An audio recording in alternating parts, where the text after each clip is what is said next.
Chapter 1535. He Qingjian calmly stared at Hu Xiaoheng's handsome but cold face on the big screen and narrowed his eyes. The person they had been looking for 3 to 4 years turned out to be a subordinate of the KGB. It was no wonder. Other than the higher-ups of the KGB, with Huaxia's national power and strength, how could they not be able to find him? At that time, he had mentioned this matter to the higher-ups of the military. As long as the Hu family was in Huaxia, it was impossible for them not to find him. The Hu family wasn't in Huaxia, so they couldn't find him. Now that Hu Xiaoheng had appeared, and he was the trump card of the KGB's Far East Bureau, he wanted to see if Gu Nianji would fall in love with this Hu Xiaoheng, or, a glint flashed across He Qingjian's eyes. He would use this Hu Xiaoheng as a touchstone to test how persistent Gu Nianji's feelings were. He Qingjian thought about it and said to the people in the conference room. The Soviet Union is being sincere this time, right? These generals also knew about the other world, and they also knew about the arrangements with the higher-ups of the Huaxia Empire in the other world. Seeing Hu Xiaoheng, General B, who had been dissatisfied with the Soviet Union's sincerity, said in surprise, "This time, the Soviet Union is really going all out." Yes, he's the trump card of the Far East Bureau. Even the CIA, the German FBI, and the British MI5 have been investigating for so many years, but they haven't been able to find out his true identity. And the 5 of them were probably the only foreign high-level personnel who knew the true identity of the Soviet Union's ace of the Far East, other than the higher-ups of the KGB. Of course, if the Soviet Union hadn't taken the initiative to reveal his identity, they wouldn't have been able to find out his true identity. I heard that he has always disguised himself when he goes on missions. He has never used his true appearance. 10 years ago, when the United States and the Soviet Union were at a critical juncture, the arms race almost pushed the Soviet Union to the brink of collapse. It was this Peter who single-handedly turned the tide and obtained top-secret information from the highest levels of the CIA. He proved that the Star Wars program that the US president was promoting was actually a scam. He Qingjian thought of the arms race that almost brought down the Soviet Union and was deeply moved. Yes, it was at that time that his status as the ace of the KGB's Far East Bureau was truly established. It was also from that time that the United States and the Western world never stopped hunting him. Be it in the open or in the dark, the bounty on him has reached an astronomical figure. As long as you hand him over to the United States or Western intelligence agencies, you won't just be making a fortune. You'll get a fortune that can rival a country. The 5 generals were filled with admiration and respect, but they were also fearful of the person sent by the KGB. General C also said, "Actually, we should have thought of this 3 or 4 years ago. At that time, we had just found out that the most secretive and outstanding intelligence officer in the Huaxia Empire that corresponded to us in the other world was their Special Operations Forces General, Hu Xiaoheng. We couldn't find this person in our country, so this person was most likely in the Soviet Union." He Qingjian was suddenly enlightened. He patted the back of his head and said with a smile, "You really woke me up. That's right. Such a capable intelligence officer is not in our country. The only place he can be is the Soviet Union."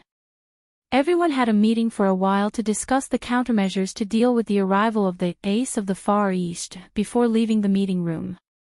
After the meeting, He Qingjian sent He Zhichu the information on the members of the operation team sent by the KGB's Far East Bureau. He Zhichu had just returned to his residence and was about to go to the bathroom to wash up. When he heard his phone ring, he took it over and saw that it was an encrypted message from his father. He quickly slid open his phone to take a look. These messages would be destroyed once they were read. They wouldn't be left on his phone, nor would they be stored on the internet. His finger paused on Linda's photo and quickly swiped it open. He saw the second photo, Ace of the Far East, Peter. His hand trembled. He didn't have time to look at his specific information and quickly called He Qingjian back. "Father, what's going on? How could he be the KGB's ace of the Far East?" "Yes, it's him, Hu Xiaoheng.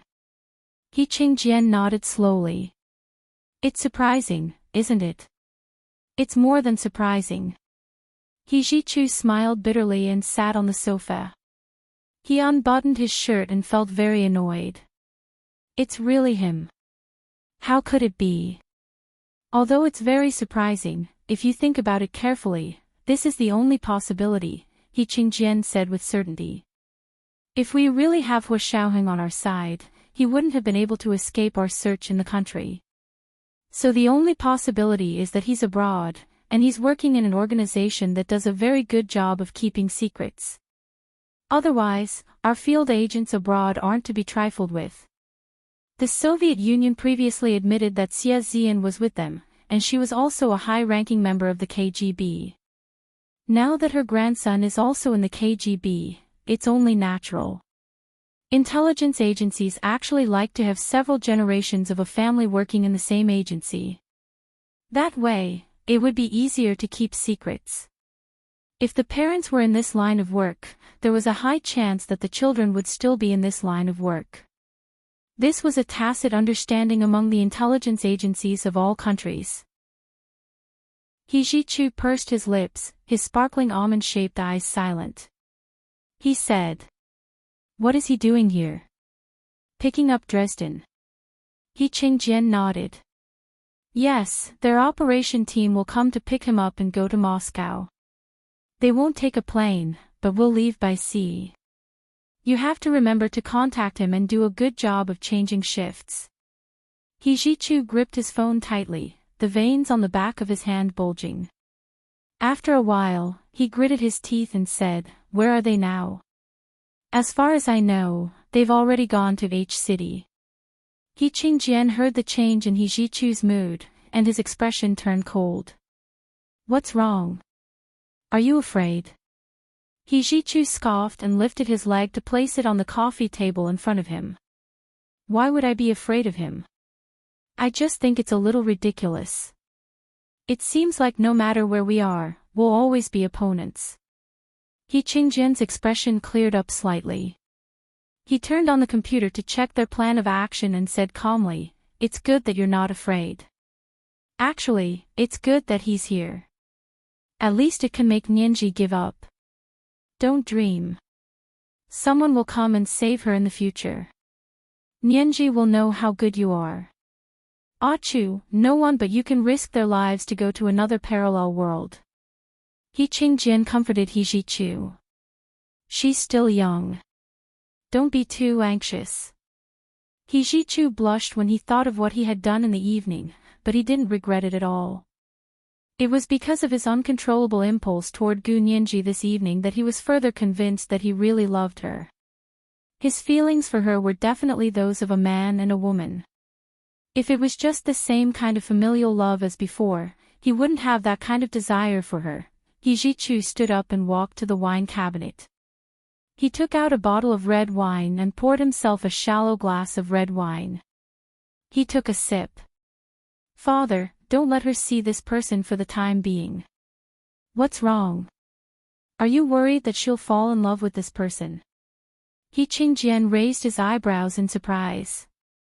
"Are you that unconfident in yourself?" "No." He Jichu paused and his eyes narrowed.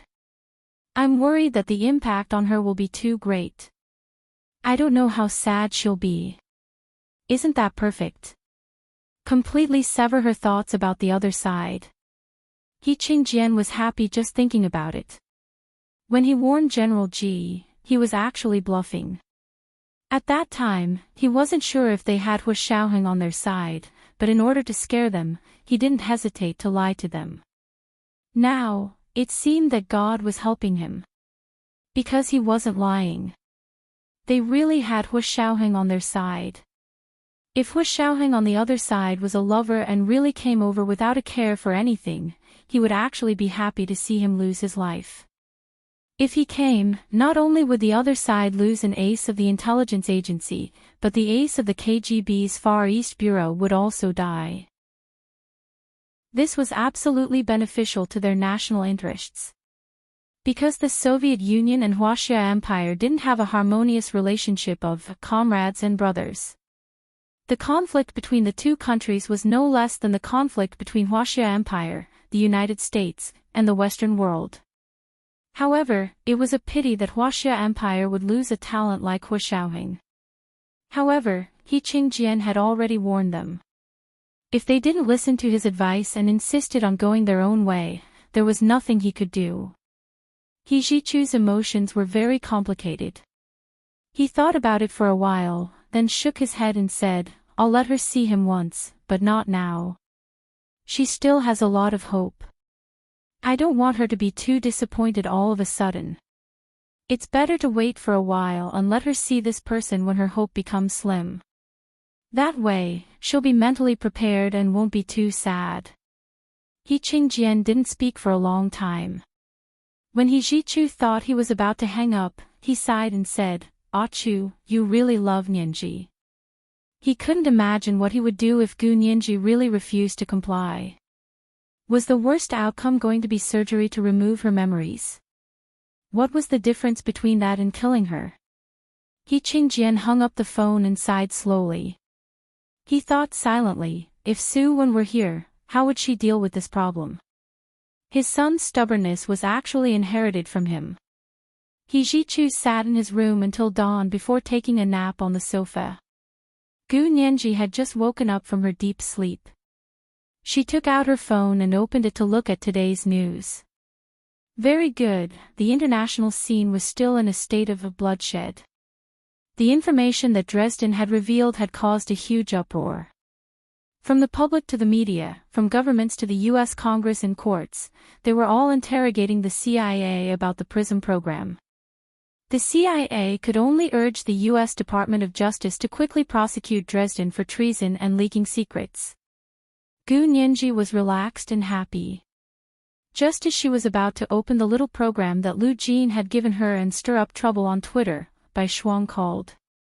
"Lawyer Gu, are you still in H City?"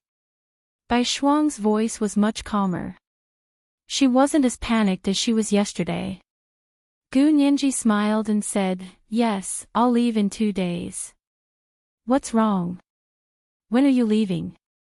Are you coming back with me?" Bai Shuang looked at Dresden, who was sitting next to her, and smiled. "I can leave after I send Mr. Dresden to Macau." Gu Nianji was shocked and sat up from the bed. "Why did you send him to Macau? Is there no one else?" Because Dresden was looking at her, Bai Shuang had no choice but to say tactfully, "It's like this. Mr. Dresden trusts me more. After all, that lawyer, he has a special identity and can't move as freely as I can." Gu Nianji replied with an "oh" and said, "As long as you're happy. I don't have any objections." Bai Shuang smiled and asked, "Then are you free tonight?" "I'm free," Gu Nianji said without hesitation. "I don't know what to do for the past 2 days. I was just about to get up and search the internet for any fun places to go other than Disneyland." "That's great." Bai Shuang finally said what she meant. "It's like this.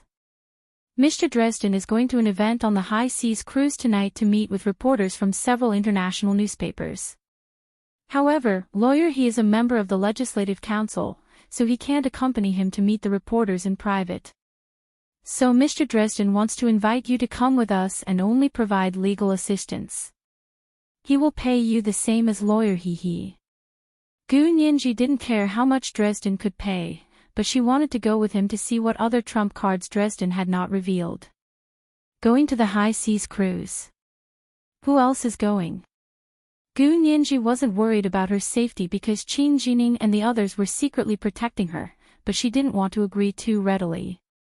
"Oh, Director Zhao from the Lu Corporation will accompany us." Bai Shuang couldn't help blushing as she spoke. She had been interacting with Zhao Liangzi more and more frequently these past 2 days, and her impression of him had deepened. This was the first update of the day, Chapter 1524, The Touchstone. A reminder for the monthly votes and recommendation votes, dear friends. It's Monday again today, isn't it? Recommendation votes are very important. There are 4,000 monthly votes and updates at 8:00 in the evening. Moi, everyone, little angels. Chapter 1536. Gu Nianji was delighted to see the possibility of Bai Shuang and Zhao Liang's of falling in love again. JavaScript, she smiled and teased him for a bit before agreeing. Do you have any formal events to attend on the high seas cruise tonight? If not, I won't dress up. What she meant was that she didn't have to choose an evening gown. Bai Shuang hurriedly said, that cruise ship has a lot of entertainment facilities. You can watch shows, but there aren't any formal occasions. Wearing a skirt should be enough. Gu Nianji, on the other hand, felt that the dress was inconvenient, and she had made up her mind to live behind the scenes. Even if there was a formal occasion, she would avoid it. Okay, I got it. What cruise ship is it? Where is it? When are we leaving? Gu Nianji looked at her watch. It wasn't even 8 in the morning. She still had an entire day to prepare and thoroughly understand the situation on the cruise ship. Know yourself and know your enemy, and you will always be victorious. Bai Shuang looked at her invitation and ticket. I will send the invitation and ticket to you later. The information you want is there. That's great. Thank you, Bai Shuang. Gu Nianji got out of bed happily and went to the bathroom to wash up. Half an hour later, Bai Shuang knocked on Gu Nianji's hotel room door. Gu Nianji saw that it was Bai Shuang from the indoor video and quickly opened the door to let her in. Bai Shuang handed her an envelope. I won't be going in. I still have to go to Lawyer He's for a meeting with Mr. Dresden and Director Zhao. It should be about tonight's matter. Do you want to come with us? Gu Nianji shook her head with a smile. I'm just there to make up the numbers. Don't worry about me. You guys go ahead. Just take me out to sea at night. Bai Shuang was very regretful, but she had the excitement and thrill of participating in a big event. She placed her hand on Gu Nianji's shoulder and whispered, Thank you, Lawyer Gu. My luck has never been very good. But ever since I met you, my luck has been getting better. Gu Nianji's eyes curved into crescents as she proudly waved her fist in the air and said, Of course. Don't you see who I am? I'm a person blessed with luck. Bai Shuang hugged her with a smile and said, Then I, the unlucky one, will have to absorb more of your luck. Gu Nianji was amused by her and burst out laughing. She was in a great mood. After Bai Shuang left, Gu Nianji ordered breakfast service. While waiting for breakfast, she studied the cruise ship's invitation and ticket. The cruise was called Princess Victoria, but it was not a British cruise. It was a cruise belonging to the Venetian Casino in M City. It was 10 stories high and had more than 1,000 rooms. It could carry 3,000 tourists out to sea at the same time. Although it couldn't compare to the world's largest cruise ship, it was still above average. Moreover, it was as luxurious as the largest cruise ship in the world. In terms of area, it was even more luxurious. Gu Nianji found out that the cruise ship belonged to the parent company, the Venetian Casino, and immediately guessed that the Princess Victoria cruise ship was a gambling ship. M City was known as the Las Vegas of the East. What is Las Vegas? That was the famous gambling city in the United States. One could imagine what Milta's main business was. In that case, the Princess Victoria belonging to the Venice Casino in M City was most likely a gambling ship. Gambling was legal in M City, but not in H City. Therefore, the cruise ship had to sail to the high seas, to the waters outside H City that were outside the jurisdiction of the law before gambling could start. Before that, it should be the show that Bai Shuang had mentioned. There were all kinds of large-scale performances and some small entertainment programs. Gu Nianji looked at the introduction of the entertainment facilities on the cruise ship. It was obvious that there were some gambling places. She suddenly became a little interested. When she was in the other world, she couldn't enter a casino because she wasn't 18 years old yet. Although she had stayed in the United States for half a year, she hadn't gone to Las Vegas to see the world. Now that she was 20 years old, there would definitely be no problem. Her gaze fell on a poster on the cruise ship's invitation. It was obviously a gambling place, and those people were probably playing the famous blackjack, also known as blackjack. This kind of game was more suitable for her because it was a gambling game that tested her memory the most. She wanted to test her camera-like memory and her computer-like mental arithmetic ability to see if she could make a small fortune with this kind of game. She studied it for a while, and breakfast was served. Gu Nianji hurriedly finished her breakfast and spent the entire morning investigating the cruise ship situation. It was a regular cruise ship, and the police and security were also very strong. In the afternoon, Gu Nianji called Lu Yuan again and asked with a smile, "President Lu, are you still in H City?" Lu Yuan looked at the information in his hand and frowned. He nodded. "I have a cocktail party to attend tonight." "What's wrong? You haven't gone back yet." "I still have to stay for 2 more days. My ticket was just changed." Gu Nianji quickly crammed up on the blackjack strategy as she called. Lu Yuan thought that Gu Nianji wanted to go back early, so he quickly said, "Do you want me to call someone?" "Actually, I still have a private plane that I can use." "Do you want them to send you back?" Gu Nianji raised an eyebrow. "Huh? President Lu, you have a private plane, so why do you still need to buy a commercial plane ticket?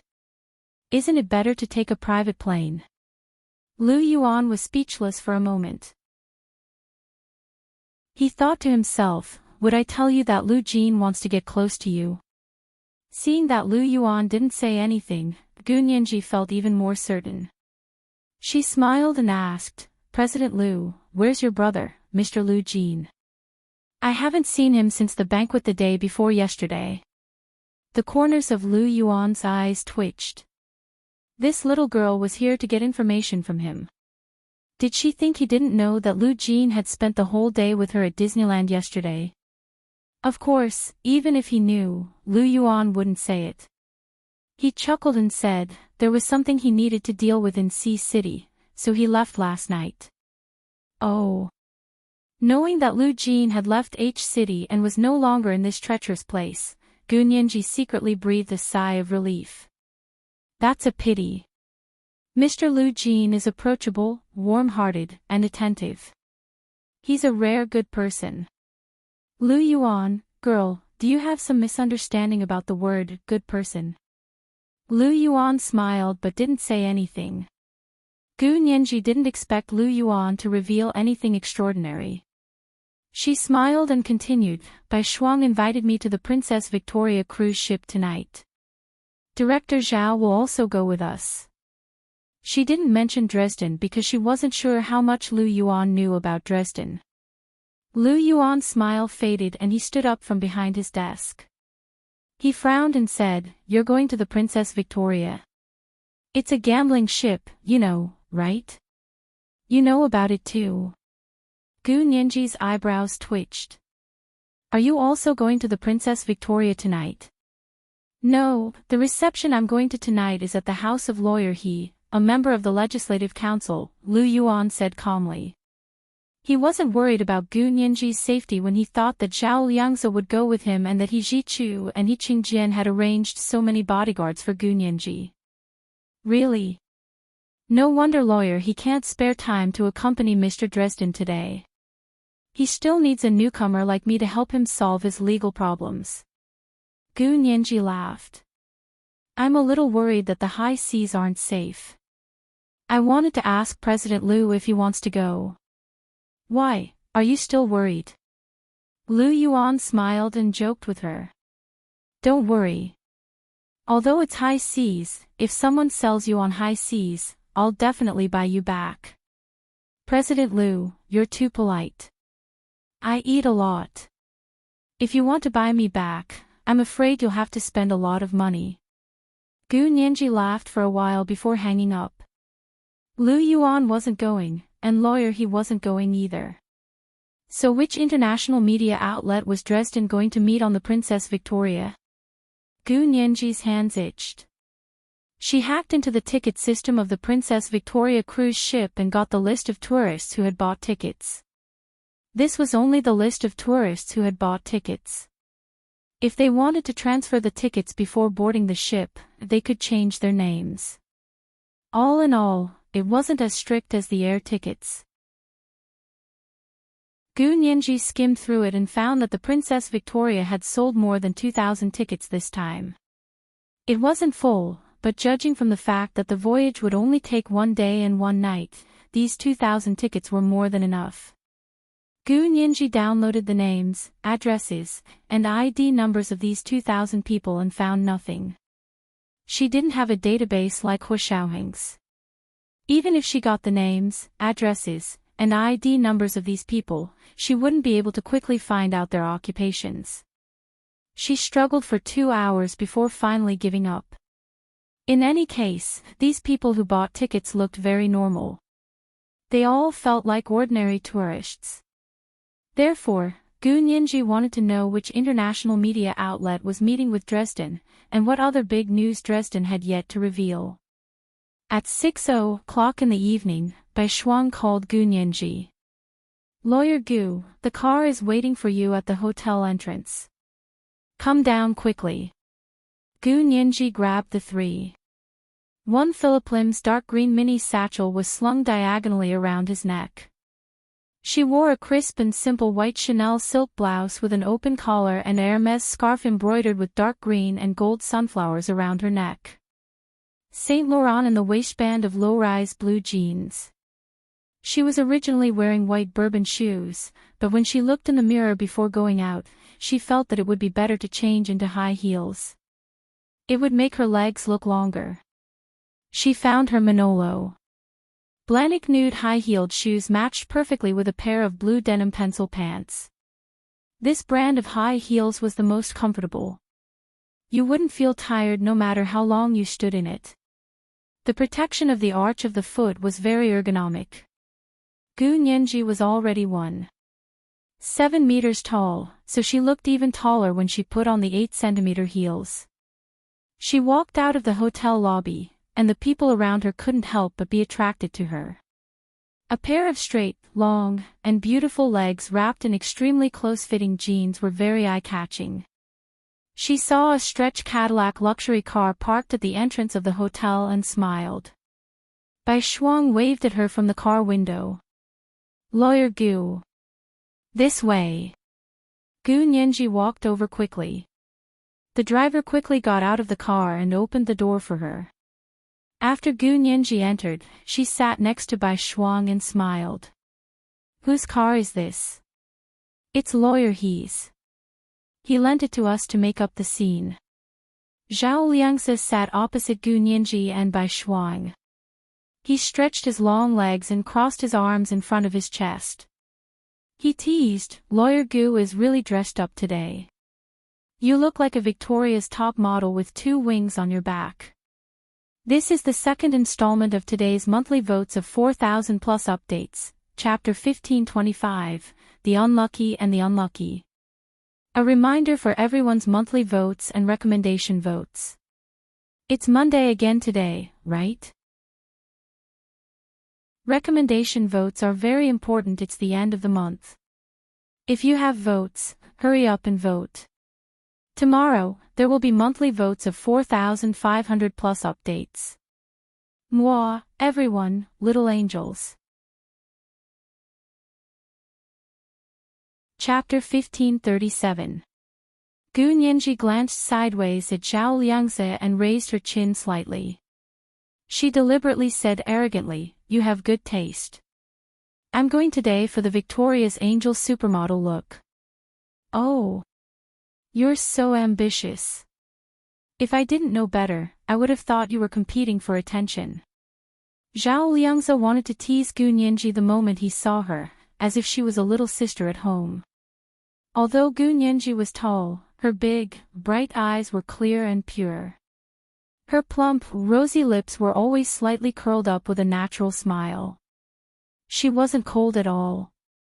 Dresden, who was sitting next to Zhao Liangzi, also took a few more glances at her and praised, very pretty. Very pretty, Gu Nianji thanked Dresden in English, then looked at Zhao Liangze and glared at him. How can you say that? Compete for attention. Am I that kind of person? Usually, men come to me crying and screaming to compete for attention. I make them line up at the back. Come on, you just turned 20, right? You're just talking to my sister. Zhao Liangze leaned over and flicked her forehead gently. When you get on the boat, don't run around alone. Follow your sister Bai Shuang. Bai Shuang held Gu Nianji's arm and smiled. Director Zhao will accompany Mr. Dresden to meet his friends later. Shall we play together? Gu Nianji looked between Zhao Liangze and Dresden and smiled. Okay, then take care. I won't stand on ceremony. Dresden said in English that he would pay Gu Nianji double her salary.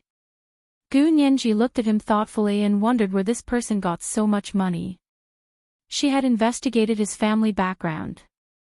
From what she could find out, his family background was ordinary. He was born in an ordinary middle-class family in the United States.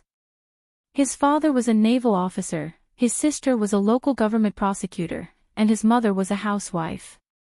Dresden had gone to community college and had only been working for a few years. His last job had a higher salary, with an annual salary of $200,000. However, he had been working this high-salary job for less than 2 years. But ever since he had escaped, he had never seemed to worry about money. He stayed in the best hotel, ate the best food, and his clothes were custom-made from famous brands. The watch on his hand was probably worth more than $1 million. Gu Nianji looked at Dresden's shoes. They were a very expensive brand, and they looked custom-made. Custom-made men's shoes were more expensive than custom-made women's clothes. There were too many mysteries surrounding this person. Gu Nianji retracted her gaze and looked at the scenery outside the car window. The Cadillac limousine drove all the way, and the Victoria Harbor was already in sight. After getting out of the car and boarding the boat, Gu Nianji put the phone back on her body. Philippine Lim's dark green mini satchel. This small satchel was so small that it was only big enough to hold 2 cell phones, a wallet, a Dior Addict lipstick, and the pack of tissues that Lu Jin had given her on the plane. She treasured them and could not bear to waste any of them. The phone that Lu Jin had given her had a strong battery storage capacity. Although she hadn't got a number yet, she could use it as a computer as long as there was Wi-Fi. The other phone was the one she often used, the one with the phone number.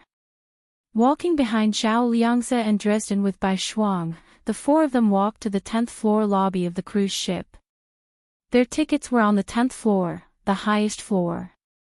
That was the place with the best scenery, the most expensive place, and also the place with the most entertainment. Gu Nianji walked in and was stunned by the magnificent murals and decorations that were as magnificent as the Louvre in France. She had once seen the news that the current president of the United States was a person who especially liked glittering decorations, so after he moved into the White House, he couldn't wait to change the toilets in the bathroom into the luxurious style with gold powder. The reason was that in his own building, his bathrooms were all decorated with real gold. The 10th floor lobby of this gambling ship perfectly suited the tastes of the current president of the United States. The endless roof was decorated with gold, and all kinds of embossed ancient Greek murals shone with a golden light. The ceiling in the corner of the room was also enhanced with dark gold lights.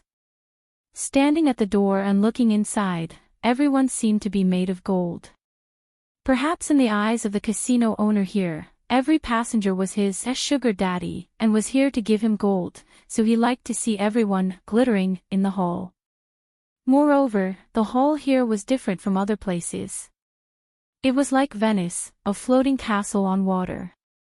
There was a huge pool in the hall that was several meters deep. One gambling hall after another floated on the pool. From one gambling hall to another, one could only go through the pointed water chestnut boats that glided in the hall's pool. The boat was polished very smoothly and covered in tung oil. The wood was dark red, and the part of the water was not wet at all. Zhao Liangzi turned around and said to them with a smile, "Mr. Dresden and I will take the number 1 boat over there to discuss some matters." "Which gambling hall are you going to play in?" There was an electronic screen at the entrance of the hall, which showed the locations and ship numbers of all the gambling halls on this floor. Ship number 1 didn't go to any gambling hall.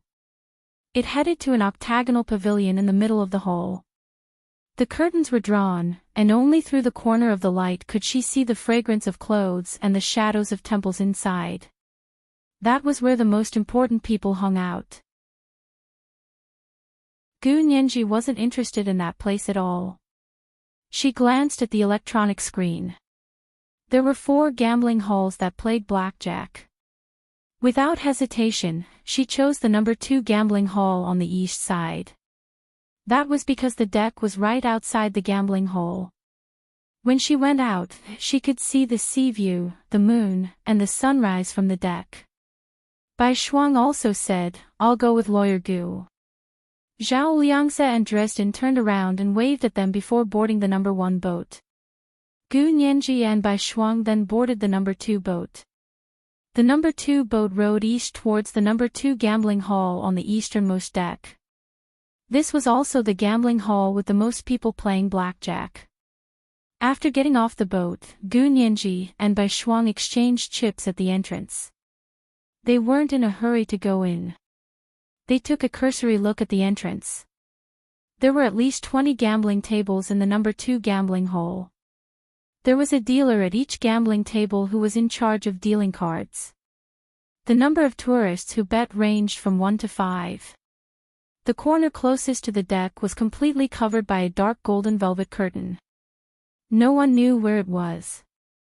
Not only were there more people betting at the lively tables, but there were also more onlookers than elsewhere. The gambling tables were also of different sizes. They were arranged in a picturesque manner according to the shape of the gambling hole. There were also bonsai and screens that intersected with each other. Not only did it give the tourists who placed their bets a certain amount of privacy, but it also didn't completely isolate them from others. It could be said that the customers were very important. It could be said that among all the companies in the world, the company with the best attitude towards its customers was the casino. Of course, the casino's degree of exploitation of its customers was also incomparable to that of other companies. Therefore, you get what you pay for. I am not deceiving you. Gu Nianji picked a medium-sized gambling table in the middle and said to Bai Shuang, "I'll go there." "What about you?" Bai Shuang also took a look and smiled. "I'll follow you. I've never been to a place like this before." Gu Nianji shrugged and made a face. "I've never been here either.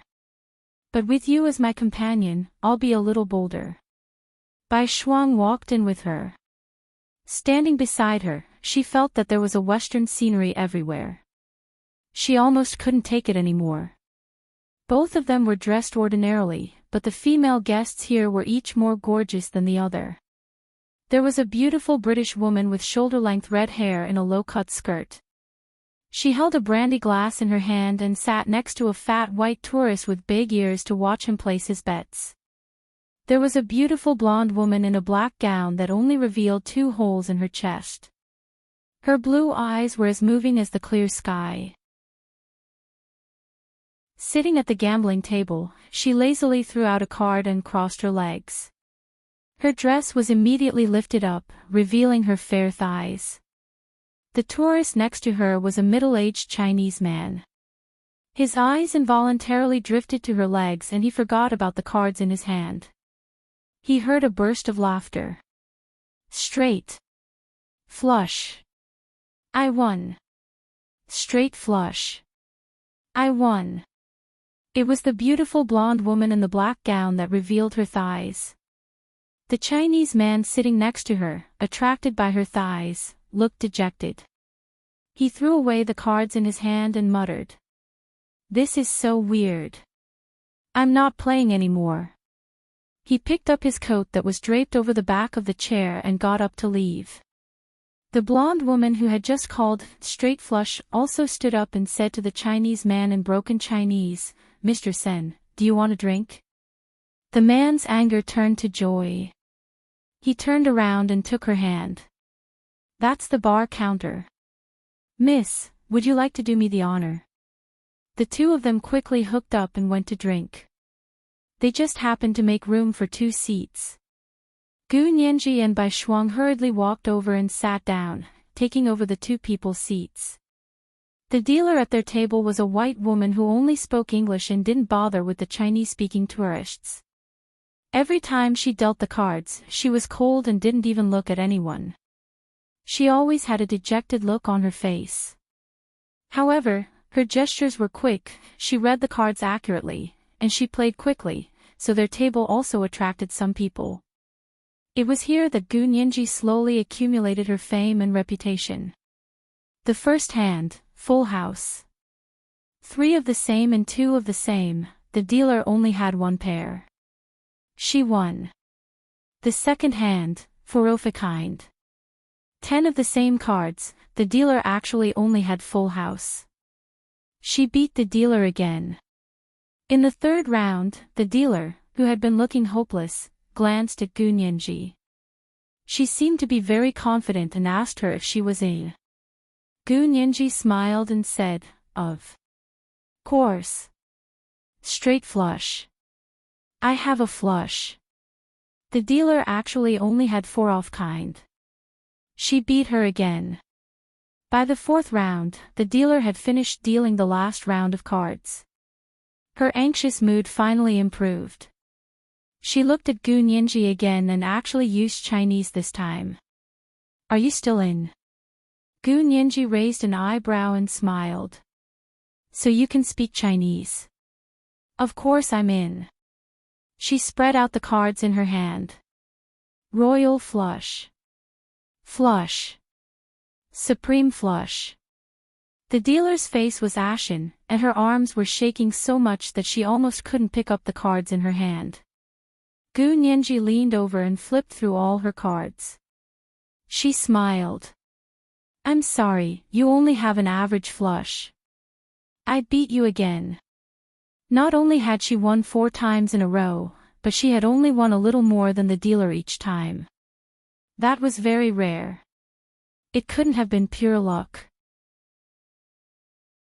The experts monitoring the gambling hall in the casino immediately began to analyze whether Gu Nianji had cheated and how she had cheated. In their opinion, no one would be able to remember all 312 cards from 6 decks at the same time, so Gu Nianji must have cheated. However, other than smiling at the dealer and flipping the cards with her hand, Gu Nianji didn't make any other physical movements. The casino experts couldn't figure out Gu Nianji's cheating method, but it didn't stop them from finally asking her to leave the table. "Miss, you can't continue to play at this gambling table. Please change to another gambling table." The staff of the casino walked over politely and replaced the dealer at this gambling table. Gu Nianji played a total of 6 rounds and won all of them. She had already won more than $100,000 in chips. Bai Shuang had only played 2 rounds with her and won a small few $1,000s. Gu Nianji knew that the casino had this rule. If she won more, these casinos would blacklist her, and casinos around the world would ban her from entering for a certain period of time. Therefore, she didn't argue with these people. She got up with a smile and said, "Okay, I'll play at another table." She made up her mind to lose some money so that she wouldn't really be blacklisted and lose a lot of fun in the future. Because she had already become the key observation target of this gambling hall, the casino staff directly led her to the A table with the highest stakes, the strictest supervision, and the highest level of gamblers. It was the place in the corner that was covered by a dark golden velvet curtain. The staff ushered her in. Bai Shuang wasn't qualified to go in yet. Gu Nianji turned to her and said, "You play by yourself. If you lose, it's on me." She grabbed a handful of large chips for her. With Bai Shuang's playing style, she probably wouldn't lose even if she played all night. Bai Shuang smiled and waved. I'll wait for you nearby. Don't play for too long. I know. I'm just going to see the world. Gu Nianji made a face at her. The dark golden velvet curtain was lifted, and Gu Nianji walked in and found a random seat to sit down. There weren't many people here. 3 people sat sporadically at the gambling table, and there were only 4 people including her. There was also a dealer standing. There was a total of 5 people. The dealer was a handsome white man with black hair and blue eyes.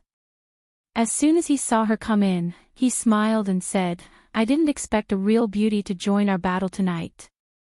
The other 3 gamblers sitting were all men. When they heard this, 2 of them turned their heads to look at her. Their eyes lit up and they couldn't help but come over to talk to her. The 2 of them were a little old, and Gu Nianji didn't have the patience to deal with them. She didn't want to look for sugar. Daddy, who had the patience to deal with these old men? She nodded politely and waved for them to sit down. Only one man sat there. He didn't get up to greet her. He just looked indifferently at the decks of cards in front of the dealer.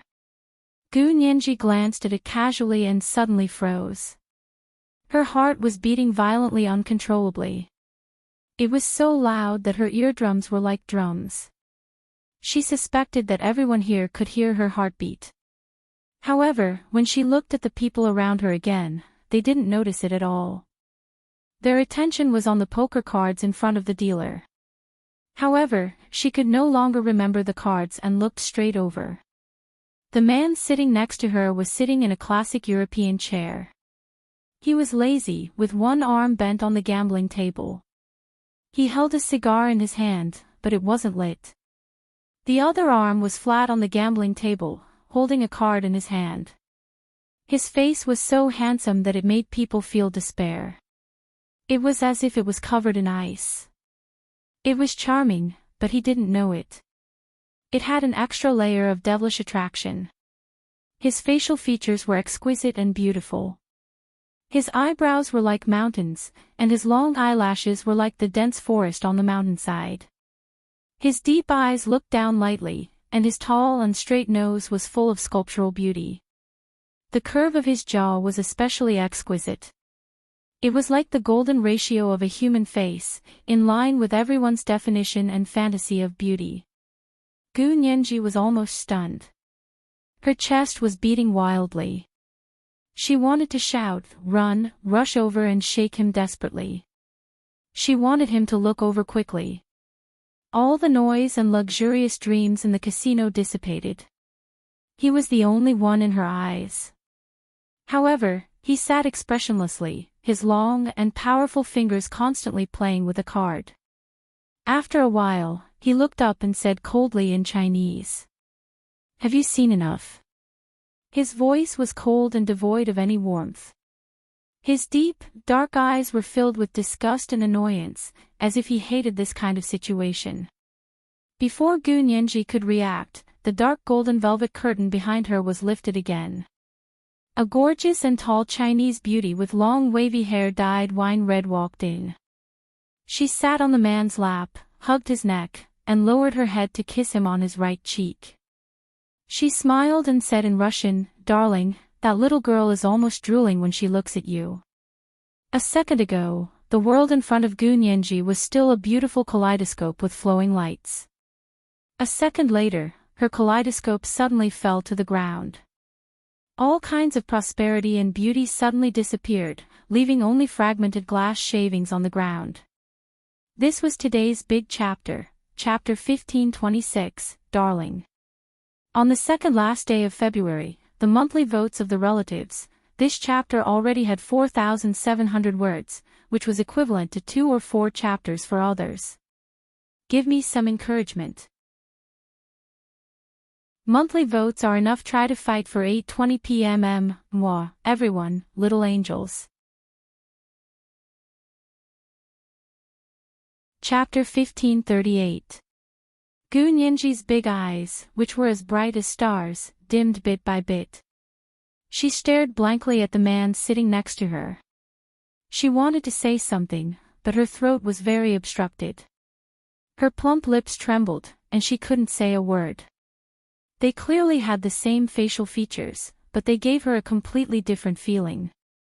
If Gu Nianji's memory of Hu Xiaoheng was an oil painting with thick ink and heavy colors, it was full of grandeur. Although he was also so handsome that it made people feel desperate and suffocated, he still had human warmth and generosity. But the person in front of her now was more like an exquisite beauty drawn with meticulous brushwork. Every detail was perfect and flawless. But he was as cold as ice, as cold as the third day of the year. He was completely different from the person in her memory. The voice of Hu Xiaoheng in her memory was low and magnetic, like a subwoofer that shook people's hearts. The voice of the man in front of her was clear and cold. It was a typical baritone. Gu Nianji was obsessed with looks and voices. As soon as the person spoke, Gu Nianji knew that she had recognized the wrong person. That voice was completely different. The initial palpitation gradually dissipated, and more differences reminded her that this was not the person in her heart. Gu Nianji gritted her teeth and looked at the cards in the dealer's hand in front of her. She didn't have the energy to remember and count the cards anymore. She lost 3 rounds in a row, and tens of thousands of dollars were gone in the blink of an eye. Her face was full of pain.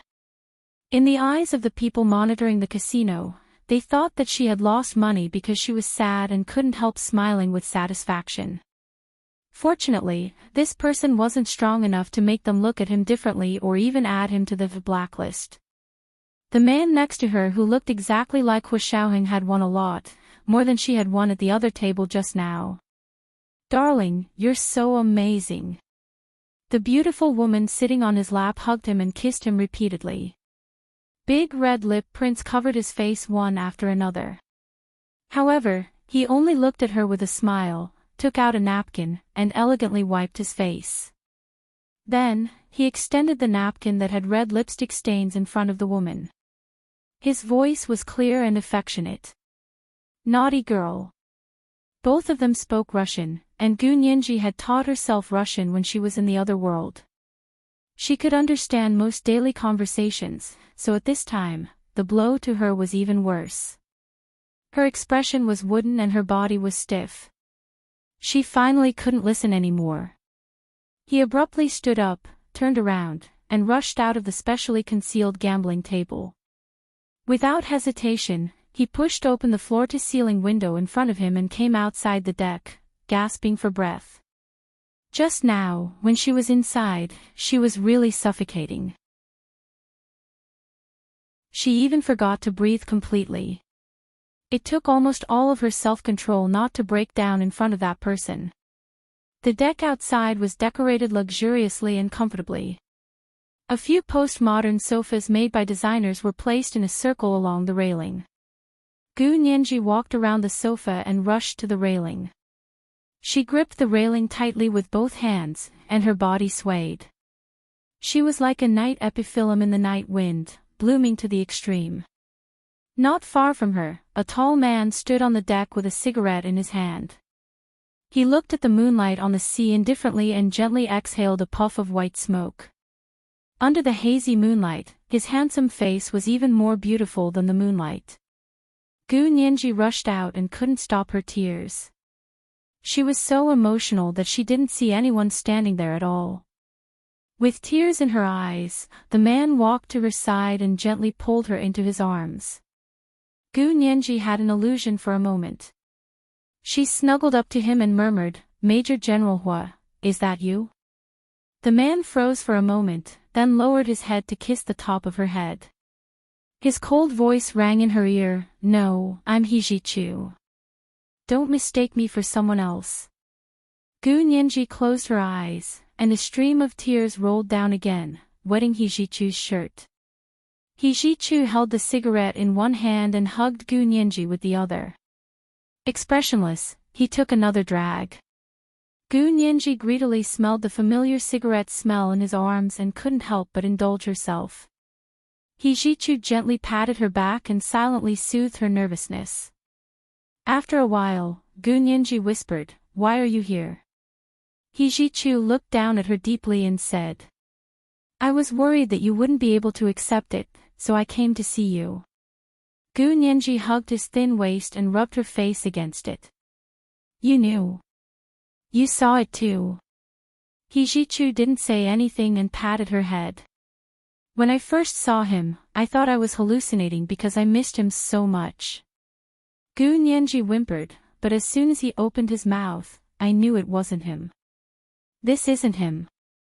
Because the Major General who she loved wouldn't look at her with such cold and bored eyes.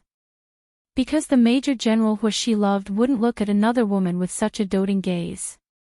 Because the Major General who she loved wouldn't be flirting with another woman in front of her, Gu Nianji couldn't bear the thought of the situation just now. Even if she knew he wasn't him, seeing him flirting with another woman in front of her with that face made Gu Nianji want to die. She leaned into He Ji-chu's arms and whispered, in the past, I looked down on people who lived and died for love. But just now, for a moment, when I rushed out, I really wanted to jump down from this 10-story building. If I die, everything will be over. I won't have a headache, I won't have a broken heart, and I won't have to face that kind of embarrassment. I'm a hypocrite. I'm a coward who can't stand and talk.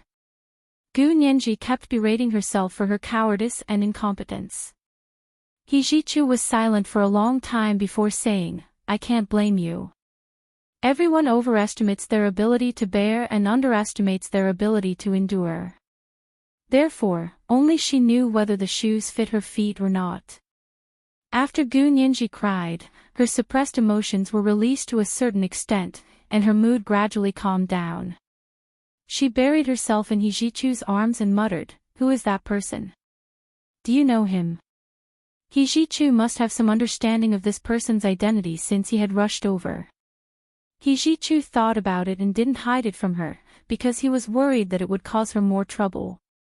He lowered his head and whispered in her ear.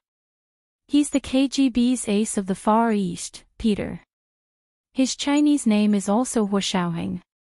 When Gu Nianji heard this name, her entire body trembled uncontrollably. She remembered that she had asked Xie Qingying about Xie Xian's whereabouts. Xie Qingying had said that Xie Xian had gone to the Soviet Union in her early years. Then she had asked her why she hadn't asked the KGB to help find her. In the end, it had come true. It was as if no matter how the gears of fate turned, it could always bring the same people to the same situation. Gu Nianji's face grew paler and paler. She didn't know how to face all of this. He Ji-chu hugged her even tighter and continued to murmur in her ear, What's wrong? You can't stand hearing this name. Gu Nianji punched him hard and pushed him away. She turned around and smoothed her hair. She said uncomfortably, No, I just saw it and was a little surprised. He Ji-chu narrowed his almond-shaped eyes and looked her up and down for a while, as if he was measuring how much sincerity was in her words. Really? Just surprised. Don't you want to say hello?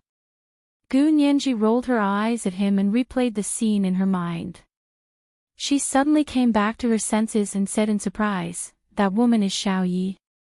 She quickly remembered that Xiao Yi had also worked as a secret agent in the Russian KGB. However, at that time, she had used a disguise and was very ordinary. Xiao Yi's real appearance was especially beautiful.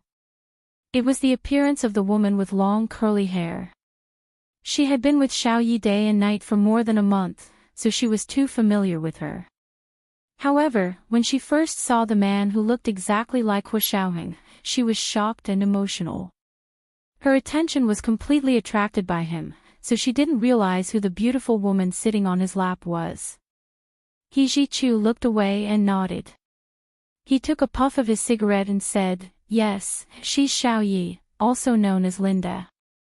She's the KGB's Far East beauty. Gu Nianji was stunned. Huo Shaoheng became Peter, but Xiao Yi is still Linda. She remembered Peter from the other side. He was a man who always had drooping eyelids, as if he couldn't wake up all day long. His appearance was also very ordinary. Yes. He Jichu nodded and gently flicked the ashes into the sea. Theoretically speaking, because we don't have Hu Xiaoheng on our side, he became Peter from the KGB's Far East Bureau. He's Major General Hu's counterpart over there, isn't he? Gu Nianji stared at He Jichu intently, not letting go of even the slightest expression on his face. This is the second monthly ticket for today, 4,500 plus updates, Chapter 1527, Who is he? On the second last day of February, the monthly tickets for the relatives, give me some encouragement. Monthly tickets are enough. Good night, my little angels. Chapter 1539. He Jichu lowered his eyelashes, and the darkness hid his gaze. His cold and clear voice pierced straight into people's hearts in the dark sea. He said, yes, he's Major General Hu's counterpart over there. Look, there's also Hu Xiaoheng here. Have you given up? Gu Nianji was angered by his words. She raised her head and said, give up? Why should I give up? Even if he's Major General Hu's counterpart, I won't give up. He Jichu snorted and looked at her indifferently. Then what do you want? Gu Nianji pursed her lips with a stubborn expression. She recalled seeing that person kissing Linda affectionately and making a mess of her face. She gritted her teeth and said, I'll kill him. As long as he died, he would naturally clear the way for Hu Xiaoheng on the other side. He Jichu was so angry that he laughed. He asked, do you really know who he is? If you want to kill him, you might as well bang your head against the wall to prevent yourself from causing a disaster. He's the KGB's trump card in the Far East. For more than a decade, no country's intelligence agency in the world has known his true identity.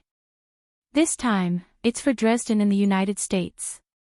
The Soviet Union made a deal with us to show their sincerity and let him come over to help. So, you want to kill the KGB's trump card? He Jichu pointed at her with his cigarette-holding hand. Even the CIA's strongest agent, Mr. X, doesn't dare to boast like that. Should I say that you're a newborn calf that's not afraid of tigers, or that the ignorant are fearless? Gu Nianji, she turned her head away and looked at the undulating sea, speechless. Don't say I didn't tell you. We don't have enough energy to support another magnetic resonance. That's why we won't be able to open the passage to that side within 100 years. He Jichu took out a lighter and tossed it up and down. Do you know what this means? You've said it before. Gu Nianji placed her hands on the railing of the ship and looked at the moonlight in the sky with a wooden expression. It's not that I don't believe you, but I'm very confused. Why did you and Wen Shuyi come and go freely in the past? Why didn't you worry about running out of energy? He Jichu turned on the lighter and lit another cigarette for himself. Actually, this matter is also an unsolved case. The energy we've stored can last us for 1,000 years. We shouldn't have used it up so quickly. Gu Nianji, He Jichu took a puff of his cigarette and slowly exhaled a ring of smoke. Do you still remember when Qin Jining first picked you up? You didn't go straight back to the imperial capital. Instead, you went to Snake Island in the Caribbean Sea for no reason. Gu Nianji nodded. Fortunately, Qin Jining is stupid enough. Otherwise, I'm afraid I would have suffered even more. He Jichu didn't smile. His eyes were deep and meaningful, like a moving painting under the moonlight. He turned around and sat on the railing. His long legs stretched out on the deck as he looked at the situation inside the floor-to-ceiling window. He calmly said, actually, there was an accident when I picked you up. The magnetic resonance instrument was suddenly disturbed by a strong magnetic field, as if there was another force competing with us for your coordinates. The energy consumption suddenly increased by hundreds or thousands of times. In the end, the staff on our side remembered that I hadn't returned yet. They were worried that all the energy had been used up, so they hastily cut off the connection. You and Qin Jining were thrown to Snake Island in the Caribbean Sea. After He Jichu finished speaking, he looked at her and reached out to pick up the long hair that had been tied up behind her head. He put it in front of his nose and sniffed it. But don't worry, the magnetic field energy that was competing with us for your coordinates didn't have an easy time either. When the two armies fought, they lost 1,000 of their own and injured 800 of their enemies. Their situation was even worse than ours. Gu Nianji understood one thing from Hijichu's vague description. Something had gone wrong when she had first arrived. In those short 10 seconds, almost all the high-energy magnetic field energy in this world had been used up. By the time you returned to this world, your energy had been completely used up. Gu Nianji turned to look at Hijichu. Hijichu nodded meaningfully. That's about it. The current energy is only enough to monitor the other party's magnetic field. But if they really want to do something, there's nothing we can do to stop them. He also turned to look at Gu Nianji. There was no expression on his face, but the meaning was obvious. He hadn't intended to tell Gu Nianji in detail about this matter. But now that the dust had settled, even if Hu Xiaoheng came over, he wouldn't cause any losses to them. Moreover, seeing how sad Gu Nianji was, he told her everything in order to make her give up completely. Gu Nianji blinked, her eyes sparkling. You can still monitor the magnetic field over there. How is it monitored? Can you make a call? Hijichu scoffed and gave a half-smile. I know what you're thinking. Yes, they haven't given up yet. They're still trying to find the frequency of magnetic resonance. However, my father has already told them the physical principles of parallel space.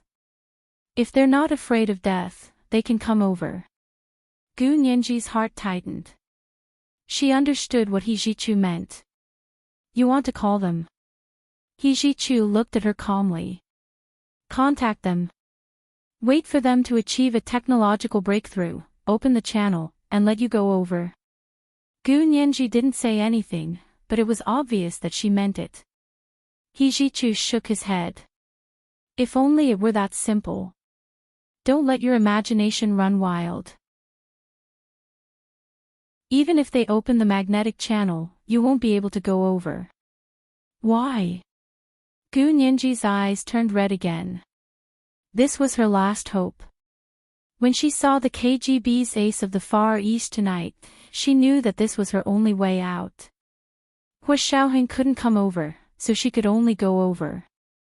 There was no energy here, so she could only hope that the other side could find the frequency of magnetic resonance and open the magnetic channel. Then she could go over. However, Hijichu refuted her last thought without hesitation.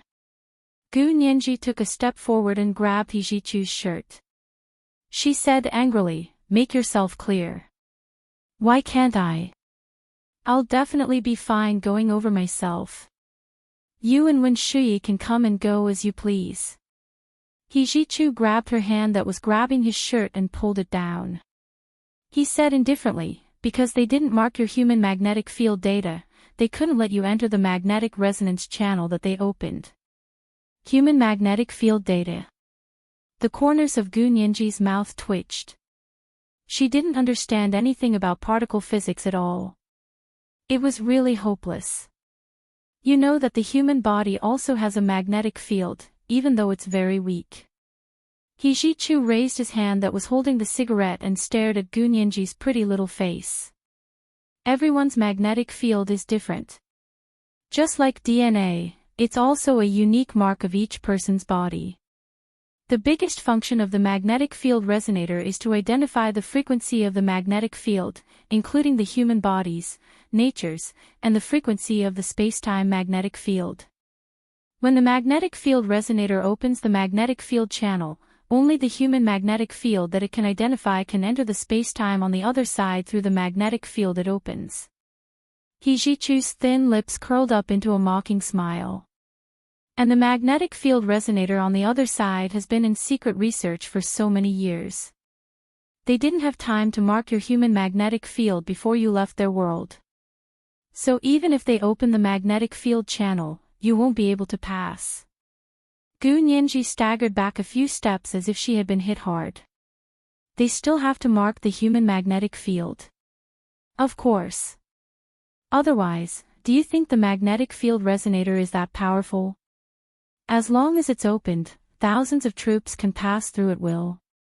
He Ji-chu looked at her calmly. My father won't tell you these things, but I don't want to hide it from you and give you false hope and unrealistic fantasies. Gu Nianji's expression was uncertain. She clenched her fists and quickly found a loophole. She sneered and said, "Don't lie to me. You guys didn't mark my human magnetic field data either. How could you kidnap me?" He Ji-chu raised an eyebrow. No, we have your human magnetic field data marked here. What? Gu Nianji was shocked. When was it marked? 7 years ago, when you were sent over, your human magnetic field data was marked in that magnetic field resonator. He Ji-chu looked at her with pity. That magnetic field resonator is the magnetic field resonator we found later. It's also the magnetic field resonator we've been using. Gu Nianji's eyes widened. 7 years ago. Yes, do you remember the car accident? When I chased after you, I only saw the car you were in disappear into the fire. Your father was laughing maniacally in the fire. He Ji-chu didn't say anything else. He turned his head and looked away. He saw the fire engulfing the car with his own eyes, the little girl in the car, and Gu Xiangwen, who was laughing maniacally with his head raised. He thought she had been burned to death like Gu Xiangwen. Later, his father, He Qingjian, set up an inescapable net to investigate thoroughly. Only then did he discover the abnormal movements of the high-energy magnetic field and the magnetic field resonator hidden nearby. With the help of the high-energy physicists, they finally confirmed that the car hadn't been burned in the fire, but had gone to a parallel universe. My father was laughing maniacally in the fire. Gu Nianji's eyes flickered. She opened her mouth to ask a few more questions, but quickly changed her mind. So you mean that no matter what, I can't go over, right? Gu Nianji walked over and took the burning cigarette from He Ji-chu's hand. She threw it into the sea and said, "Don't smoke in front of me again. I don't like it. But you don't seem to dislike Hua Xiaoheng smoking in front of you." He Ji-chu clapped his hands and dusted off some ash. Yes, because you're not him. Gu Nianji turned around and entered the gambling hall again. He Ji-chu pursed his lips and stared at the closed floor-to-ceiling window. He shook his head with a wry smile. She knew how to stab him in the heart the best. So it seemed that he really just had to get used to it. Gu Nianji returned to the gambling table angrily and found that the chips in front of the KGB ace had piled up into a small mountain. The beautiful KGB beauty, Linda, was sitting in the seat she had just sat in. She supported her head with one hand and looked at her ace lovingly. Gu Nianji snorted coldly. She walked over and knocked on the gambling table in front of her. She said coldly in Chinese, "Miss, this is my seat. You've taken over my place." This was the first update of the day, Chapter 1528, I'll Kill Him. On the last day of February, the relatives quickly cast their monthly votes to give them some encouragement. Just a monthly vote like that at 8:00 in the evening, 5,000 monthly votes with advance updates. Mwah, all the big shots and little angels. Chapter 1540. The beautiful Linda turned her head away in amusement and looked up at Gu Nianji from below. She smiled and said something in Russian, meaning that she didn't understand Chinese, and asked Gu Nianji what she was talking about. She had originally wanted to put this arrogant girl in her place, but she didn't expect Gu Nianji to roll her eyes and say directly to the ace of the Far East, next to Linda, "Sir, your girl is taking my seat. Tell her to get up." The corners of Linda's mouth twitched. She stood up with a smile and made way. She crossed her arms and said in fluent Chinese, "Little girl, you speak so vulgarly. Where are your manners? Are you worthy of your designer clothes?" Gu Nianji scoffed. Didn't you say you didn't understand Chinese and didn't know what I was talking about? Now you're not pretending. Linda's expression changed slightly. You know Russian. I don't. I don't know a single word. Gu Nianji was furious, but she smiled brightly on her face. She stretched out her snow-white fingers and shook them in front of Linda. She sat down and clicked her tongue. Miss, please stay away from me when you're talking. The makeup on your face is so thick that it's flying in front of me. I have asthma. Let me tell you, it's fatal if your powder affects my breathing. You still dare to gamble on a cruise ship on the high seas with asthma? Linda brushed her long wavy hair with her hand and winked at her seductively. Why aren't you going back to lie down and rest? Don't you have any knowledge? Gu Nianji snapped her fingers seriously. Asthmatics are strong, and winning the Winter Olympics is a lot of fun. Only those with asthma can win the gold medal, understand? The two older men next to them couldn't help laughing when they heard the two beauties bickering. Linda was beautiful, while Gu Nianji was delicate and beautiful. Although they were different types of beauties, they were both the best of their type. It was a pleasure to watch beauties quarrel. However, Linda didn't know if it was because her Chinese wasn't smooth, or if she wasn't as eloquent as Gu Nianji, but she was stunned by Gu Nianji's retort. Just as she was about to retort, she remembered something and her expression darkened. She looked at Gu Nianji deeply, and a trace of vigilance and annoyance flashed in her eyes. Gu Nianji happened to look up and met her gaze. She immediately narrowed her eyes and said unhappily, "What's wrong? What's with that look? Did he not believe in the abilities of an asthma patient? Or are you trying to teach me a lesson after coming up with this gambling ship? Why are you so unreasonable? How lawless." Linda was one of the top experts in the KGB's Far East Bureau. The KGB's Flower of the Far East title was not for nothing. As a member of the KGB, they were truly lawless. Linda instantly regained her confidence. She smiled and stopped talking nonsense with Gu Nianji. She simply sat on the ace of the Far East's lap again and lowered her head to say to him, "Darling, someone doesn't like me. Why aren't you helping me?" Gu Nianji was so angry she wanted to hit someone. Flaunting their affection in front of her and acting coquettishly with someone who looked exactly like her man. Was she looking down on Gu Nianji? Deep down, Gu Nianji knew that she was being unreasonable. This ace of the Far East had nothing to do with her Major General Hua, but she hadn't seen him for so long. Even if she looked at a fake, it was better than nothing. She could reward her eyes. She hadn't expected God to go against her wishes and add another person to stain her eyes. Fine, no one would have an easy time.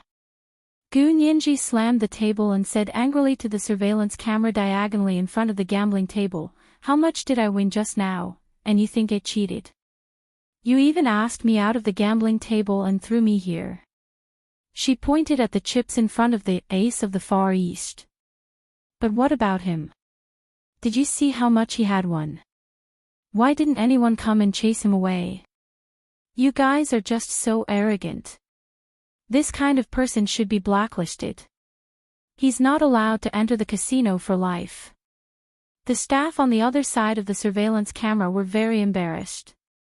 They knew that Gu Nianji couldn't see their faces, so they looked away guiltily. It wasn't that they didn't want to ask this man who had won millions of dollars to leave the casino, but this man had a platinum VIP card from the gambling ship. He could overdraft and win unlimited money. Even if he really cheated, they could only watch. They, the small fry monitoring staff, had no right to criticize this kind of casino tycoon. In a sense, Gu Nianji really wasn't wrong to scold them. They were just arrogant. After Gu Nianji finished speaking, she saw that there was still no movement from the surveillance camera. She became even more embarrassed and angry. She glared at the dealer angrily. "Deal the cards. What are you looking at? If you look again, I'll file a complaint for sexual harassment. The dealer, he quickly lowered his head and didn't dare to look again. He shuffled the cards again and began a new round of dealing. Linda could now see where Gu Nianji's hostility came from. She smiled and kissed the man again. Darling, what's wrong with that girl? Do you really not know her? Look at how she keeps peeking at you. Her eyes are all red. The ace of the Far East was expressionless. Without turning his head, he said, "How would I know? Maybe she's crazy." Linda burst into laughter, convulsing back and forth. Her plump breasts bounced non-stop and were about to hit the ace of the Far East's face. Gu Nianji couldn't watch anymore. She used her hand to block his line of sight and sneered in her heart. "Showing off your love will die quickly. You only show off what you lack." Her gaze was only fixed on the cards in the dealer's hand, and she forced her attention to the scoreboard. After this round of cards was dealt, Gu Nianji finally regained her standard. She started with a straight flush.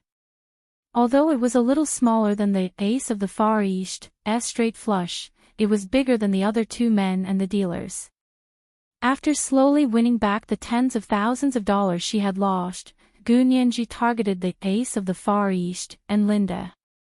As long as they made out, she would raise the stakes again. Under the double stimulation, her camera-like memory played an even stronger role than when she was at the other gambling table. In the next 3 rounds, she won a straight flush. Because she didn't like the two couples next to her, she kept doubling the stakes. After 3 rounds, she had already doubled the hundreds of thousands of dollars she had just won to more than $1 million. 1/3 of the chips in front of the ace of the Far East were in front of her. Gu Nianji was feeling smug when the beautiful Linda smiled at her, revealing her 8 white teeth. "You're down in love, but you're up in the casino. Miss, are you out of love?" Gu Nianji did choke for a moment, but she quickly retorted. She casually counted the chips in front of her and said, "Miss, you make it sound as if you'll be up in love just because you're down in the casino." Linda hugged the ace of the Far East's neck and said with a smile, "Although we lost money, don't you see that we're proud of ourselves? I only see you lying on someone else's lap and constantly sexually harassing this man. I don't see what you have to be proud of." Gu Nianji blinked her big bright eyes and continued to shake her fingers with a smile. Pfft. The 2 older men and the dealer in the gambling hall laughed again. Even the staff behind the surveillance couldn't help laughing. They thought that this little girl was too eloquent. "You!" Linda was so embarrassed by their laughter that she almost flew into a rage. She subconsciously stood up and clenched her hands into fists. A trace of impatience flashed in her eyes. She, Linda, had been in the Far East for so many years. When had she ever been ridiculed like this? She would never blabber on such a small fry who didn't even have a name. With the intention to kill, Linda already had 2 poison needles in her hand. The poison on the poison needles could create symptoms similar to an asthma attack. Even if she killed her, the forensic doctor would only detect that it was an asthma attack. This woman had just said with certainty that she had asthma, so she would fulfill her wish. The ace of the Far East coughed softly and glanced at Linda indifferently. Linda trembled, and the killing intent that had just risen immediately disappeared. What was wrong with her today? She was actually provoked by a little girl to the point of losing her cool. This was her immediate superior. If she pissed him off, the consequences would be unimaginable. This was today's second monthly vote of 5,000 plus updates, Chapter 1529, Judging People by Their Looks. On the last day of February, the relatives quickly cast their monthly votes. There were also recommendation votes. P.S. Little expert Gu Nianji vs. Tyrant Flower who kills your whole family at a disagreement. Who wins? Please place your bets. Good night, my little angels. Chapter 1541.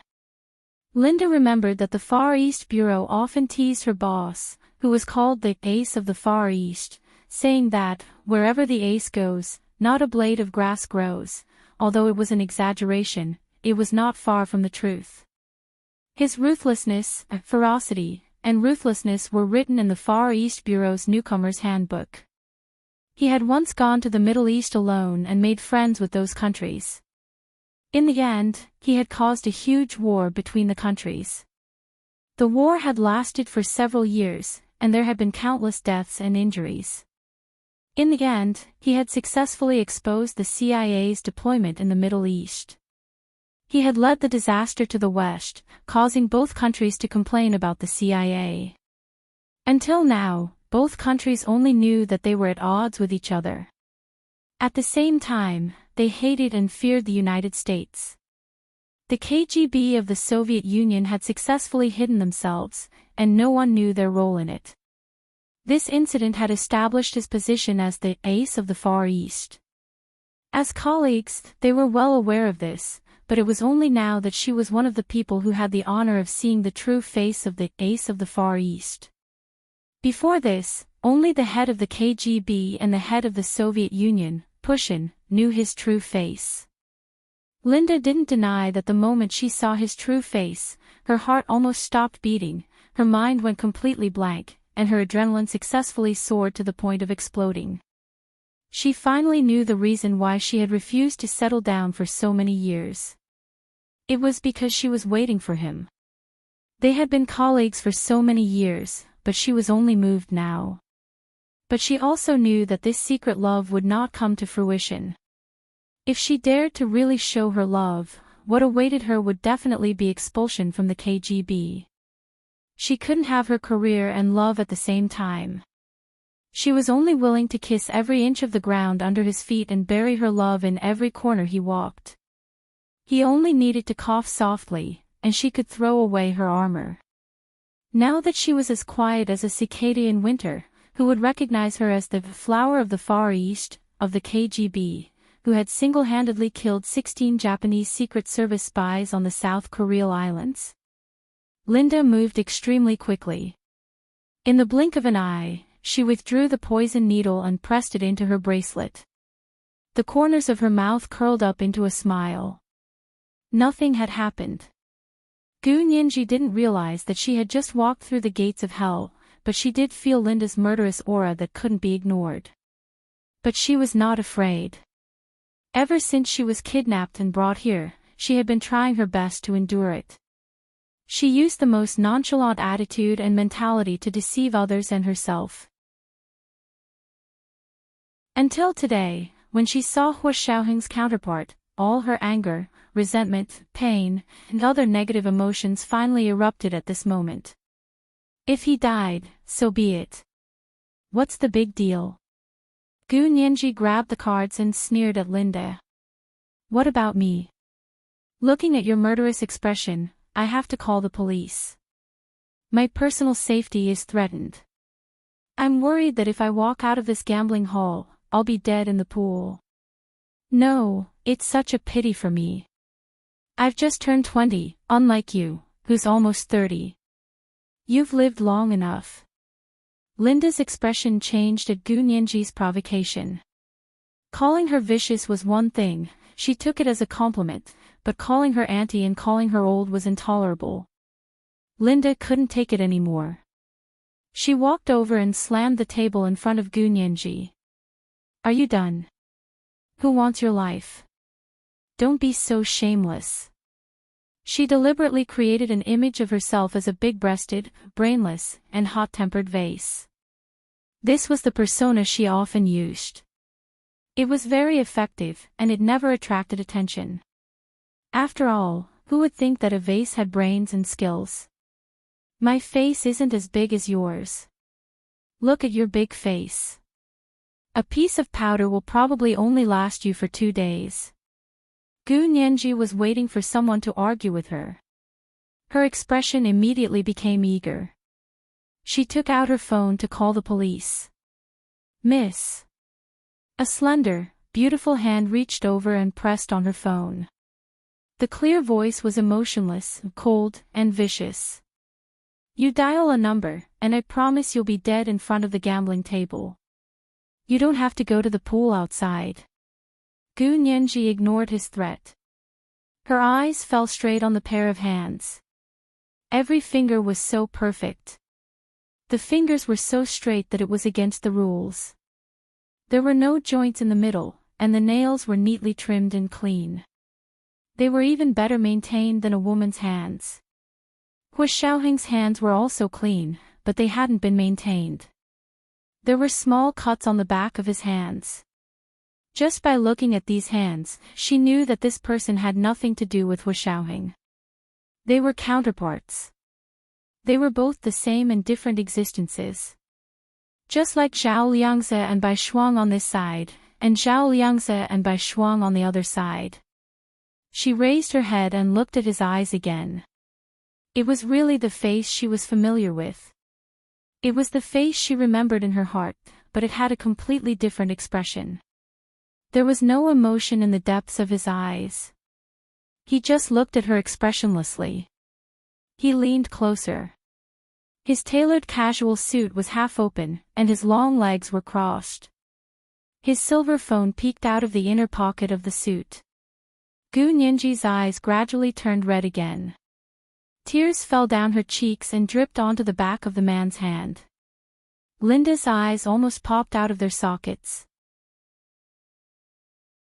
How dare he stand up to the KGB's ace of the Far East and the flower of the Far East? The ignorant were truly fearless. Even you want to kill me? Gu Nianji wiped her tears and simply handed over her neck. She gestured with her hands. Do it. Do you have a knife? Cut me here. She's really crazy. Linda muttered. She began to reflect on why she would argue with a lunatic. The ace of the Far East was obviously stunned as well. However, he quickly reacted and retracted his hand as if nothing had happened. He looked at the dealer and said calmly, "Deal the cards. In the future, you can't let mental patients in casually." Who is the mental patient talking about? Gu Nianji restrained her emotions and stopped crying. She glanced at him sideways and took a card from the dealer's hand to trick him. The ace of the Far East ignored her. Linda interrupted from behind, "Of course the mental patient is talking about you." The corners of Gu Nianji's lips curled up.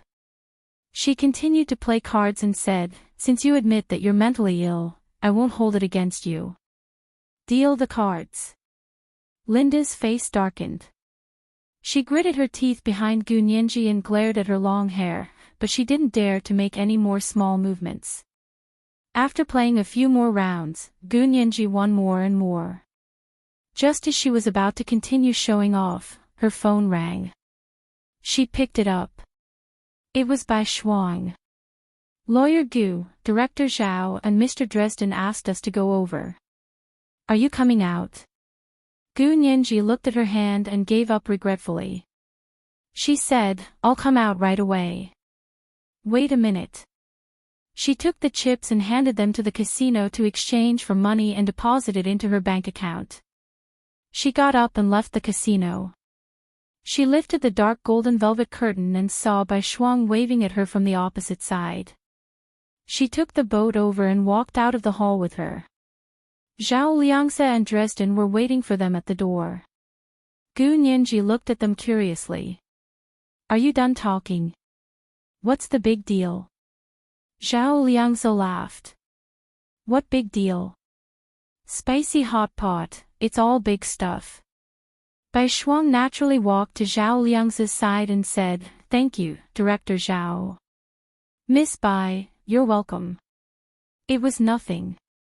Zhao Liangse's attitude towards her was much gentler, and there was even a hint of affection. Gu Nianji looked at them with a smile and said, "You guys are so familiar with each other, so why are you being so polite? You can call him Little Zay, and he can call you Ah Shuang, right?" Bai Shuang blushed slightly and was about to decline when Zhao Liangse said first, "Okay, Ah Shuang can call me Little Zay from now on."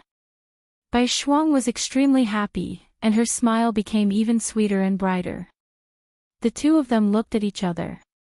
Even if they were talking about boring things like how nice the weather was tonight, they still enjoyed it. Gu Nianji couldn't help but want to roll her eyes. She had really eaten too much dog food tonight. Although she wasn't a single dog, Gu Nianji couldn't stand it anymore. She tapped Zhao Liang's shoulder. That's enough, you guys. Tonight's dog food is over the limit. Please do it tomorrow. Don't waste dog food. Zhao Liangzi laughed loudly. Lawyer Gu, you're jealous. Jealous my ass. Gu Nianji turned and saw Dresden standing alone next to her. She was about to walk over when she saw Dresden's eyes suddenly light up with surprise. He took 2 steps forward and walked past Gu Nianji. Gu Nianji, she turned to follow Dresden's gaze and saw that the ace of the Far East and Linda had also come out. It was obvious that Dresden was heading for Linda. He reached out to her excitedly. Miss Linda, we meet again. Linda tilted her head and gave him a charming smile. Mr. Dresden, I missed you very much. The two of them shook hands and couldn't separate. They led the way to the elevator downstairs. The corners of Gu Nianji's mouth twitched as she looked at the ace of the Far East, who was walking behind Linda. He was expressionless, but the coldness in his body was obvious. Zhao Liangzi and Bai Shuang nodded at him and followed behind Dresden and Linda. Gu Nianji lagged behind and happened to be walking side by side with the ace of the Far East. Gu Nianji looked at him and felt very strange. She couldn't help but ask nosily, Brother, aren't you angry that your girlfriend ran away with someone? She had just been sitting on his lap, but in the blink of an eye, someone had put his arm around her shoulders and entered the elevator. She really had to give the dedicated KGB personnel a thumbs up for this coquettish operation.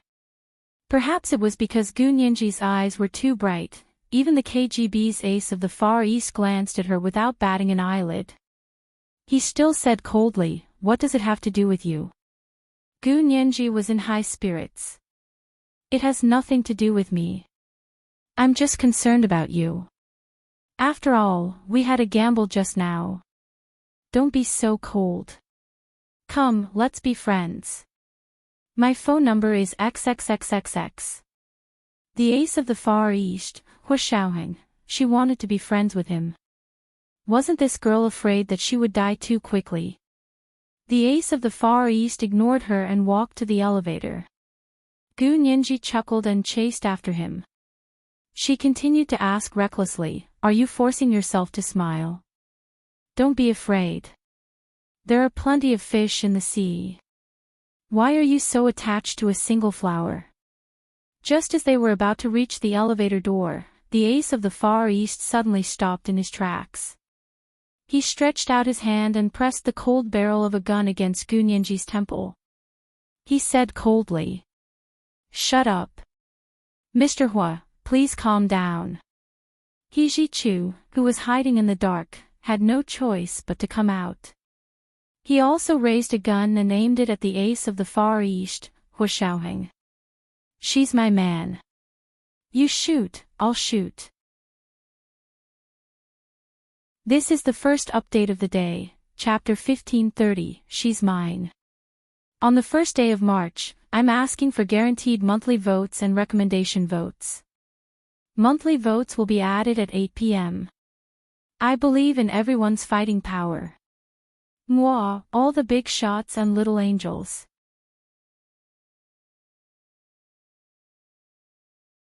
Chapter 1542. He Ji-chu appeared, and so did the people he brought with him. Each of them held a gun and aimed it at the two people at the elevator door. The people in the elevator looked at each other nervously and didn't dare to move. At that moment, only one thought echoed in Gu Nianji's mind. So this was how it felt to be pointed at the temple with a gun. The cold barrel of the gun was like an iron rod without any temperature, pressed against her head. She could even hear the sound of the other party's finger pulling the trigger. The ace of the Far East's figure flashed, and in the blink of an eye, he was already standing behind her. One arm wrapped around her neck, and the other hand was still pointing at her temple with the gun. He smiled at He Ji-chu. "Young master He, how have you been?" He Ji-chu's expression froze slightly, and he suddenly understood. "You're forcing me to show myself." No wonder the ace of the Far East had suddenly attacked a defenseless young girl. The ace of the Far East strangled Gu Nianji's neck and leaned close to her cheek. The two of them were so close that Gu Nianji could feel his hot breath. She wasn't used to it. She pursed her lips and said angrily, "Since you've already let young master He out, can you let me go now?" "Who did I offend? I wanted to be friends with you out of goodwill, but you used me to threaten me. Are you still a man?" The ace of the Far East ignored her provocation and said to He Ji-chu. "So this is young master He's weakness." He pressed the gun tighter against Gu Nianji's temple. Gu Nianji felt that a small red scar would definitely appear on her temple. She couldn't help frowning and saying, "Mr. Hua, since you've achieved your goal, can you let me go now?" The ace of the Far East snorted and pushed Gu Nianji out. "Mr. Hua, don't go too far." He Ji-chu's eyes were about to burst into flames, and the trigger in his hand clicked. Gu Nianji staggered from the push and plunged into He Ji-chu's arms. He Ji-chu hugged her tightly and still pointed the gun at the ace of the Far East. He said coldly, "There won't be a next time." "Do you think I want to?" The ace of the Far East put his hands in his pockets and didn't change in the face of so many guns pointed at him. "Your woman is too noisy. I'll help you teach her a lesson. You don't have to worry about that." He Ji-chu put away his gun and waved his hand. The people he brought with him quickly dispersed, leaving only the three of them in front of the elevator. He Ji-chu pulled Gu Nianji's hand into the elevator and shielded her in a corner. After the ace of the Far East came in, he stood at the door and didn't walk back. Gu Nianji stood in the elevator and thought it was ridiculous. She clearly loved Major General Hua and treated He Ji-chu as her brother, but in this environment, she had no choice but to stand closer to He Ji-chu. Because that ace of the Far East was too annoying. The group of people didn't speak in the elevator. It wasn't until they got out of the elevator and boarded a small yacht back to H City that He Ji-chu started talking to the ace of the Far East. Gu Nianji found a mirror on the yacht and looked at herself.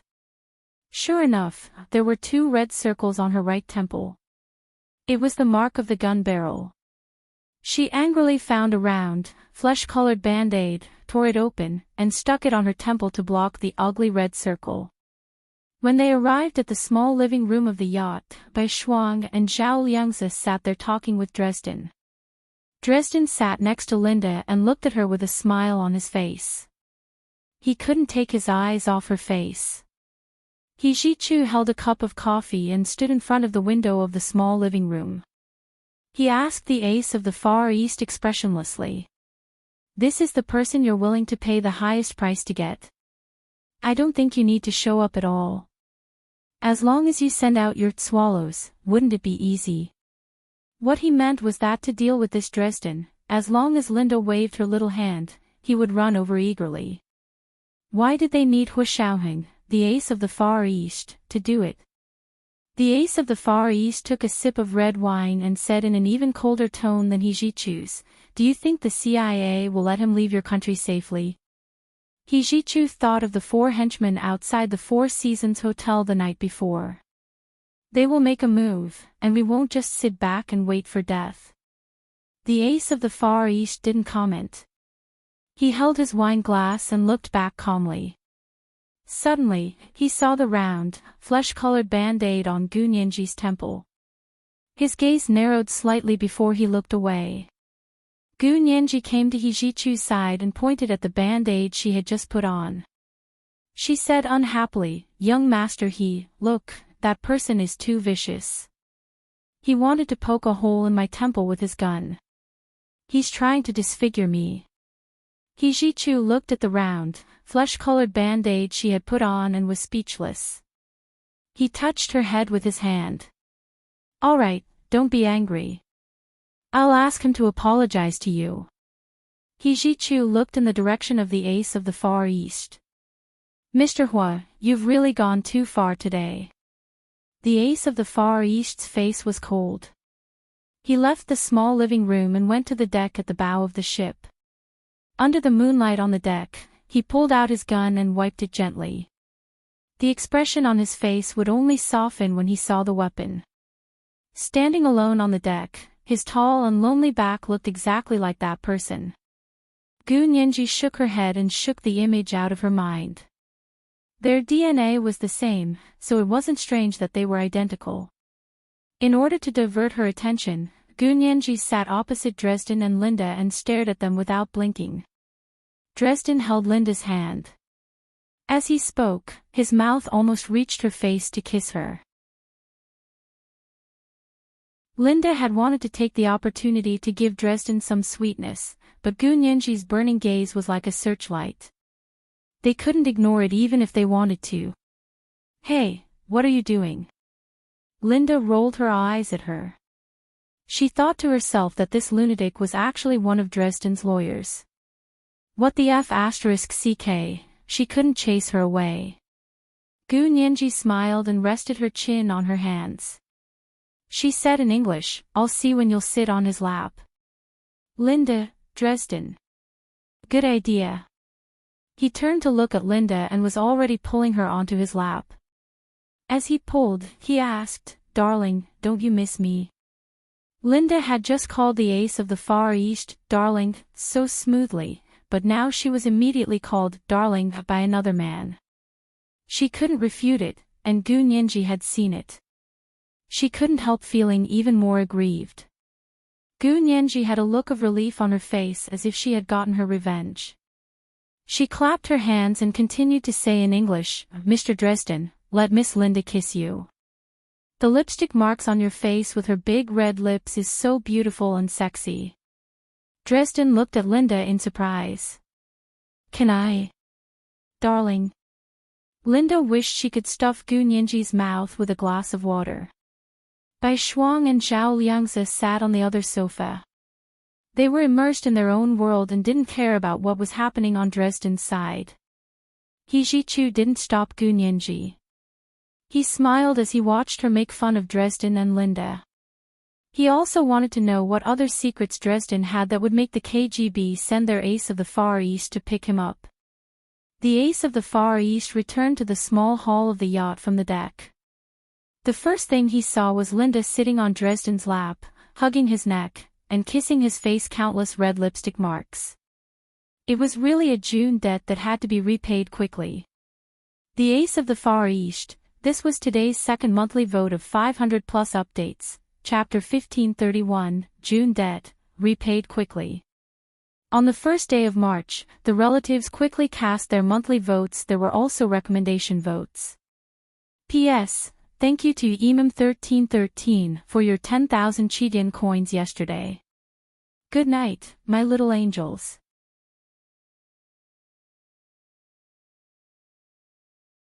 Chapter 1543. Gu Nianji turned around with a smile and raised an eyebrow at the cold ace of the Far East. She didn't say anything else because she knew her limits. It was one thing to deliberately let Linda and Dresden be intimate, but it was another thing to expose Linda and the ace of the Far East's identities. Gu Nianji wasn't that stupid. She wouldn't expose their special identities in front of Dresden. Linda felt extremely awkward, but she didn't show it at all. Instead, she lazily lay in Dresden's arms and said to the ace of the Far East in Russian, Peter, is the car ready? There are also boat tickets. Mr. Dresden and I want to leave here as soon as possible. Gu Nianji's eyes looked between the ace of the Far East and Linda. She suddenly understood that in front of Dresden, these two were now the eldest daughter and the chauffeur and bodyguard. The ace of the Far East was indeed the ace of the Far East. He quickly got into character. He nodded slightly with a cold expression and replied in Russian, Miss Linda, the car and boat tickets are ready, but the weather outside isn't good. I'm afraid the boat won't leave for 2 days. This was a code between him and Linda. It meant that there were people watching them outside and they couldn't leave immediately. Linda understood and purposely frowned. She said unhappily in English, "You're so annoying. I want to take Dresden to my parents right away." Dresden looked at Linda in surprise and said, "Did you just speak Russian to him?" Linda nodded and translated what she had said to the ace of the Far East's driver, Peter, into English for Dresden. Dresden was obviously very afraid of Linda's driver. He frowned at him a few times and said hesitantly in English, "Your driver is very handsome." Linda proudly flicked Dresden's face with her finger and smiled. "Darling, are you jealous?" "Don't worry, in my heart, no one is more handsome than you. The one I love the most is you." Dresden glanced at driver Peter in embarrassment and whispered, "Don't say that in front of others." "Don't worry, he doesn't understand English," Linda said as she moved closer to Dresden. The two of them hugged and kissed passionately. The ace of the Far East's driver, Peter, stood to the side with a straight face and didn't say a word. After all, he didn't understand English. Gu Nianji's back was drenched in sweat as she watched the scene unfold before her. She had deliberately caused trouble because she had seen Linda and the ace of the Far East being intimate in the gambling hall just now. But at this moment, seeing that Linda was able to restrain herself freely, speaking in human language and ghost language as if nothing had happened just now, he couldn't help but admire her in his heart. TSK, even the Oscars owed this KGB flower of the Far East an Oscar. Those movie queens and movie kings were nothing compared to these intelligence agents who risked their lives to put on a show every day. Gu Nianji was very emotional, but when she thought about Hu Xiaoheng's occupation, she stopped teasing him. This was their job. Although she couldn't do it herself, she respected their professionalism. These people were all working for the benefit of their country. Everyone who sacrificed themselves for the interests of the country and the people was worthy of respect. Gu Nianji stopped smiling and stood up. She turned around and walked out of the small hall to the deck outside. This was a small yacht. It couldn't be compared to the 10-story tall Princess Victoria cruise ship. The seawater rippled beneath her feet, sparkling. The moonlight covered the sea like snow-white night epiphyllum embroidered on a navy blue brocade. He Ji-Chu followed her out and stood beside her. He placed his hands on the railing and looked at her sideways. He asked, "What's wrong? Are you unhappy again?" Gu Nianji shook her head and took a deep breath.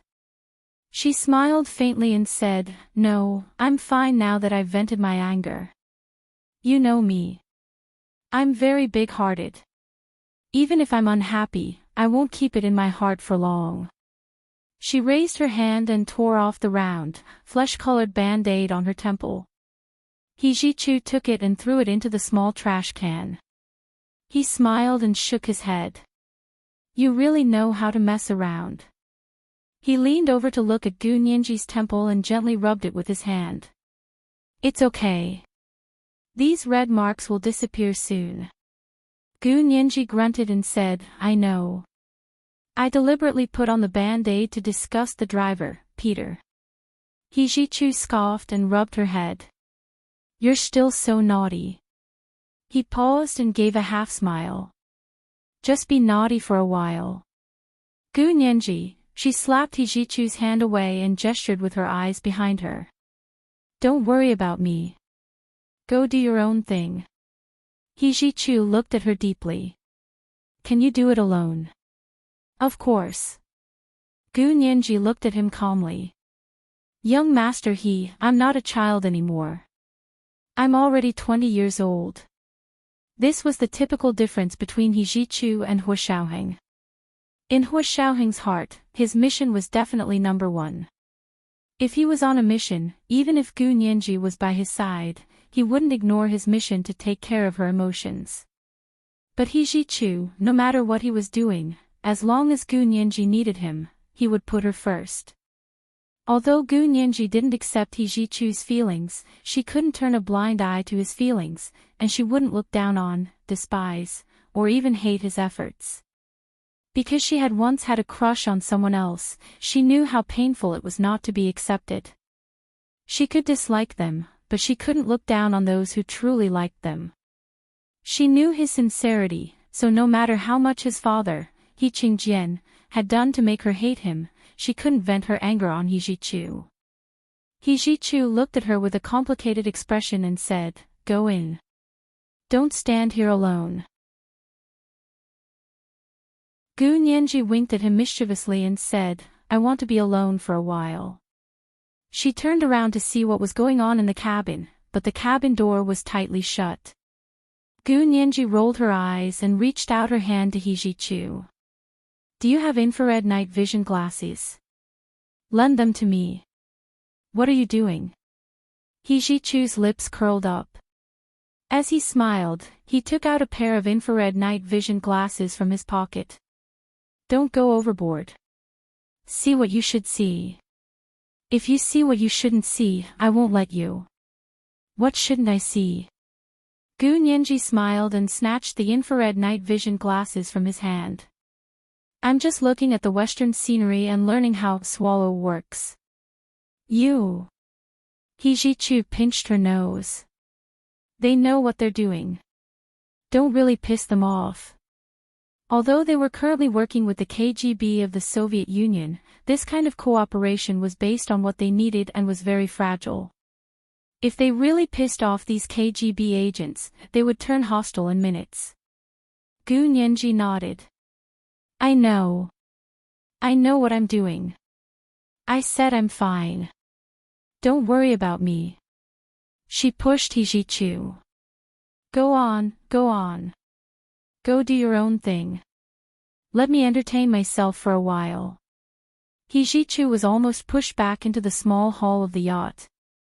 Gu Nianji held the infrared night vision glasses in her hand and proudly made a victory sign at him.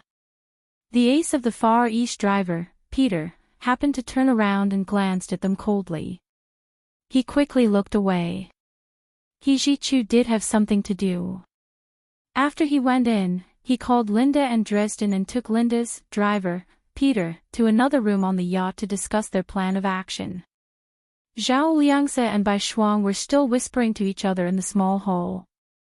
Gu Nianji stood alone at the bow of the boat and looked at the moon. Her mind was almost empty. She wasn't thinking about anything, or perhaps she was thinking about many things. Her expression was extremely calm. Under the moonlight, her face was like a jade carving. She was fair and delicate, so beautiful that she didn't look like a real person. She looked up at the night sky and thought to herself that the weather forecast seemed to say that it would rain tonight, but the moonlight was so bright that it really didn't look like it would rain. It didn't take long for her to know that she had been slapped in the face. A dark cloud suddenly covered the moonlight, and the silver surface of the sea suddenly darkened. Soon, a light drizzle fell on the surface of the sea. There was a wind on the surface of the sea, and visibility was getting lower and lower. Gu Nianji closed her eyes and felt the autumn rain on the sea. Her eyes suddenly widened. She had just felt the small yacht, which was moving at a steady speed, suddenly shake very slightly. It was drizzling on the sea, and the water was rippling. If this shaking had been felt in the cabin, it wouldn't have alerted anyone at all. However, Gu Nianji happened to be standing on the deck at the bow of the boat. She was also holding the infrared night vision glasses He Jichu had given her. She had originally planned to wear them to peek at the love triangle between Linda, Peter, and Dresden. Now there was a new use for them. When it was pitch black, of course she had to wear the infrared night vision glasses. Gu Nianji silently put them on and looked at the turbulent sea. In the darkness of her vision, a few human-shaped red shadows were floating and sinking directly under their yacht. Gu Nianji's heart sank. These were frogmen. She took out her phone and sent He Jichu a text message. She placed her phone on the deck and slipped to the stern of the boat. After confirming that there were no frogmen there, she pulled the rope at the stern of the boat and quietly went into the water. No one on the boat was as good a swimmer as she was, and she also wanted to do something for Hijichu. In the small room on the yacht, Hijichu and the others were halfway through their secret conversation when they received Gunyenji's text message. Hijichu looked up abruptly. "There are frogmen near the yacht." At that moment, they felt the small yacht shake again. This time, it was much more obvious than before. This is the first update of the day, Chapter 1532, The Oscars owe her a little golden statuette. Asking for monthly votes at 3 p.m. Rewards and updates will start at 1 p.m. Monthly votes will start at 8 p.m. with 1,000 updates. I believe in everyone's fighting power. P.S. Thank you, Imam1313, for your 10,000 Chidian coins yesterday. Mwah, everyone, little angels.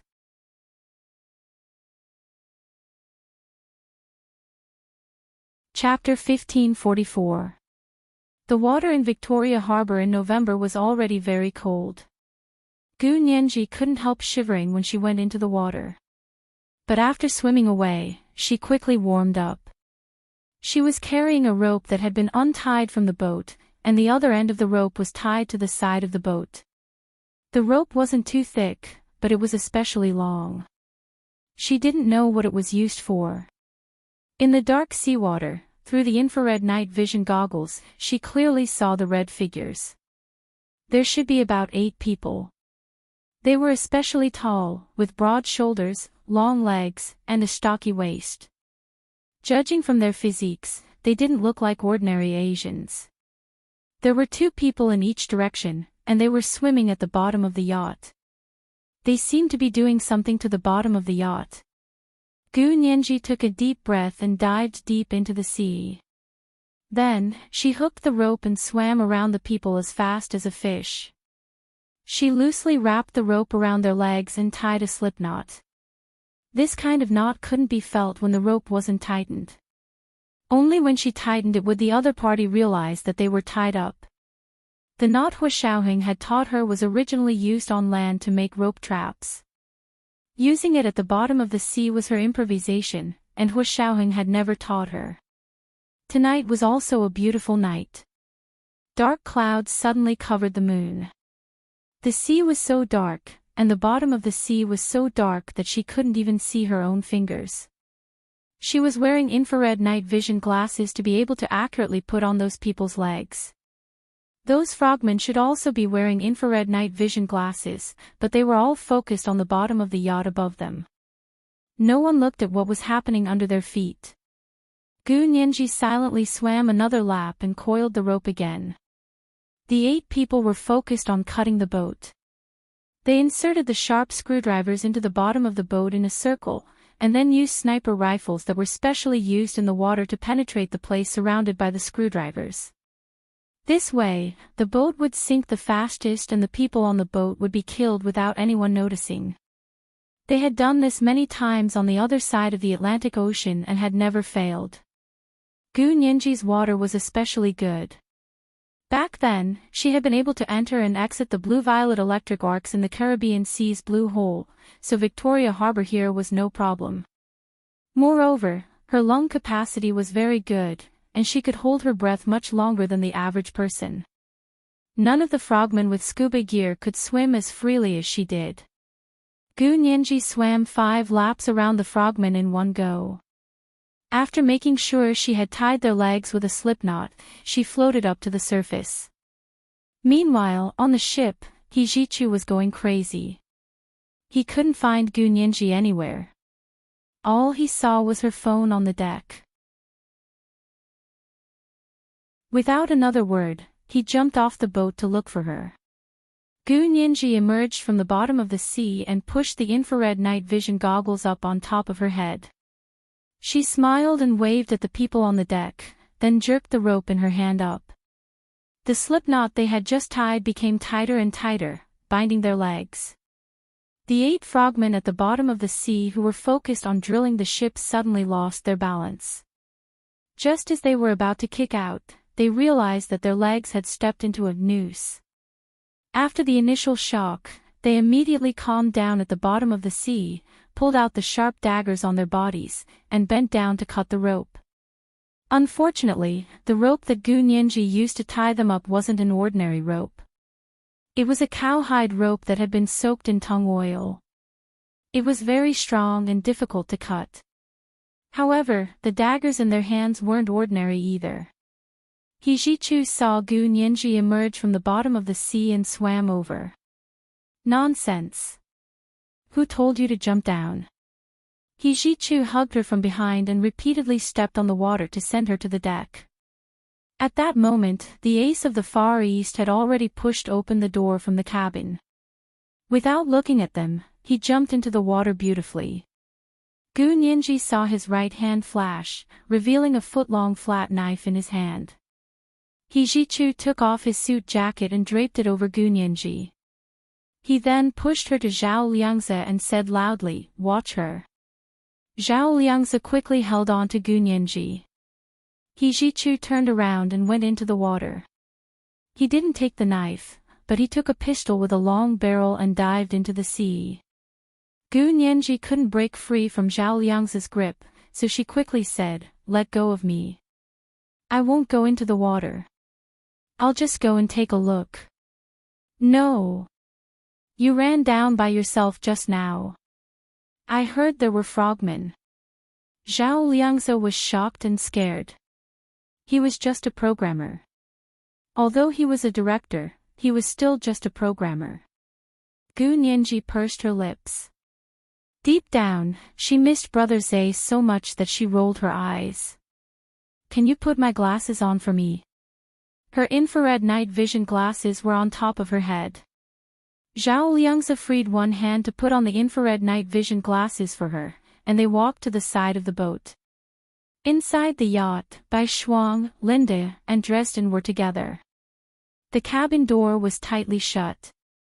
When the ace of the Far East came out, he had locked the cabin door from the outside. The people inside couldn't come out even if they wanted to. Gu Nianji turned around to look at the locked cabin door, then looked down at the bottom of the sea. She gasped. 5 people had already cut the ropes and floated up. They were fighting He Jichu and the ace of the Far East. These frogmen were also Special Forces soldiers of the U.S. Navy SEALs. Their combat power was not something ordinary field agents could compare to. They were already extremely tall, and several of them were almost 2 meters tall. With a wave of their hands, the sea almost rippled. With a kick, they could jump several meters forward. Gu Nianji was dumbfounded. She felt that she had indeed been too bold just now.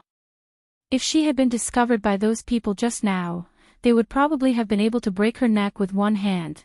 However, He Jichu and the ace of the Far East were not inferior in the sea. They were even more special forces than the Special Forces. They were like 2 dragons in the water. The blade was like snow, and it danced on the dark sea, as bright as lightning. With a horizontal swipe of the blade, a red arrow shot out like a bolt of lightning. The infrared night vision glasses Gu Nianji was wearing were especially sensitive to the temperature of hot blood, so the red was especially dazzling. She couldn't take it anymore and quickly said to Zhao Liangze, "Quickly take off my glasses. My eyes are going blind." Zhao Liangze, he accepted his fate and took it off for her. He almost bowed. "Lawyer Gu, my little lady, please calm down. Don't cause any more trouble for me, okay?" The corners of Gu Nianji's mouth twitched. She ignored him and focused on the fight in the sea. The gun in He Jichu's hand was a gun that was especially suitable for use in the water, so the barrel was much longer than a normal pistol. The bullets were also slender, cone-shaped bullets. After they were fired, they were very fast in the water. He lurked in the water and fired several shots, killing 2 frogmen who were trying to swim away. The ace of the Far East was much more brutal than him. He held the long knife and moved freely in the sea as if he was walking on flat ground. He cut the frogmen alive, and in the blink of an eye, he had killed 5 frogmen. The rain finally stopped, the dark clouds dispersed, and the bright moonlight shone on the sea again. Blood, minced meat, and human limbs floated on the sea. The only frogman who had escaped was scared out of his wits. He didn't even have the courage to turn around. Hijichu surfaced and pursed his lips speechlessly when he saw the hellish scene on the sea. He gestured to the ace of the Far East and quickly swam towards the small yacht. Gu Nianji leaned down and pulled Hijichu onto the boat. The two of them had just stood on the deck when Gu Nianji caught a glimpse of black fins rushing towards them from the corner of her eye. Sharks! Gu Nianji grabbed Hijichu nervously. Call the driver up. Hijichu, he called out to the sea in Russian, Peter. There are sharks. The ace of the Far East seemed to be waiting for these sharks. When they swam closer, he calmly boarded the boat, swaggered past them, and entered the cabin. His casual suit was already wet and stuck to his body, highlighting his tall body as attractive as an ancient Greek statue. Gu Nianji frowned and leaned against Hijichu. This person reeked of blood.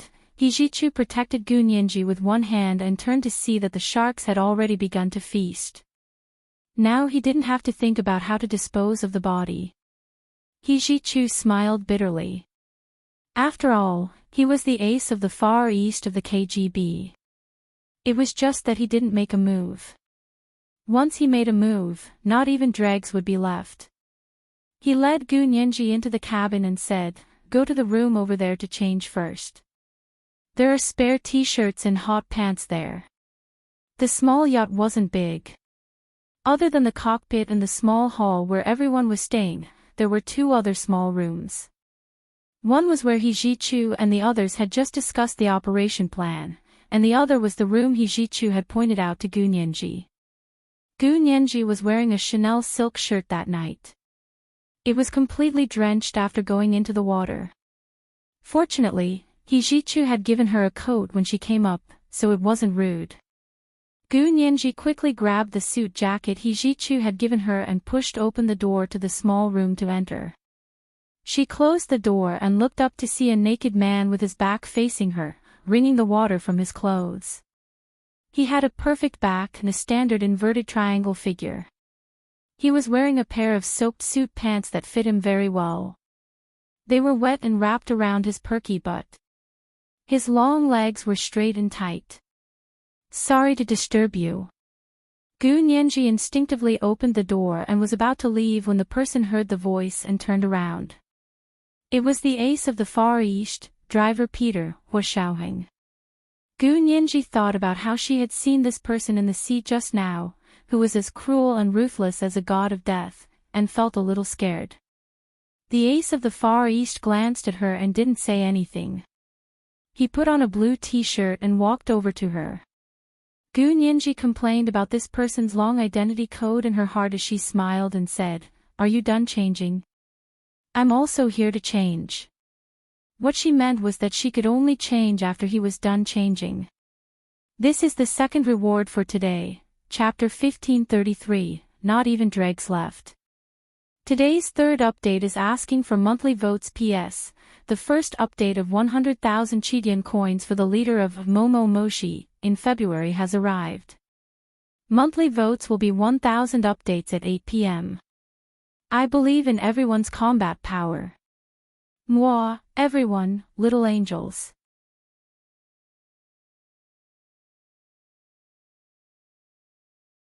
Chapter 1545. The ace of the Far East stood in front of her with one hand on the door handle. He looked down at her and asked emotionlessly in a clear voice. "Who taught you to tie knots?" Gu Nianji blinked and suddenly smiled. "You taught me." Ace of the Far East, he closed his eyes. His patient expression made Gu Nianji feel like he really thought she was mentally ill. Gu Nianji rubbed her nose and smiled sheepishly. "I was just joking. Don't be so cold. A friend taught me that." "What's wrong? Am I wrong?" The ace of the Far East opened his eyes and asked expressionlessly. Why did you jump into the sea? Gu Nianji, she wanted to help Hijichu. What did that have to do with him? Gu Nianji snorted and gripped Hijichu's suit jacket even tighter. Without looking at the ace of the Far East, she turned her head and said, What does it have to do with you? Sigh. I finally returned this sentence and gave myself a thumbs up. The excitement in her heart couldn't help but show on her face. Her plump and curvy lips curled up into a joyous smile. Her entire body seemed to be glowing, bright and beautiful. The ace of the Far East narrowed his eyes and reprimanded her even more coldly and mercilessly. You don't have the ability, yet you're still trying to show off. When you get into trouble, you want someone else to clean up the mess for you. With your weakness, Hijichu doesn't need an enemy at all. With that, he opened the cabin door and left. Gu Nianji was so angry that she almost jumped up and hit him. She glared at his back, and her eyes were about to shoot daggers. She wanted nothing more than to stab him in the chest. What's wrong? Hijichu walked over with a towel drying his hair. Did you change your clothes? Gu Nianji snorted. I'll change it right away. She closed the cabin door and found a black men's t-shirt in the closet inside. It looked like the kind of pajamas she used in the other world. She immediately put it on without hesitation. The jeans on his legs were soaked, heavy, and extremely tight. After changing, she found a pair of hot pants to change into. It was already the smallest size, but the waist was still a little loose. Although it wouldn't fall off, it wasn't comfortable to wear. Moreover, the black men's t-shirt reached her thighs and covered her hot pants, making it seem as if she wasn't wearing any pants. It was too embarrassing.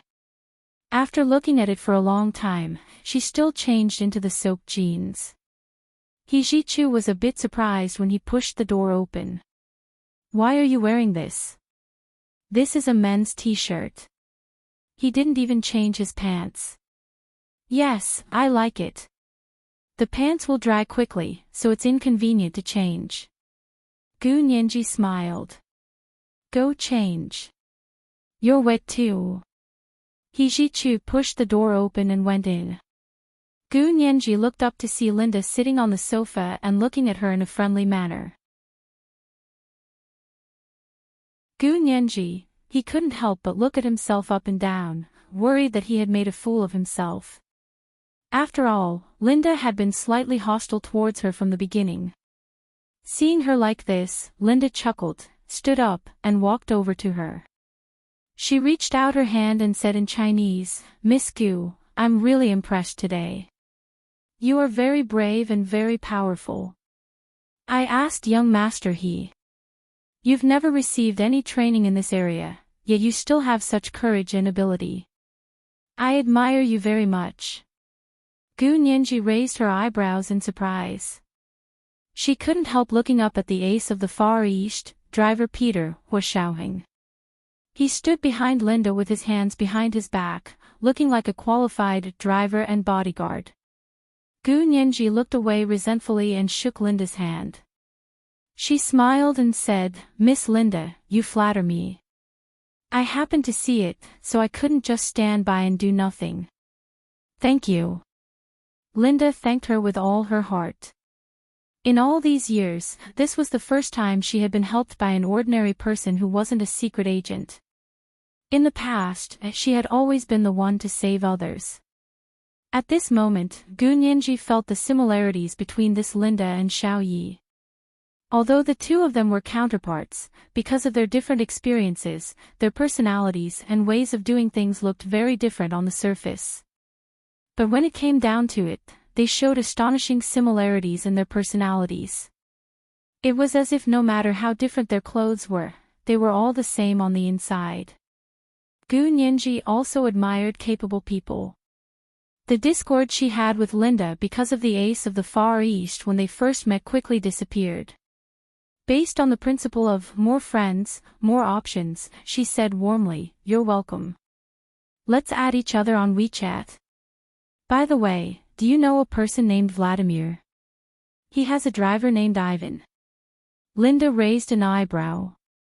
Okay, this girl knew the second in command of the KGB and his driver. I think so. I'll help you check when we get back, Linda said with a smile. She took out her phone and added Gu Nianji as a friend.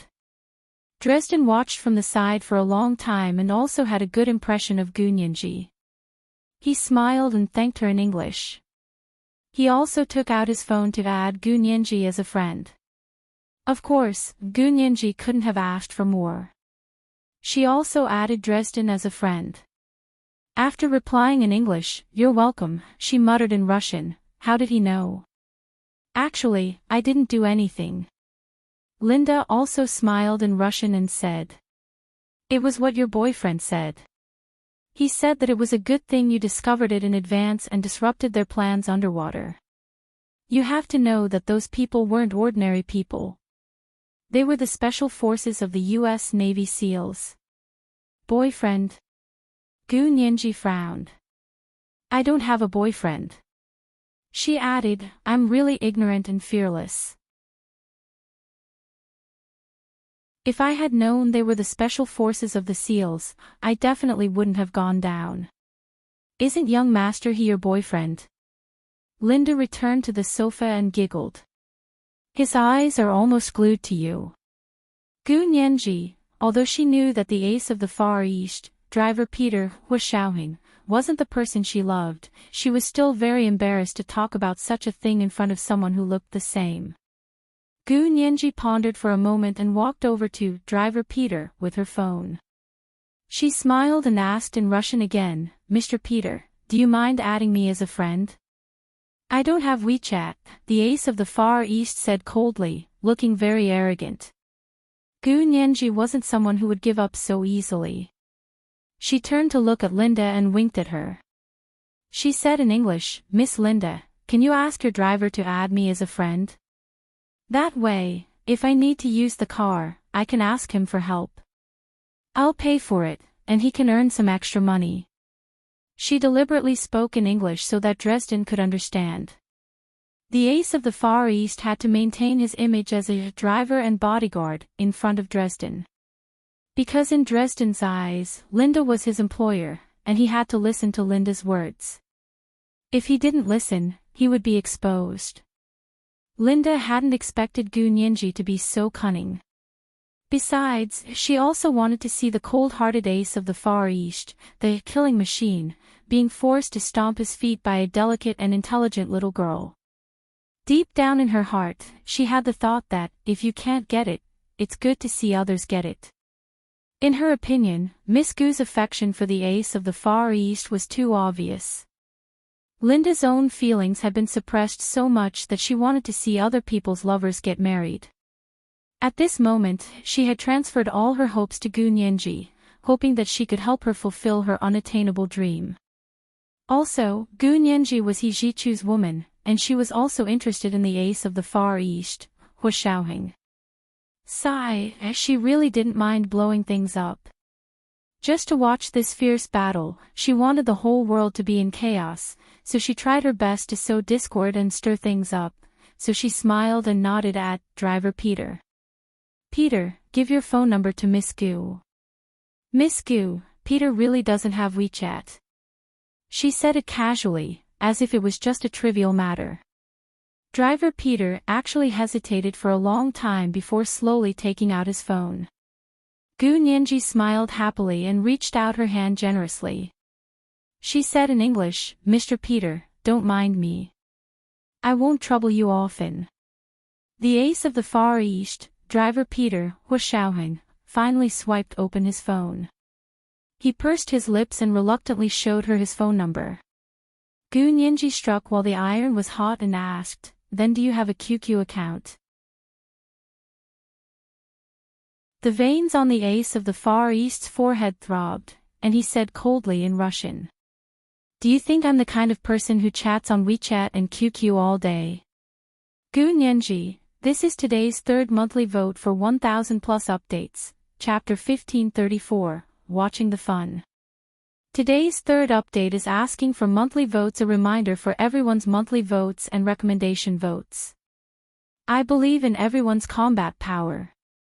Good night, everyone, little angels.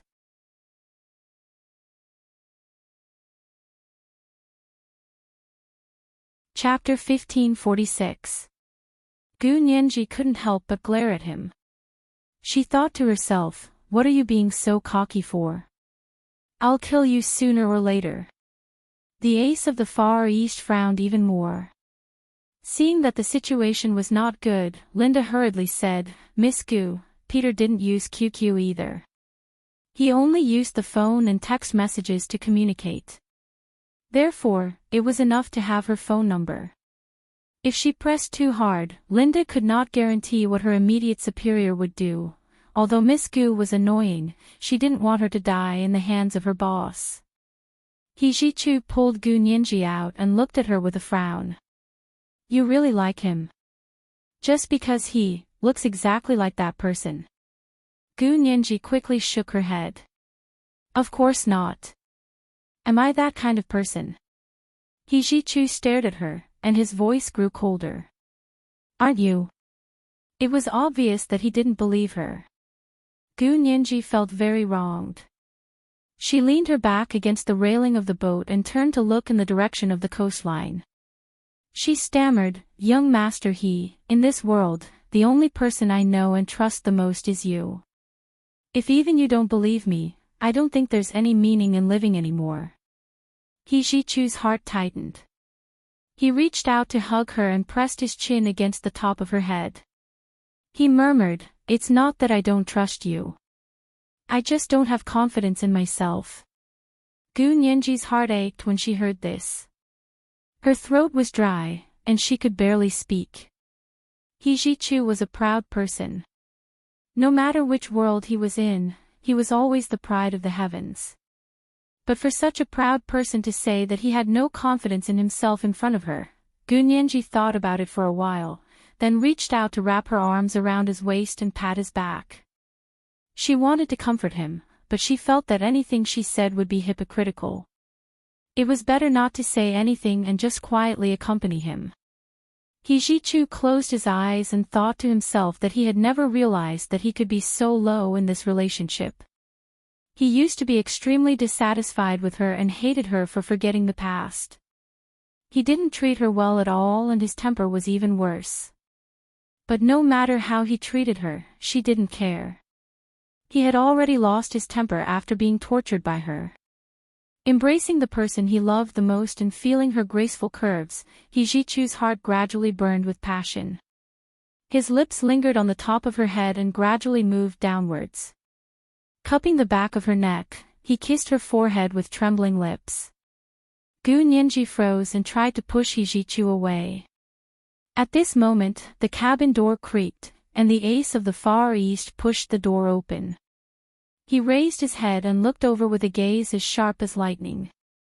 Gu Nianji had an idea and immediately said in Russian, Mr. Peter, are you here to see young master He? He Jichu's back was facing the cabin. When he heard the voice, he knew someone had come. He sighed and let go. He looked down at Gu Nianji and only looked in the direction of the ace of the Far East. He rubbed her head in frustration. Go in. His voice turned cold and solemn. Gu Nianji quickly walked away from him and headed towards the cabin. When she walked past the ace of the Far East, she heard him whisper a word in Chinese. Fickle. She suddenly stopped in her tracks and bared her teeth at the ace of the Far East, who was looking straight ahead. What do you mean? What did I do to piss you off that you have to scold me like this? Nianji, go in. He Jichu's voice was even colder. It was obvious that he didn't want Gu Nianji to have any more contact with the ace of the Far East. Gu Nianji felt very aggrieved when she saw that this person had ignored her after saying one sentence to her. She stomped her feet and went back to the cabin. He Jichu carefully sized up the KGB's ace of the Far East.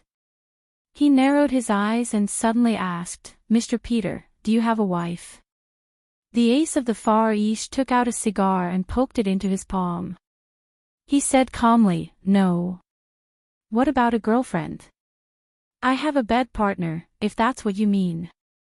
The ace of the Far East looked at Hijichu expressionlessly. "What's wrong?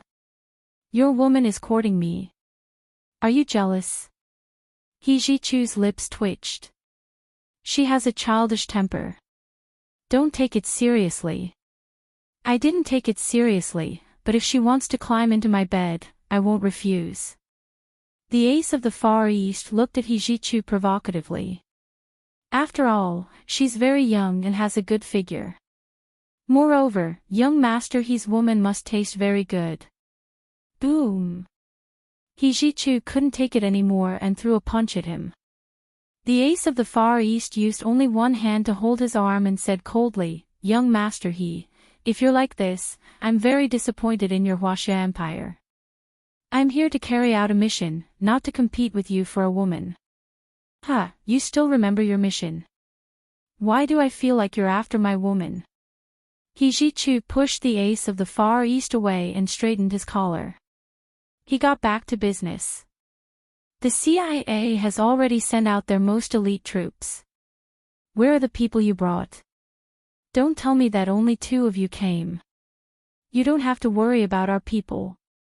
The ace of the Far East turned to look at the navy blue sea that was covered with silver light. "As long as you help send him to M City, our people will take over the rest." M City and H City were the same. They were 2 relatively special areas in Huaxia Empire. Now that the international community knew that Dresden was in H City, and all the forces were gathered in H City, it was obvious that the KGB wanted to take advantage of this time difference to secretly bring him to M City and leave the country from there. Hijichu nodded and frowned at the ace of the Far East. He said, "Do you really believe that this Dresden brought important information?" The ace of the Far East's eyebrows twitched slightly. "What do you mean, young Master He?" Hijichu didn't answer directly and said implicitly, "The seals tonight weren't very strong." Inside the cabin, Gu Nianji was a little restless after she'd entered in a panic. She held a glass of water and wanted to find something to distract herself. After tonight, Bai Shuang and Zhao Liang's relationship had taken a step closer. She didn't disturb them. She lowered her head and took out her phone to surf the internet for fun. She opened the social media site she often went to and suddenly saw that Dresden had posted new news on that Twitter account. Looking at the time, it was when they were fighting the seals at the bottom of the sea. This time, it was some news about the upper echelons of the Huaxia Empire. Of course, it was said that the source of his information was the CIA, so the people who read the gossip believed it and quickly spread it on the internet. Gu Nianji was slightly taken aback. She subconsciously glanced at Dresden and didn't see Linda. Gu Nianji raised an eyebrow and raised her glass to Dresden. She smiled and said in English, "Where's Miss Linda?" She went to the bathroom to freshen up her makeup. Dresden smiled at Gu Nianji and praised her again. "Miss Gu, are you really a lawyer? You're quite skilled." "Of course I'm a lawyer." Gu Nianji was unquestionable. "Mr. Dresden, did you just post something on Twitter?" Dresden was stunned for a moment. His eyes flashed and he quickly nodded. "I was angry, so I posted something." "Gu Nianji, what were you angry about just now?" She was confused. "Those people wanted to kill you." Yes. "Aren't you angry? What did I do wrong that they're after me like this?" Dresden waved his arms in righteous indignation. "I just can't stand their eavesdropping. I think everyone should enjoy the freedom of the internet." Gu Nianji, she stared intently at Dresden and enunciated each word clearly. "You're angry that the CIA is after you, so you went to Twitter to leak information about the Huaxia Empire?" "I don't understand this logic." Dresden didn't seem to expect this busy 20-year-old lawyer to have some skills. He was stunned for a moment before he said uneasily, "I don't understand what you're talking about. Anyway, That information is important to the CIA. If I expose it, it'll be a huge blow to them. Gu Nianji narrowed her eyes and once again sized up this so-called traitor to the CIA that both the Huaxia Empire and the Soviet Union were doing their best to protect. She didn't continue asking questions. She lowered her head and opened the little app that Gu Xiangwen had given her. She silently hacked into the Twitter account. Zhao Liangze had helped Dresden set up that account. It was so that even Twitter officials couldn't find the IP address of the account.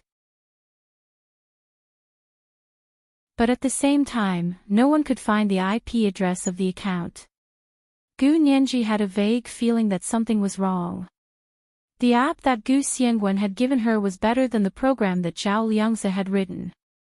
Gu Nianji used this app to hack into Dresden's account and could see the IP address of every post in his account. She quickly found the IP address of the latest tweet. It was actually from the United States. Dresden had clearly said that he was the one who had tweeted here, so the IP address should be H City.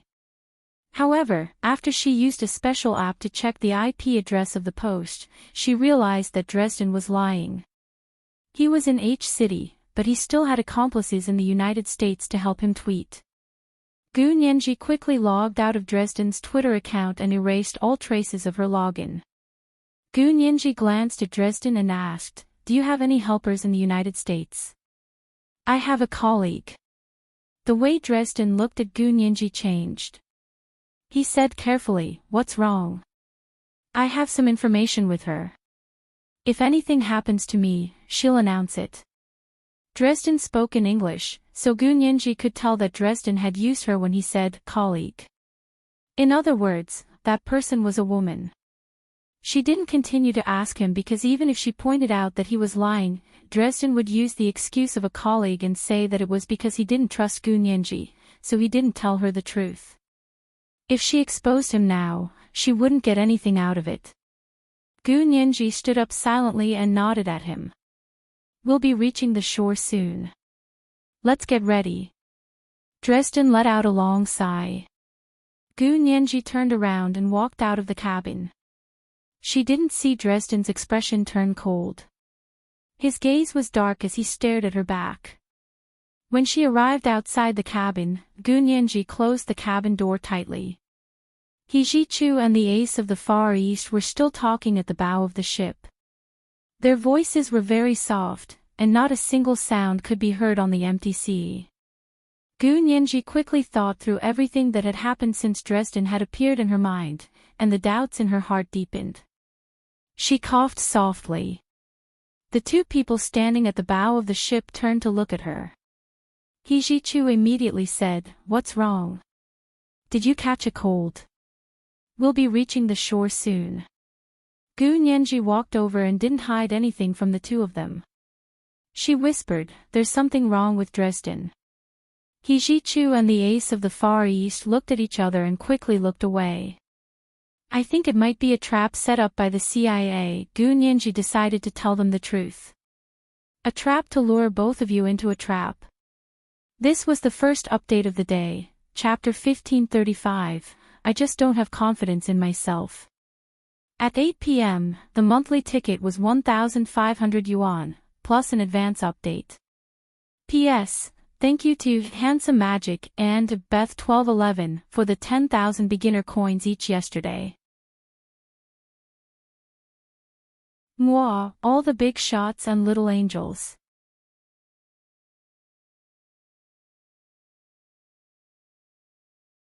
Chapter 1547. Why do you say that? He Ji-Chu looked at Gu Nianji approvingly. He had been discussing this topic with Peter just now, but neither of them had any evidence. They just had a hunch that something was wrong. Gu Nianji glanced at the two of them and smiled. "Then I'll throw in a brick to attract Jade." He Ji-Chu's eyes burned even more intensely, but the ace of the Far East remained indifferent. There was even a mocking smile on his lips. Gu Nianji didn't really want to tell this driver Peter. But now they were in the same boat, and it was very likely that they were facing a common enemy. She suppressed the discomfort in her heart and said softly, "First of all, I find it unbelievable that he was able to escape with so much classified information from the CIA.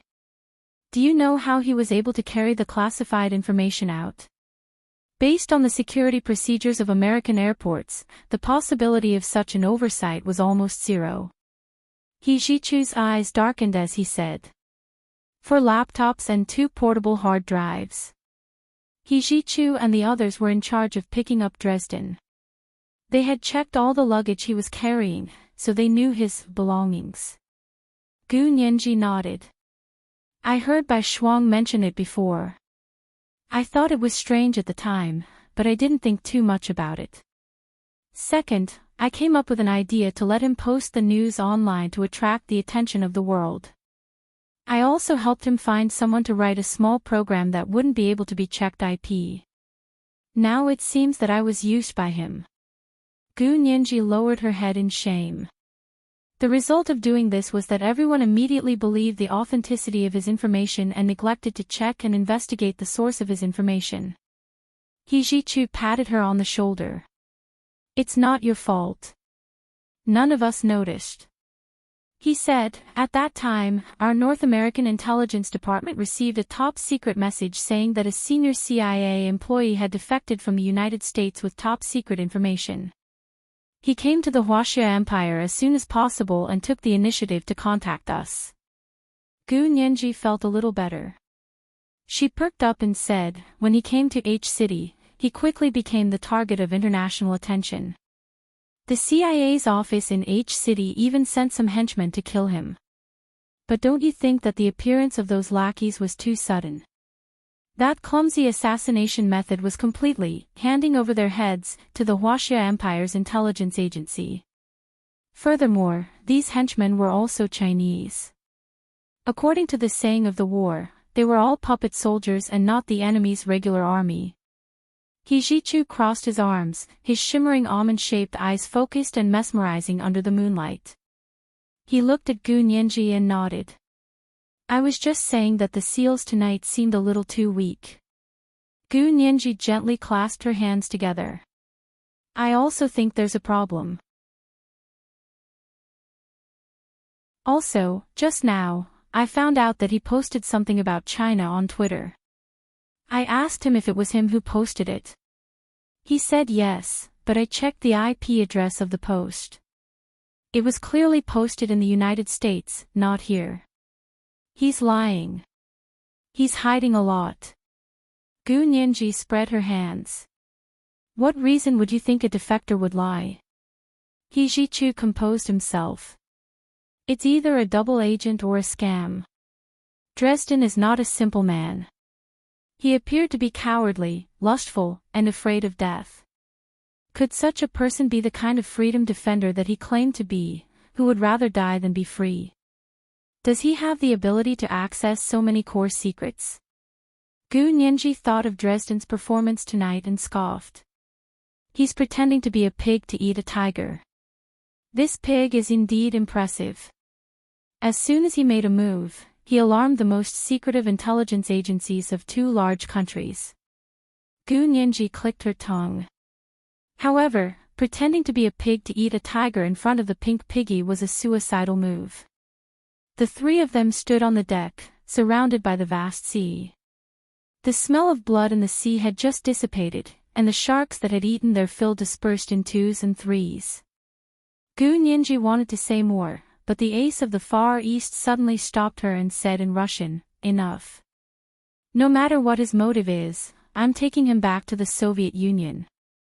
He Jichu protected Gu Nianji and frowned at the ace of the Far East.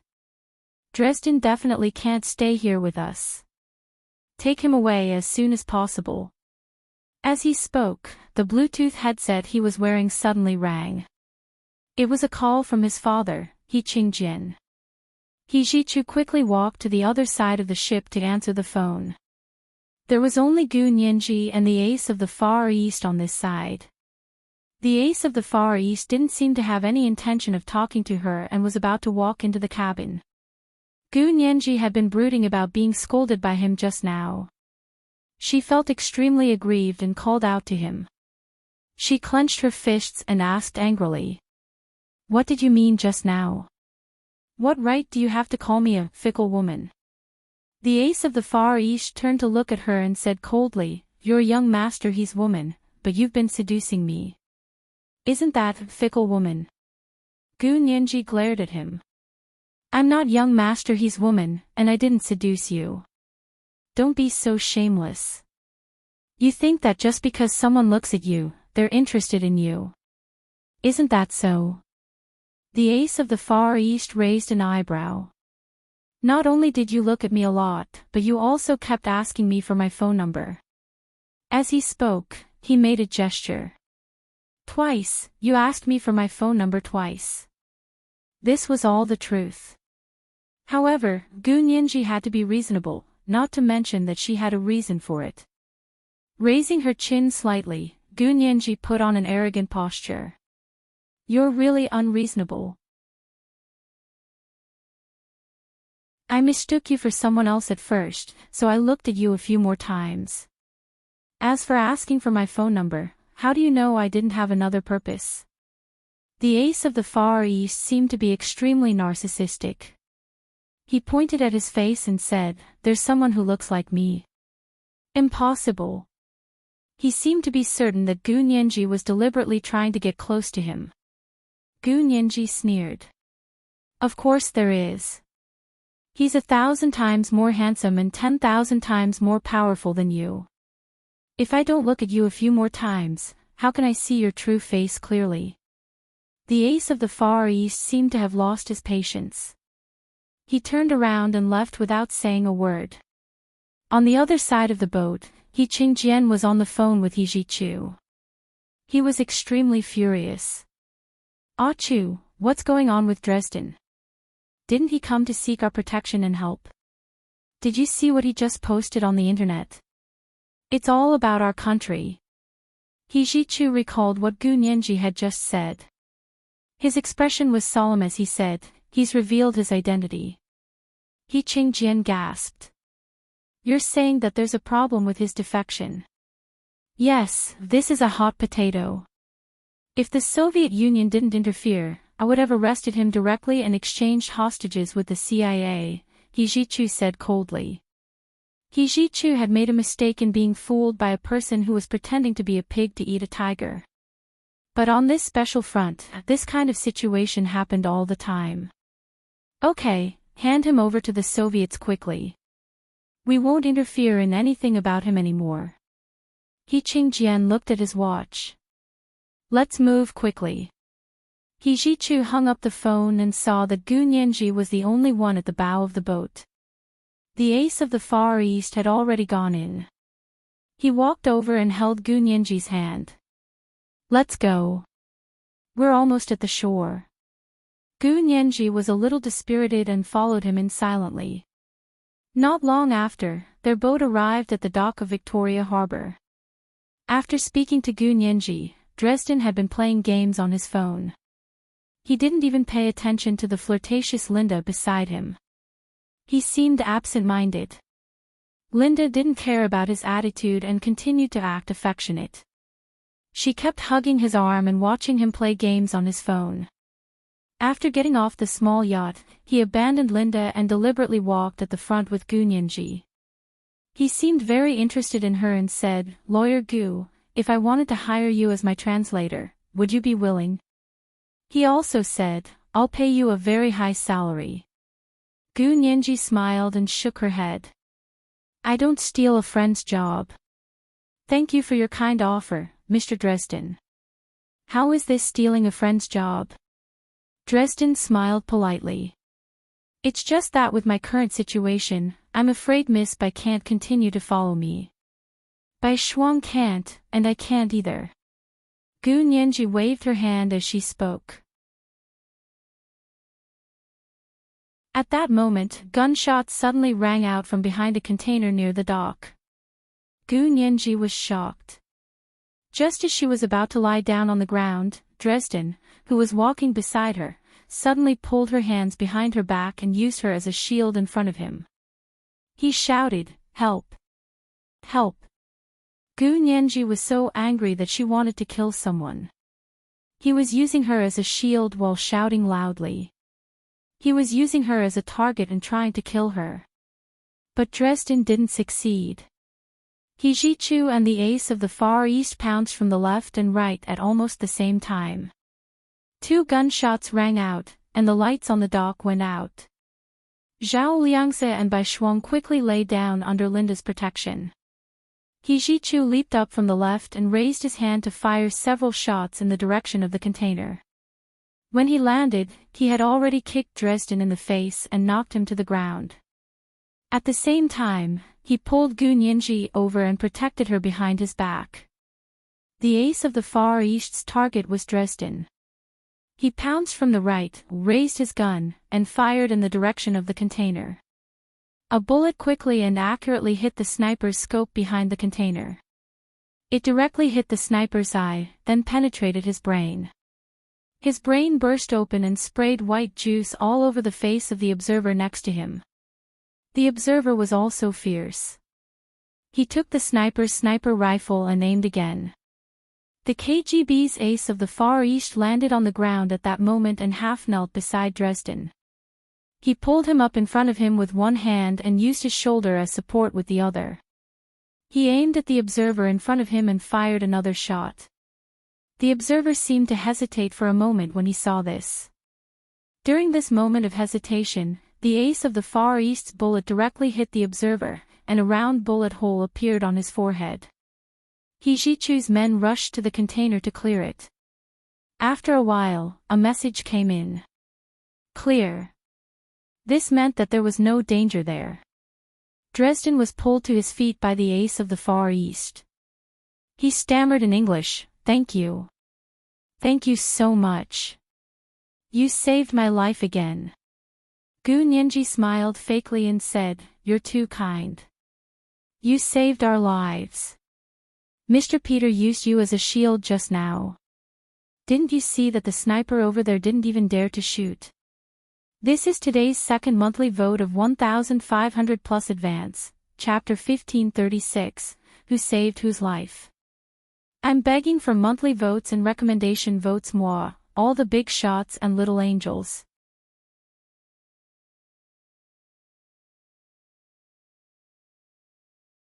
Chapter 1548. Panic flashed in Dresden's eyes as he stammered. "I don't understand what you mean." He Jichu's face was tense. He strode over, grabbed Dresden's collar, and punched him in the face. Dresden's head tilted to the side and he spat out a mouthful of blood. One of his teeth had been knocked out. "You! What are you doing? I'm here to seek refuge in your country. You can't do this to me. I want to see your Prime Minister and Speaker." Dresden covered his face and glared at He Jichu. He Jichu didn't want to waste time with him. He took out his phone from his pocket and grabbed his finger to open it. "This is my phone. You cannot invade my privacy." Dresden had been bluffing and shouting just a moment ago, but now he was so scared that even his voice had changed and was extremely hoarse. The ace of the Far East, who was standing next to him, probably felt that he was too noisy, so he slashed the back of his neck with a knife and knocked him out. "Go!" He Jichu quickly changed the password on Dresden's phone, then gestured for them to leave the dock and return to the Four Seasons Hotel where they had been staying.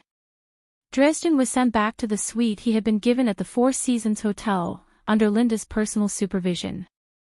He Jichu said to Bai Shuang and Zhao Liangze, "I'm sorry, I'll send someone to send you back. You can't contact the outside world until the matter is resolved." Zhao Liangze was very nervous and said, "Young Master He, we know the severity of the matter. We won't speak carelessly. I'll take Bai Shuang and my boss back. You don't have to worry." "Your boss?" He Jichu's shimmering almond-shaped eyes narrowed unkindly. "Is it CEO Liu? Is he still here? He still has some business to discuss." Zhao Liangze said frankly, "There are also some employees who have won big prizes and will stay here for a few more days." He Jichu shook his head. I'll help you explain to your boss, but you can't contact anyone right now. With a wave of her hand, she had someone take away Zhao Liangze and Bai Shuang's phones. It won't be long. Don't worry. Before Dresden left the Huaxia Empire, Zhao Liangze and Bai Shuang couldn't contact the outside world and would be temporarily placed under house arrest. Zhao Liangze was speechless. Today, he discovered another side of Dresden and didn't want to get involved.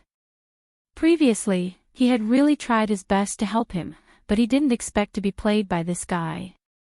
Zhao Liangze felt terrible. Bai Shuang felt extremely guilty and even a little scared.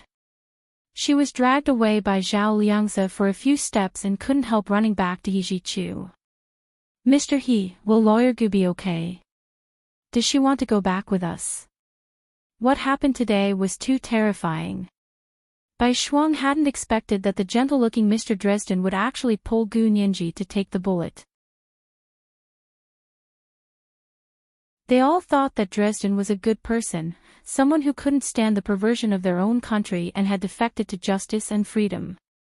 Who would have thought that this good man was not as simple as he seemed? He Zhichu also wanted to send Gu Nianji back, but he wouldn't go with them.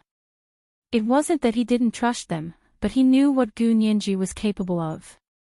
If she wanted to fool these two people, it would be a piece of cake. He had to find the best men to escort her. He Zhichu played with Dresden's phone. His face was expressionless as he said coldly, "She was scared today and needs to rest. She'll go back in a few days." Bai Shuang and Zhao Liangze looked at each other and didn't say anything else. They followed He Zhichu's men and left H City.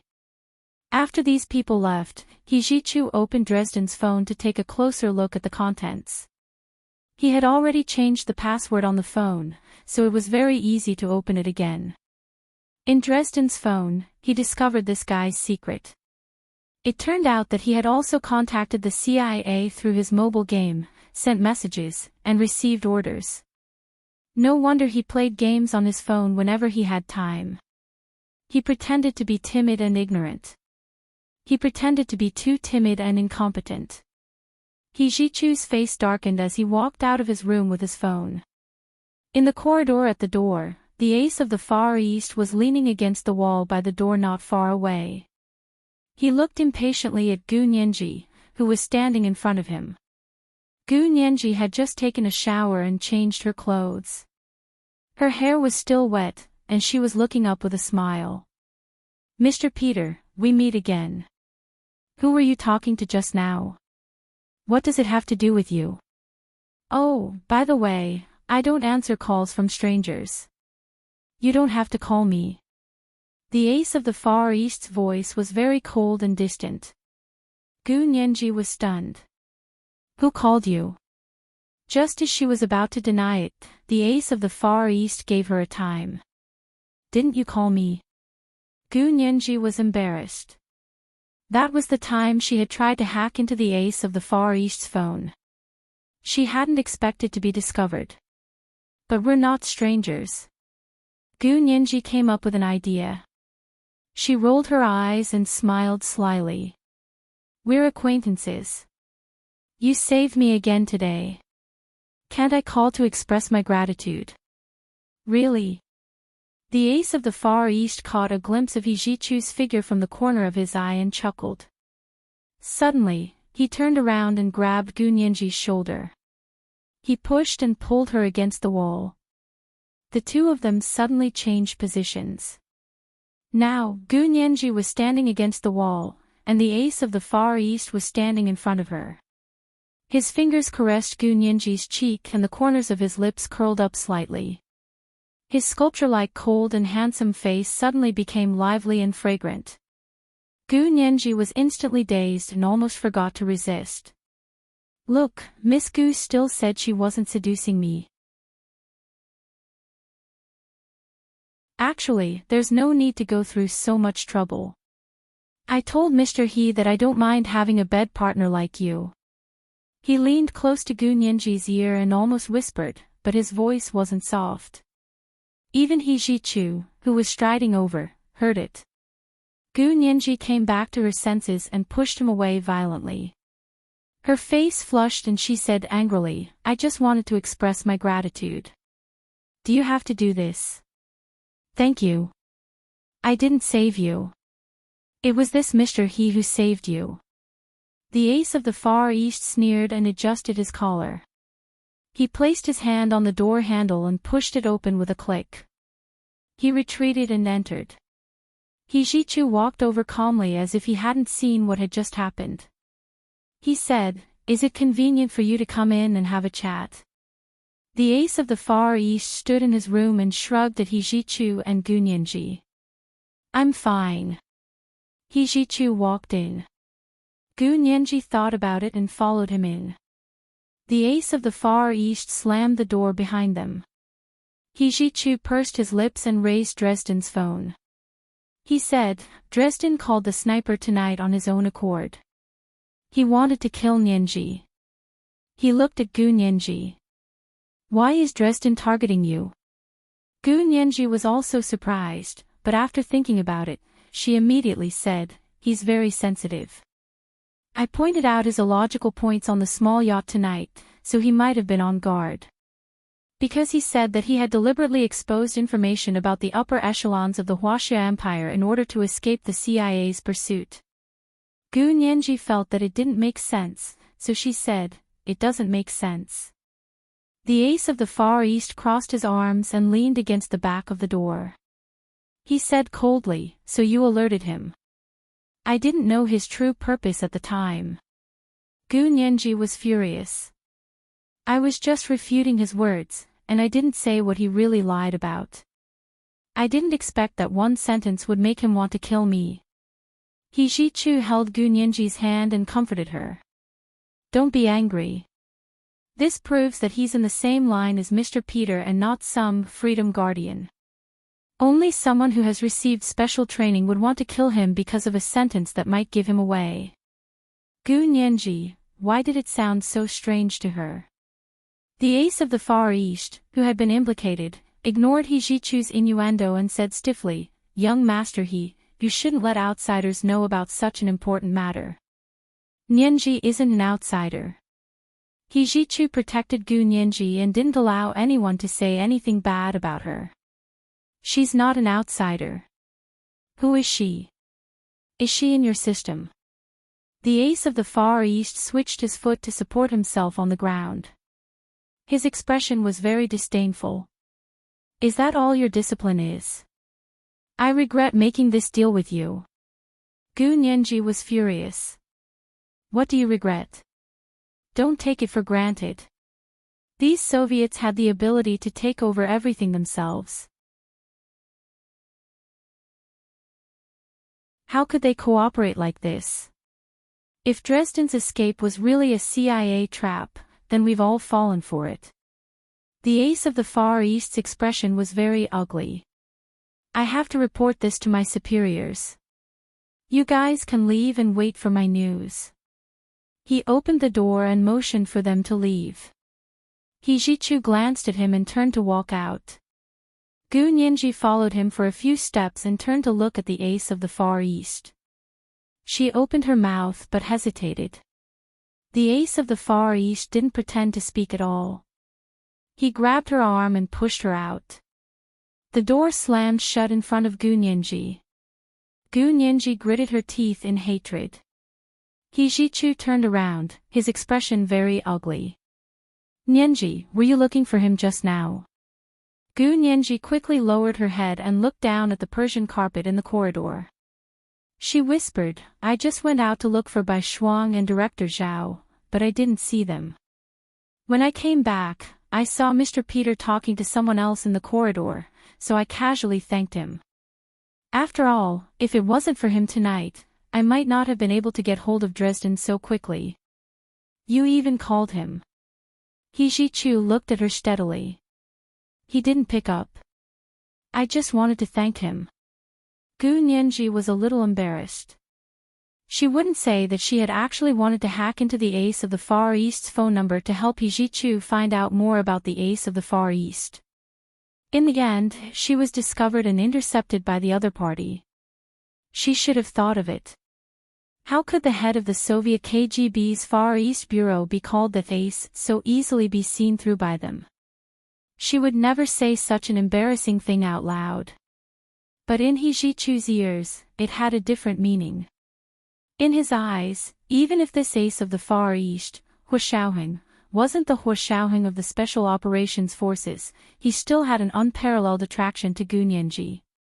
In other words, when the two of them stood together, the magnetic field between them was stronger than when they stood together with others. His face alternated between red and white, and the anxiety in his heart almost reached its peak. He had lost to Hu Shaoheng in that department, and now he was going to lose to Hu Shaoheng here. It was fine if he lost to the other side. After all, he was 7 years late, the most precious 7 years. But why would he lose to Hu Shaoheng here? He had even appeared later than him.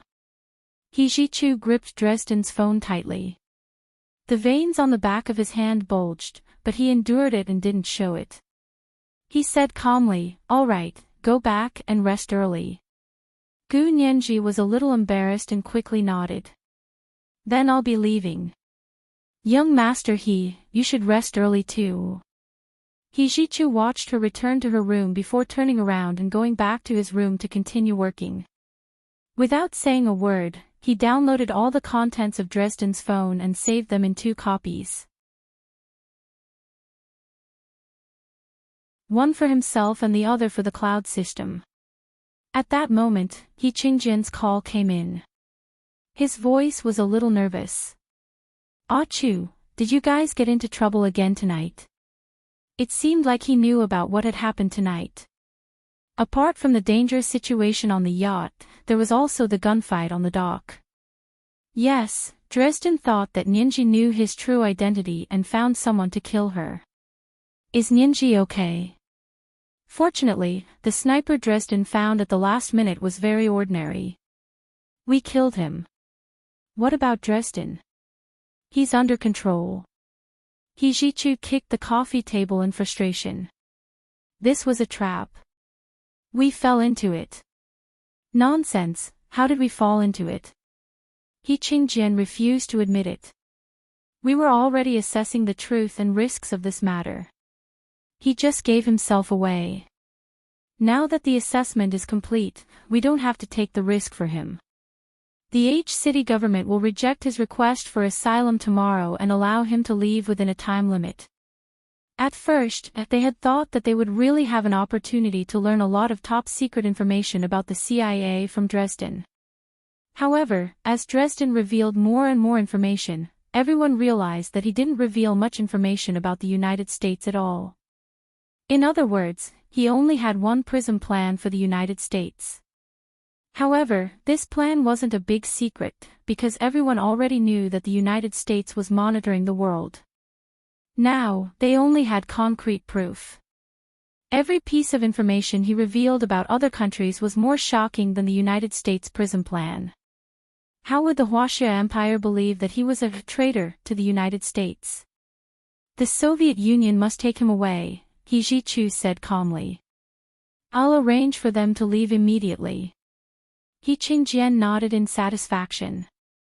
Since they were talking about the Soviet Union, he immediately thought of the Soviet Union's greatest sincerity this time and immediately asked him, "What about that ace of the Far East? How is he?" He Jichu said, "We've been watching him. Because no one has seen his true face before, but from the way he does things, it matches our intelligence. He is indeed the head of the KGB's Far East Bureau." "What about him and Nianji? Did they have any contact?" He Qingjian was very concerned about this. Because they all thought that this ace of the Far East was Major General Hu's counterpart, they had to be wary of his relationship with Gu Nianji. He Jichu's emotions were extremely complicated. He thought about it and said in a low voice, he doesn't have any feelings for Nianji. However, he couldn't guarantee Nianji's feelings. Although she didn't admit it herself, the way she looked at that person seemed to be glowing. He Jichu found that he couldn't stand it. After hanging up the phone, He Jichu restrained his frustration and made a new plan of action. He didn't sleep all night. The next morning, he went downstairs for breakfast and saw that Gu Nianji and the ace of the Far East were already there. Both of them were sitting by the window and weren't sitting at the same table. Outside was the bright blue Victoria Harbor. The scenery was pleasant, and the handsome men and beautiful women were even more pleasing to the eye. From He Jichu's position, the breakfast in front of them was exactly the same. He didn't know who ordered whose breakfast. He Jichu's eyes darkened. He sat down in front of Gu Nianji and said, "You're up so early." "Yes, I went to bed early yesterday." Gu Nianji looked at He Jichu. "You didn't sleep all night." The dark circles under his eyes were still visible, and there was some stubble on his chin. He looked very haggard. He Jichu smiled calmly. "I made a new plan of action yesterday. I'll send that person away today, and I'll take you back tomorrow." Gu Nianji nodded and said with concern, "Be careful." Gu Nianji didn't plan to interfere anymore. She left the professional matters to the professionals. He Jichu finished breakfast quietly with her. After sending her back to her hotel room, He Jichu suddenly leaned close to her ear and whispered, "Do you want Major General Huo from the other side to come and pick you up?" Gu Nianji's eyes lit up. "Of course I do. Do you have news from the other side?" Had He Jichu found his conscience and wanted to help her go back? Not yet. But if the ace of the Far East is still alive, Major General Huo can't come over. He Jichu gently caressed her cheek, his fingers lingering on her delicate skin. He asked tentatively, "As long as we get rid of him, we can clear the way for Major General Huo over there. Don't you want to kill him? Maybe there's a chance today." This was today's chapter, chapter 1537, There's a Chance Today. There was no more at night. Yes, I'd better ask for monthly votes and recommendation votes. P.S. It was still in the middle of a power outage. I drove a long way before I found a library with electricity. I went in to charge the code and go online. I hope there will be electricity tomorrow. Mwah, mwah.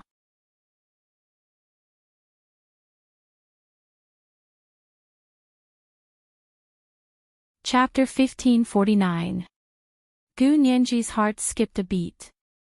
Her big bright eyes looked at He Jichu in confusion, as if she couldn't understand what He Jichu was thinking. "You don't want to?"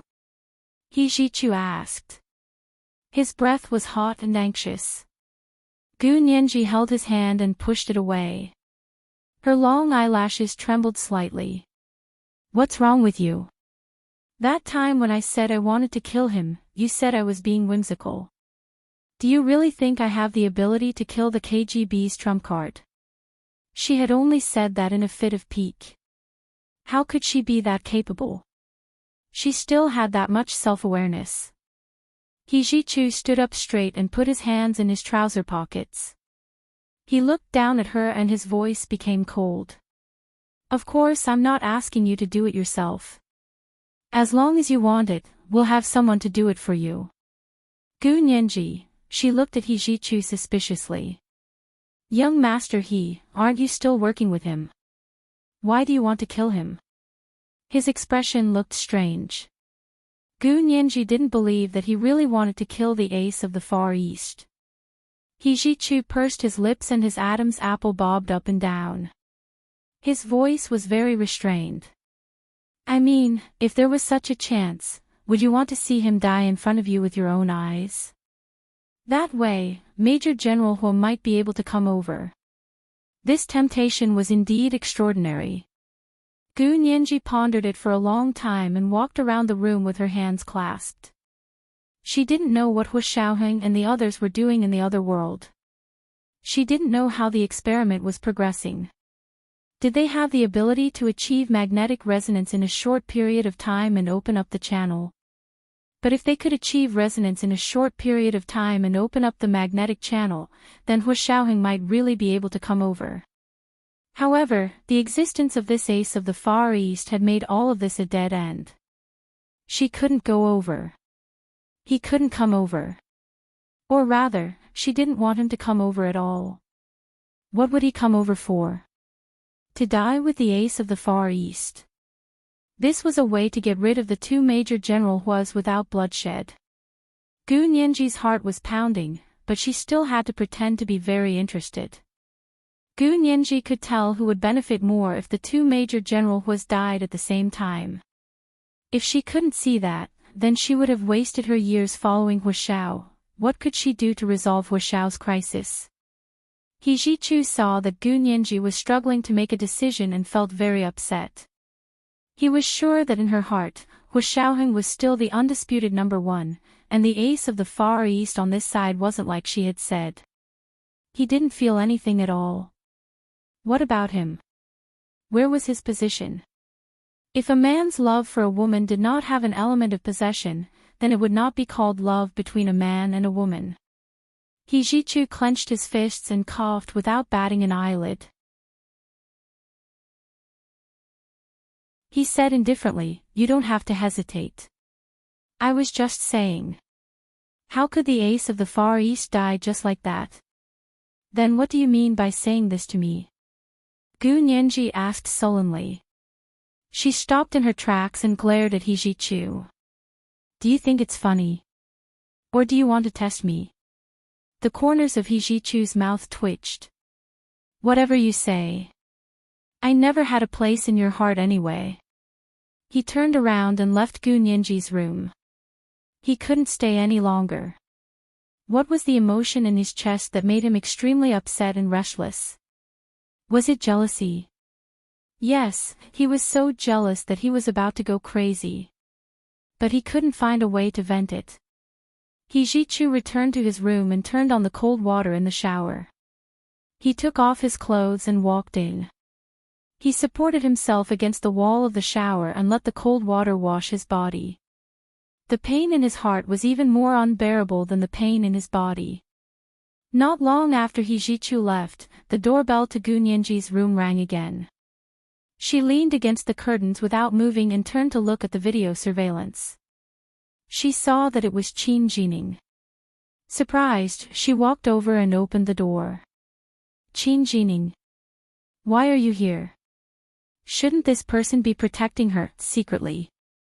Qin Jining smiled at her and said, "I heard that you were in danger yesterday, so I was instructed to start protecting you publicly." "Gu Nianji, thank you so much, but I don't need it." Gu Nianji didn't want someone to follow her all the time, especially a man. If it was a great beauty like Xiao Yi, of course she wouldn't say no, but Qin Jining was an idiot. She didn't want to play with him. Qin Jining crossed his arms in front of his chest, making the muscles on his arms and chest bulge. He said oppressively, "You don't have the right to say no. General, he specially sent me here. If he says it's okay, it's okay." As he spoke, he pushed open Gu Nianji's door and walked past her. "Hey!" Gu Nianji called out to him unhappily. "General, he sent a man to live with me. Does his son know?" "Young master, he..." Qin Jining turned to look at her and nodded with a smile. "He hasn't said anything yet." Gu Nianji immediately took out her phone and dialed He Jichu's number. "Young master, he..." "Qin Jining said he wants to live with me. Hurry up and get him out of here." He Jichu had just come out of the bathroom and was drying his hair with a towel. He was stunned as he held the phone. "Qin Jining." "Yes, he's in my room. I hate living with this strange man." Gu Nianji was very unhappy and wanted nothing more than to kick Qin Jining out of the door. He Jichu put down the towel and took out his clothes to change as he said, "I'll be right there. Don't worry." Gu Nianji hung up the phone and raised her head to say to Qin Jining, "Young master, he will be right there. Just you wait and see." Qin Jining smiled but didn't say anything. He Jichu arrived very quickly. Of course, he wouldn't let Qin Jining live with Gu Nianji. Let's go, let's go. Come live with me." "What are you doing?" "Then young master, tell your father clearly that it's not that I don't want to complete the mission, but that you're the one who's getting in the way. Qin Jining smiled meaningfully and punched He Jichu on the shoulder. Of course I'll call. His father, He Qingjian, had never refused He Jichu's request. He Jichu brought Qin Jining to his room and called He Qingjian. He asked, "Father, why did you send Qin Jining to protect Ninji? He's a man. Can't we find a female bodyguard to protect her?" It wasn't that He Jichu didn't want to send a bodyguard to protect Gu Ninji, but he didn't want a man to protect her. He Qingjian smiled on the other end of the phone and said, "Actually, it's just one night. Aren't you taking her out of H City tomorrow? Think about it, you guys have a big operation tonight, so you definitely won't be able to take care of Ninji. Aren't you worried about her safety?" What he said made sense. He Jichu really couldn't take care of her tonight. Just let him stay in her living room. Don't you trust Qin Jining? Although there are female bodyguards, which one of our people is as capable as Qin Jining? He Qingjian continued to persuade him, and He Jichu finally nodded. After hanging up, He Jichu brought Qin Jining back and explained to Gu Ninji, "It's just one night. We'll go back tomorrow. I can't take care of you tonight. Don't make me worry. Be good." He patted her head. Gu Ninji frowned. "Is it really just one night? Miss Gu, don't think too much. I'm just under orders to protect you." Qin Jining casually sat down on the sofa in her living room. "I definitely won't take a step into your bedroom." "Okay then." Gu Ninji thought about how it was only one night, and the sniper who had come at her last night had indeed scared her. Qin Jining was a special forces soldier, so with his personal protection, she should be much safer. He Jichu was relieved and gave Qin Jining a few more instructions before leaving Gu Ninji's room. Gu Ninji didn't leave the hotel for the whole day. She stayed in her hotel room. Lunch and dinner were all ordered to her room. Qin Jining had just finished dinner with her when he received a call. He quickly walked to the floor-to-ceiling window to answer the phone. "Young Master He." "Ha. Miss Linda wants to see Ninji." "What's the matter?" Gu Ninji heard her name from the side and was also very curious. She looked over inquisitively. Qin Jining covered the microphone of his phone with his hand and asked Gu Ninji with a bitter expression, "Ninji, Miss Linda from the Soviet Union is going to the airport with Mr. Dresden. She said she has something important to say to you in person." Gu Ninji was very surprised. "What is it? Can't I call?" Qin Jining made a monitoring gesture. If she could say it over the phone, would she ask you to meet her in person? "I see. What would happen to her?" Gu Ninji couldn't understand. Although she and Linda had already shaken hands and made up, it wasn't to the extent of entrusting her with some big secret, right? Qin Jining whispered, "There's very important news. It's said to have something to do with her driver, Peter." Qin Jining didn't know that the driver, Peter, was the KGB's ace of the Far East. Currently, the ace of the Far East's public identity was Linda's driver and bodyguard. Everyone involved in this operation knew that he was definitely from the KGB, but they all thought of him as Linda's subordinate. Other than the 5 generals in the military, He Jichu, and Gu Ninji, no one knew that he was the famous ace of the Far East. The Soviet Union's sincerity was, of course, directed at the highest levels of the Huaxia Empire. Actually, Gu Ninji didn't have such high security privileges, so she shouldn't have known the ace of the Far East's true identity.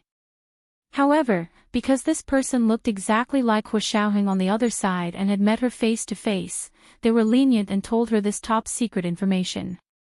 Gu Ninji narrowed her eyes at Qin Jining and drawled, "Really? Does Linda have important news for me, or is it about her driver, Peter? Have you met her driver, Peter?" Qin Jining nodded with a disapproving expression. "I have." "Why?" "It's getting late. Shall we meet them at the airport?" He kept urging Gu Nianji to go with him to the airport to meet Linda and driver Peter. Of course, Gu Nianji wouldn't believe anything Qin Jining said. She quickly thought about it in her mind. Logically speaking, Qin Jining had been to the other world and had secretly observed the commander of the Special Operations Forces, Hua Xiaoheng. Did he not realize at all that this driver Peter looked exactly like Hua Xiaoheng? But she quickly remembered that Qin Jining had had his memory removed by Qin Yaoguang as soon as he returned to this world. So he didn't remember that there was another parallel world. Of course, he didn't remember what Hua Xiaoheng looked like on the other side. The driver, Peter, didn't attract his attention at all. Then why did he insist that Gu Nianji go with him to the airport to meet Linda? Gu Nianji reached out her hand to him and smiled. I see. Then give me the phone. I'll ask young master he myself. The other party actually used Qin Jining to fool her. How much did he think of her? Qin Jining handed her the phone and said with a chuckle, Sorry, I accidentally hung up. Call young master he yourself.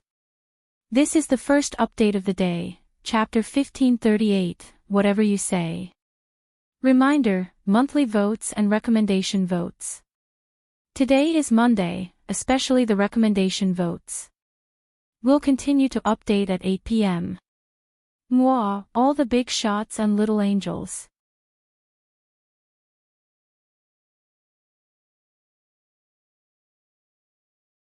Chapter 1550.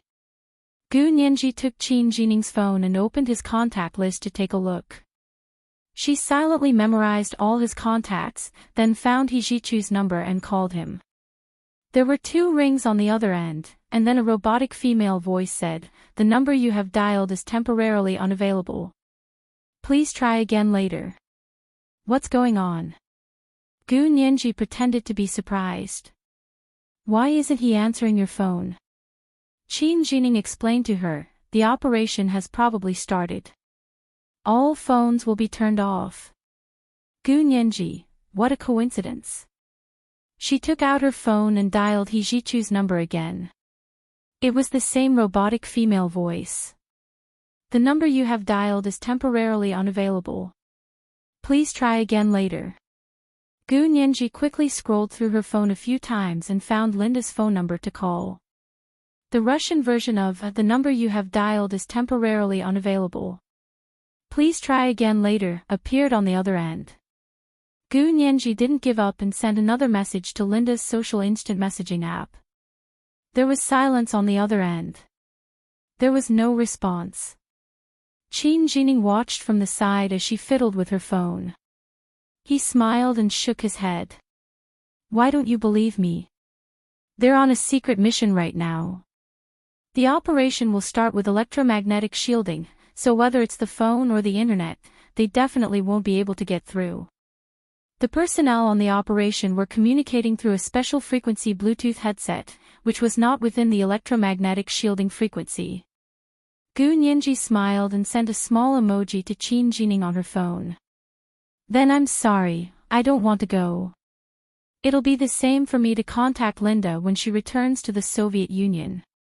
How can I do that? What if it's something important? Qin Jining casually accepted the emoji and replied to her with a smile. JPG.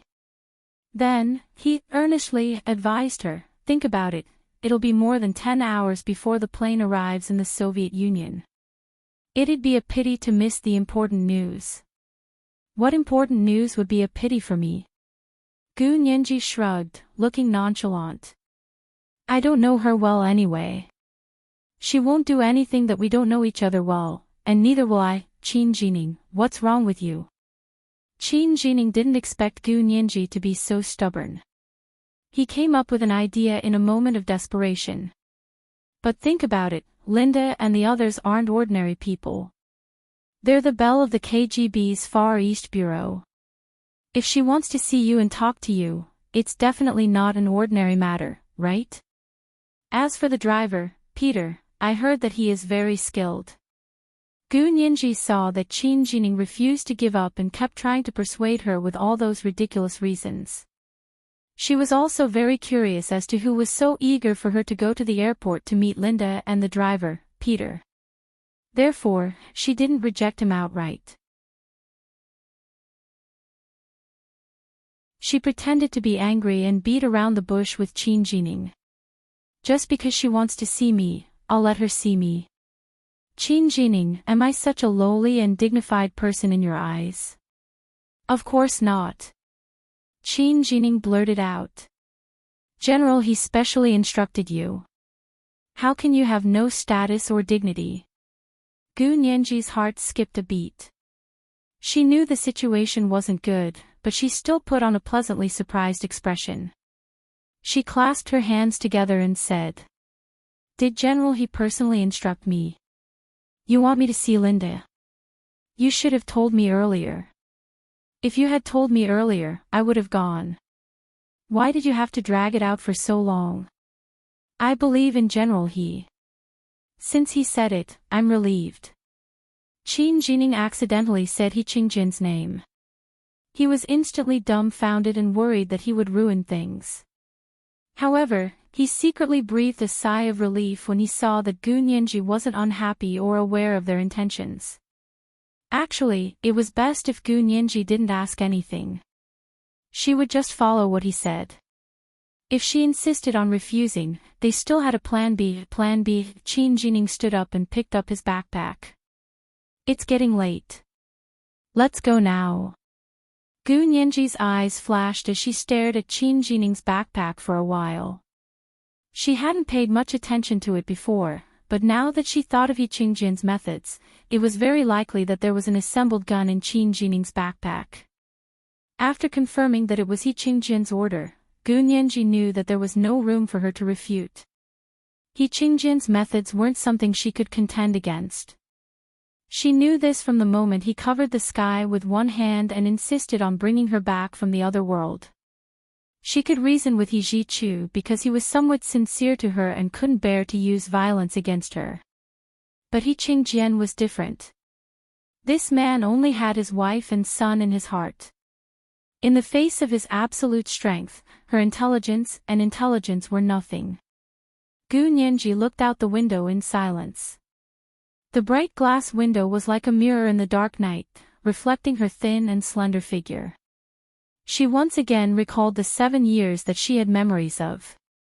She had been here, loved, and been loved. She had been married. She had experienced everything a woman could experience, except giving birth. She just felt a little regretful that she couldn't grow old with the person she loved. But compared to many people who were struggling in misery, her situation was much better. She didn't want to be too greedy. It had been more than 2 months since she had been kidnapped and brought here. She had tried hard to live as if nothing had happened, secretly looking for a way home. But she had just realized that there was actually no way for her to escape this fate of being shackled and imprisoned here. With a supreme and powerful person watching over her at all times, her freedom was just a joke. She now understood why she had been sent to the other world, even at the risk of perishing together with her counterpart. Gu Nianji wasn't a person who was willing to compromise. If she could compromise and back down, it must be for a bigger and better goal. If she didn't have a bigger and better goal, she wouldn't make a bottomless concession. Her personality had a very strong stubbornness of, I'd rather die than live in dishonor. Just like when she had fallen into Reinitz's trap in Germany, she had also fought them with the determination to die. She would rather die than be free. After finally making this decision, Gu Nianji's mood calmed down. She nodded lightly. Okay, I'll go pack my backpack. Qin, wait for me for a while. Qin agreed readily. Hurry up. There's nothing to pack. I'll be back soon. I promise you'll be fine. Gu Nianji smiled. Yes, she knew He Qingjin wouldn't hurt her, but he still wanted her to go under such circumstances. He was definitely going to use her to hurt others. She thought of Xiao Yi lying in a pool of blood in the other world, and then of the beautiful Linda here. Gu Nianji closed her eyes. Perhaps she would have a chance to pay off her debt. Qin Jining carried his backpack and walked to the door. Gu Nianji lowered her head and took out her phone to send a few text messages. One was to He Jichu's email, "Young Master He, you have a place in my heart. You're my closest relative." One was to Lu Jin's phone, "The Lion King, Hakuna Matata, little Simba's best day here was at Disneyland." After sending the text message, she also turned off her phone and stopped accepting any more messages. When Qin Jining turned around, she had just put her phone in her pocket and was carrying her backpack. In the backpack was her passport, ID, wallet, small cosmetic bag, and the phone that Lu Jin had given her. It was placed vertically in the pocket of the backpack that was specially for cell phones. That was the closest place to her heart. Gu Nianji adjusted the strap of her backpack and asked Qin Jining with a smile, "Do you know the address? Didn't you say it was a secret?" "General, he ordered it." "It doesn't matter if it's a secret," Qin Jining said with a smile as he opened the door. Gu Nianji took one last look at the room and smiled. "Let's go. Don't waste time." The two of them left the Four Seasons Hotel and got into a jeep that Qin Jining had parked there. Gu Nianji sat in the front passenger seat and looked calmly at the road ahead. It was dark, and the magnolia-shaped street lamps flashed past her eyes.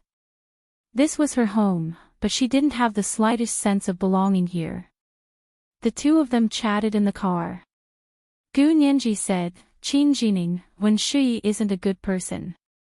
Although you're not particularly good either, you're still a little better than Wen Shui. Leave her. She's not worth your love." Qin Jining blushed at her words and said awkwardly, "Actually, I'm already thinking about breaking up." Gu Nianji raised an eyebrow and smiled. "Did you guys start breaking up?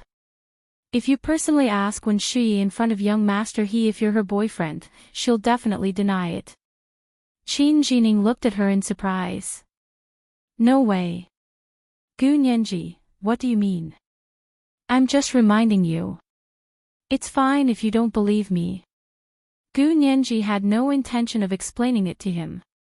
She had only reminded him to thank him for saving her on Snake Island in the Caribbean. Gu Nianji didn't want to owe anyone favors. Qin Jining's jeep drove very fast and soon arrived at the Tsim Sha Sui Port City Pier in H City. The two of them got out of the car and boarded the boat to M City. They took a small red ferry. The boat drove very fast and arrived at M City Pier in less than an hour. Along the way, Gu Nianji had already noticed that other than Qin Jining, there were many other people following them. It seemed that they were all He Qingjin's subordinates. She had no intention of running away, so she pretended not to see them and followed Qin Jining to M City's international airport. Gu Nianji looked at her watch.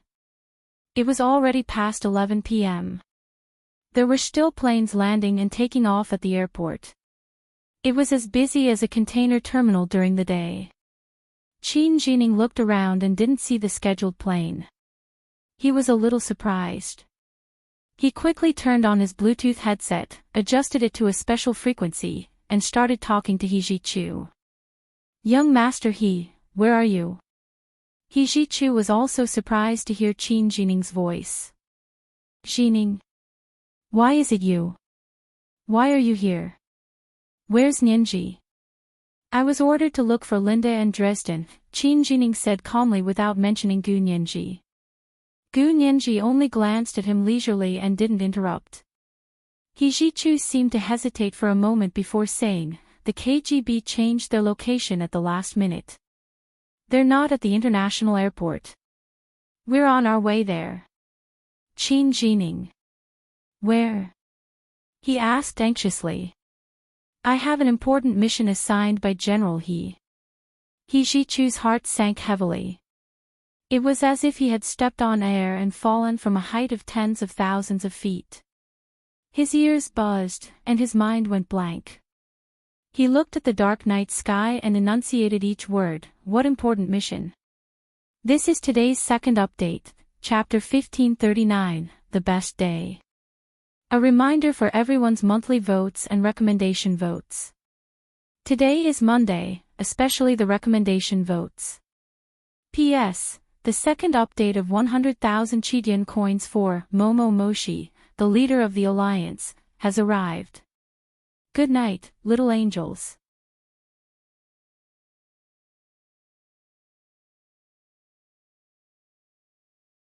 Chapter 1551.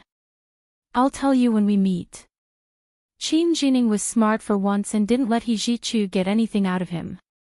He Zhichu knew that Qin Jining listened directly to his father, He Qingjian. He only listened to his father and was loyal to his father. He was in a tense moment and was about to move to another location. However, he felt as if a heavy rock was weighing down on his heart. He said sternly, "What about Nianji? Shouldn't you be protecting Nianji at the hotel?" He had clearly said that Qin Jining would stay at the hotel to be Gu Nianji's bodyguard. Qin Jining was honest now. "Nianji is with me." He added, "This is General He's order. Young Master He, please understand the difficulties of us subordinates." Finally, he patted his chest and said, "With me personally protecting her, what are you worried about? Don't worry, even if I die, I'll protect Nianji." He Zhichu wouldn't be fooled so easily by Qin Jining. He thought quickly and felt that their operation later was too dangerous. It wasn't appropriate for Nianji to be there. He didn't tell Qin Jining about the new location of the KGB. He only said, "Put Nianji on the phone." Qin Jining looked at Gu Nianji and turned off the microphone on his Bluetooth headset. He said to her, "Young Master He is on a mission now. Not only are his opponents the cunning and powerful KGB of the Soviet Union, but they are also the CIA's most elite agents in Asia. If he makes the slightest mistake, he will lose his head." Gu Nianji raised an eyebrow and smiled nonchalantly. "Qin Jining, what do you mean by saying this to me? Do you think I'll hold young Master He back? I just hope you don't say anything you shouldn't say." As Qin Jining spoke, he placed a Bluetooth headset beside Gu Nianji's ear and put the other on. He turned on the microphone and gestured for her to speak. This way, Qin Jining could hear everything Gu Nianji said to He Zhichu clearly. The corners of Gu Nianji's mouth twitched. "You don't have to do this." If she wanted to complain to He Zhichu, she wouldn't have come with him. Since she was here, her thoughts had nothing to do with He Zhichu. Gu Nianji said into the Bluetooth headset, "Young Master He, where are you? Qin Jining and I will come find you right away." He Zhichu heard that her voice didn't change and was slightly relieved. He said, "Don't come over. It's very dangerous here." He coaxed her softly, "Be good, I'll be back soon." After saying that, he hung up on Qin Jining and didn't tell them where he was going. With a dark expression, he led his operation team to meet up with the military's reconnaissance company in M City. As he rushed to the KGB's transfer location, he picked up He Qingjian's call. "General He, may I ask what you're up to today? It was so dangerous today. Why did you ask Qin Jining to bring Nianji here?" He Zhichu was in a bad mood. He sat in the jeep and looked ahead with infrared night vision binoculars in his hand as he questioned He Qingjian. He Qingjian sat in the study of the He family's mansion in the imperial capital and looked at the information he had gathered. He said in a low voice, "Ah Chu, I heard that the KGB has changed their location." He Zhichu replied, "They said that the international airport was too big a target, so they changed it to a temporary airport at the foot of the Stone Stack Mountain in the suburbs. We're on our way there." He Qingjian calmly sent the location of the temporary airport near the Stone Stack Mountain in the suburbs of M City to Qin Jining. At the same time, he persuaded He Zhichu. "Ah Chu, don't be too sentimental. Of course, I asked Jining to bring her here for a reason. It has nothing to do with you." "Father. How can it have nothing to do with me? Anything related to Nianji has something to do with me." He Ji-chu growled. His cold and clear voice was so low that it was hoarse. He gripped his automatic rifle tightly with his other hand. I will complete today's mission perfectly. Don't complicate things. I know. He Qingjin's voice softened. Ah Chu, I've never been disappointed in you. You've been the pride of your mother and me since you were young. I know you'll complete the mission perfectly. But leave Nianji's matter to me. I'll give you a satisfactory answer. Father. Can you wait until tonight's mission is over before you take action? As soon as I clear the battlefield, I'll help you complete the mission. He Ji-chu saw that he couldn't convince He Qingjian to give up on his mission, so he could only take a step back and stall for time. Now that he was like an arrow on a bowstring, there was no turning back even if he wanted to. Because Gu Nianji had already been brought to his battlefield by Qin Jining. He had no way out. Of course, He Qingjian understood what he was planning. He smiled slightly, and white smoke rose from the cigarette in his hand.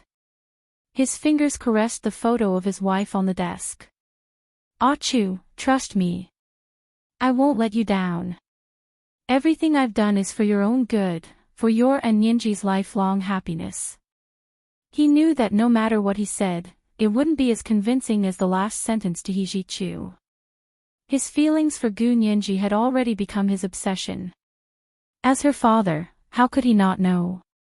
How could he not fulfill his wish? And tonight's plan could kill 3 birds with 1 stone. Not only would it make Gu Nianji loyal to He Ji-chu, but he would also be able to take the opportunity to eliminate the ace of the Far East and frame a third party. He Qingjian's expression was extremely determined. The lines of his jaw were square and strong, showing his unquestionable authority and decisiveness as a superior for many years. His plan had never failed, and this time would be no exception. Under the curtain of night, M City was shrouded in sparkling and resplendent lights. At the foot of the Stonehenge mountain on the outskirts of the city, a silver-white Bombardier Challenger 300 medium-sized business jet was parked on a temporarily leveled open space. This private jet was equipped with a twin-engine HTF 7000 turbofan engine. It could carry 8 to 9 passengers and only 2 crew members. Rows of ground lights lit up on the runway of the temporary airport, guiding the direction of the runway. The weather was good that night. The navy blue sky was dotted with stars, and the moonlight was gentle. The Stonehenge mountain was only 170 meters above sea level, but it was already the tallest mountain in M City. He Ji-chu quickly rushed over with his own people. He quietly crossed the Stonehenge mountain from the back of the mountain and arrived at the mountainside. They occupied the best spot, overlooking the bushes at the foot of the mountain and the temporary airport not far away. Not long after, they saw more than a dozen people sneaking up the mountain. They were lying in ambush in the bushes at the foot of the mountain, facing the direction of the temporary airport. After another 10 minutes, a few open-top military jeeps roared as they sped up the mountain. The headlights were bright, and drunken Russian curses could be heard coming from the car. The jeep screeched to a stop at the fork in the mountain road. Tall and strong Soviets walked out of the car. Most of them had beards and seemed to be drunk. The last people to get out of the jeep were a man and a woman. The man was tall, and the woman had an impressive figure. They both wore low hats that covered half of their faces. Judging from their figures, these 2 people seemed to be Dresden and Linda. There was a rustling sound in the bushes at the foot of the mountain. Action! Do it! There was a loud bang, and one of the seemingly drunk Soviets suddenly raised his hand and hit the street lamp cable near the temporary airport. A burst of sparks flashed from the cable, and the place quickly fell into darkness. Fire! Shoot! There was a sudden clattering sound in the bushes at the foot of the Stonehenge mountain. It was the sound of a semi-automatic rifle with a silencer. Countless bullets were fired at the place where the group of drunken Soviets had been standing. The group of Soviets who had gotten out of the jeep had already changed places. One by one, they pulled out their weapons and began to fight back. At that moment, Kijichu and the others also began to take action on the mountainside. Their guns were aimed at the group of people lying in ambush in the bushes at the foot of the mountain. The sounds of sniper rifles and automatic rifles, as well as the sounds of hand-to-hand combat and low roars, turned the empty space that was being used as a temporary airport into a mess. Damn it! These guys from the CIA probably never dreamed that they would be surrounded by us and the KGB. Hijichu's action team and reconnaissance company were so excited that their eyes were bloodshot. They had come from the back of the mountain and were lying in ambush halfway up the mountain. The group of people lying in ambush in the bushes at the foot of the mountain were elite agents and special forces from the Asian Bureau sent by the CIA. The target of these Americans wasn't Dresden, but the Soviets who had come to pick up Dresden, especially the ace of the Far East, Huashouhing. However, they hadn't expected that the Huaxia Empire, which had already blamed Dresden on the Soviets, would actually work with the Soviets to trick them. In the face of the firepower of the Huaxia Empire's military action team and the regular Army Special Reconnaissance Company, these elite agents and special forces of the CIA stationed in Asia were already unable to withstand it. What's more, there were experts from the KGB's Far East Bureau working together. The battle was intense and rapid. When Gu Nianji arrived with Qin Jining, the battle was at its most intense. Qin Jining pulled her behind a huge rock and avoided the frontal attacks from the mountainside, the foot of the mountain, and the temporary airport. However, stray bullets from all directions still hit the rock they were using as a shield, and the surrounding bushes were sliced into pieces. Gu Nianji's head was pressed down by Qin Jining, so she didn't dare to look at the situation over there. She silently looked at her watch to time. 5 minutes later, the sound of bullets firing outside gradually dissipated. The battle seemed to be over. Hijichu ordered his action team and reconnaissance company to clean up the battlefield. Reporting to the chief, we've annihilated 4 CIA agents and 8 Special Forces soldiers. 2 of them escaped. Hijichu went to examine the bodies and found that the 4 agents who had been killed were the biggest leaders of the 4 CIA branches in Asia. In other words, their battle this time had destroyed the CIA's operations in Asia for many years. Hijichu breathed a sigh of relief and raised his hand. Thank you for your hard work. You guys continue. He brought 2 guards to the group of Soviets and shook hands with the person standing at the front. Happy working with you. Happy working with you. 2 of the Soviets were seriously injured, a few were slightly injured, and the rest were fine. Hijichu glanced at these people and asked, "Where are Dresden and Linda?" The 2 people who had half their faces covered weren't Dresden and Linda at all. The ace of the Far East stood surrounded by his own people, far away from Hijichu. He said indifferently, "Their plane has already taken off for 4 hours." Hijichu's expression suddenly changed. He instantly understood. "You're playing with me.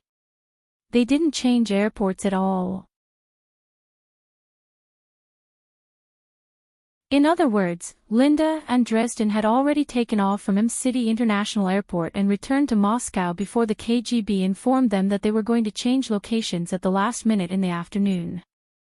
There's a saying in Huaxia that all's fair in war. The ace of the Far East played with his pistol with a cold and arrogant expression.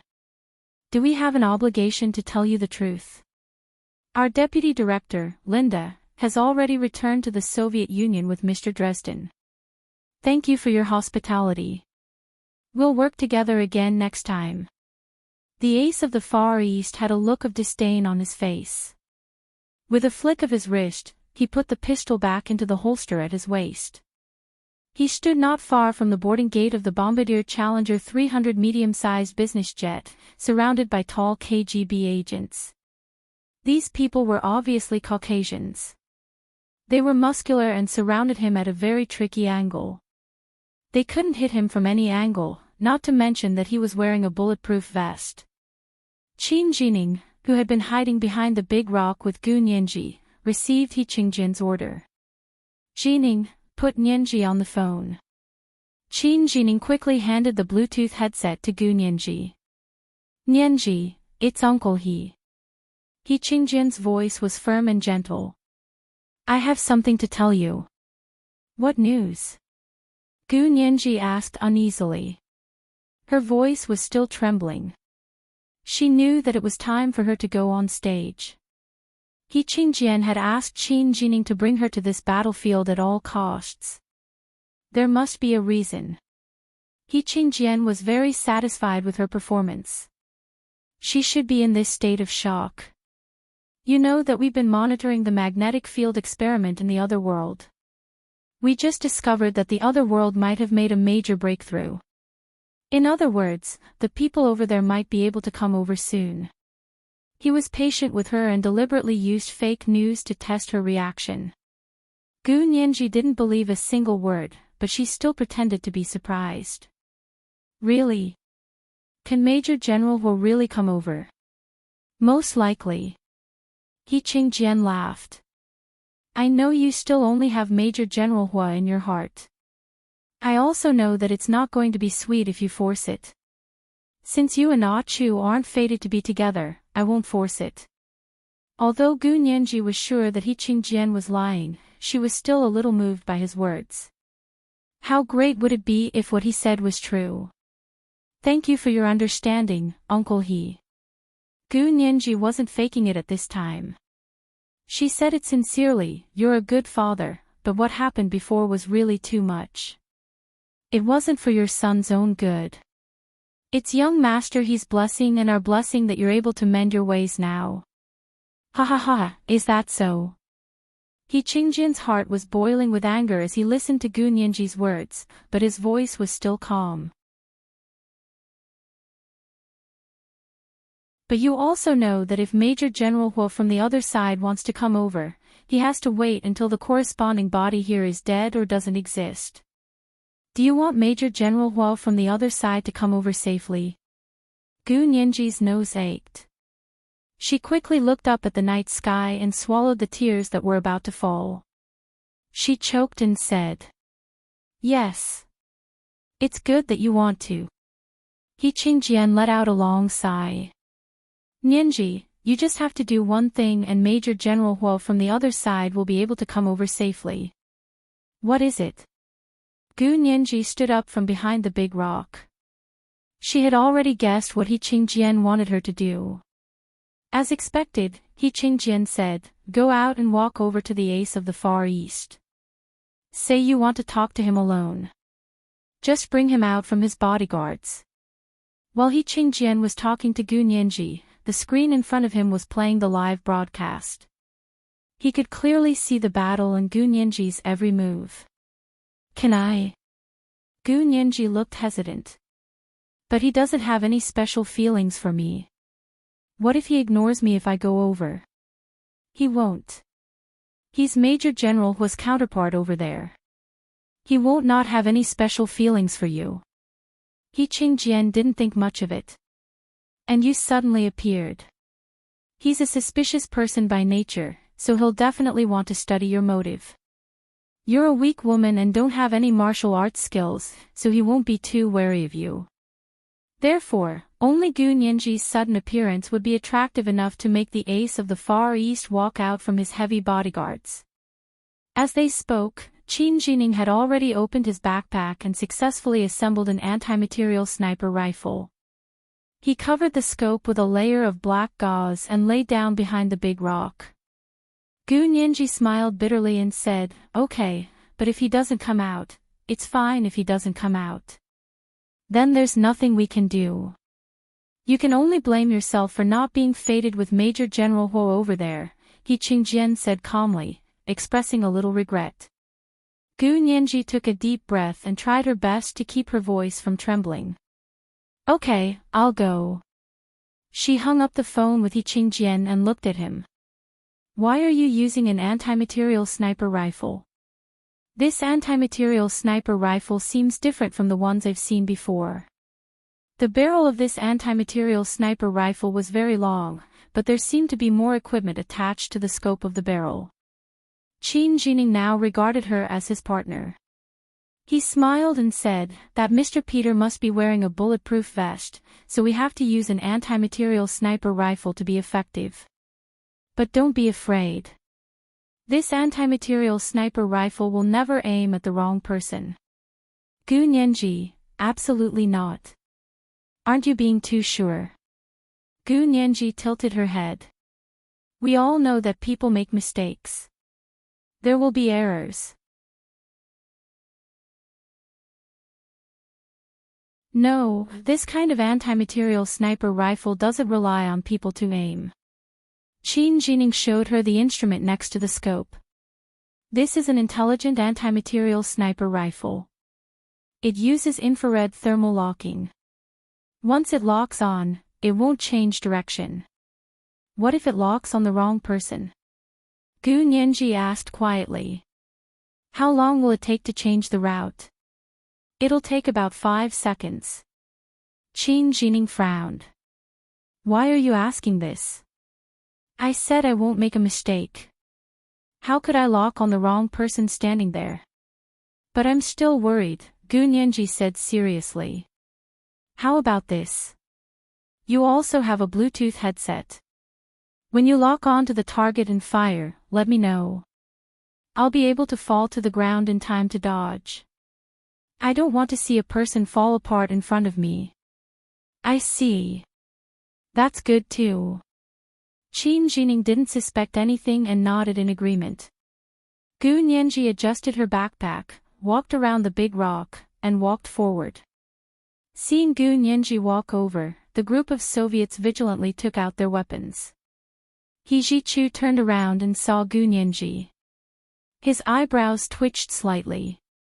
Nianji, what are you doing here? Go back. He walked over and held Gu Nianji's hand. Gu Nianji shook his hand off and looked at the ace of the Far East in the crowd. I'm here to see Mr. Peter off. Ha! What do you need me for? The ace of the Far East saw her and looked interested. He separated the bodyguards in front of him and walked out slowly. He walked over to Gu Nianji. His face, which was exactly the same as Hu Xiaoheng's, was extremely handsome under the moonlight. Gu Nianji's face was pale as she looked at him motionlessly. He Ji-Chu turned to look at Gu Nianji. He realized that although she was looking at the ace of the Far East, she was actually looking at another person through him. He couldn't help feeling his heart ache even more. His face darkened and he wanted to pull Gu Nianji away.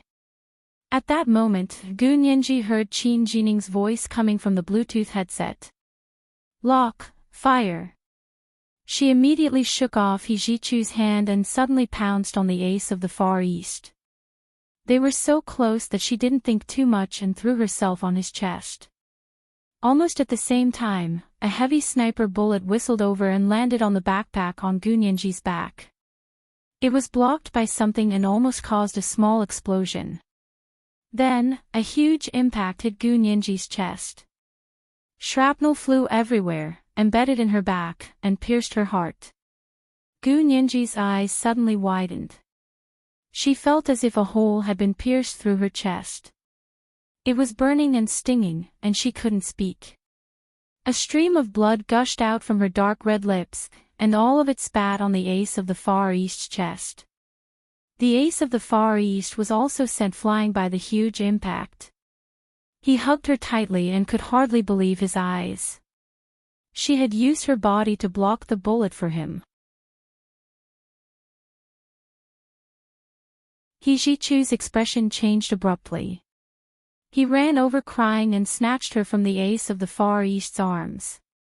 He shouted, "Plane! Plane! Hurry up and send her to the hospital." Gu Nianji lay in He Ji-Chu's arms.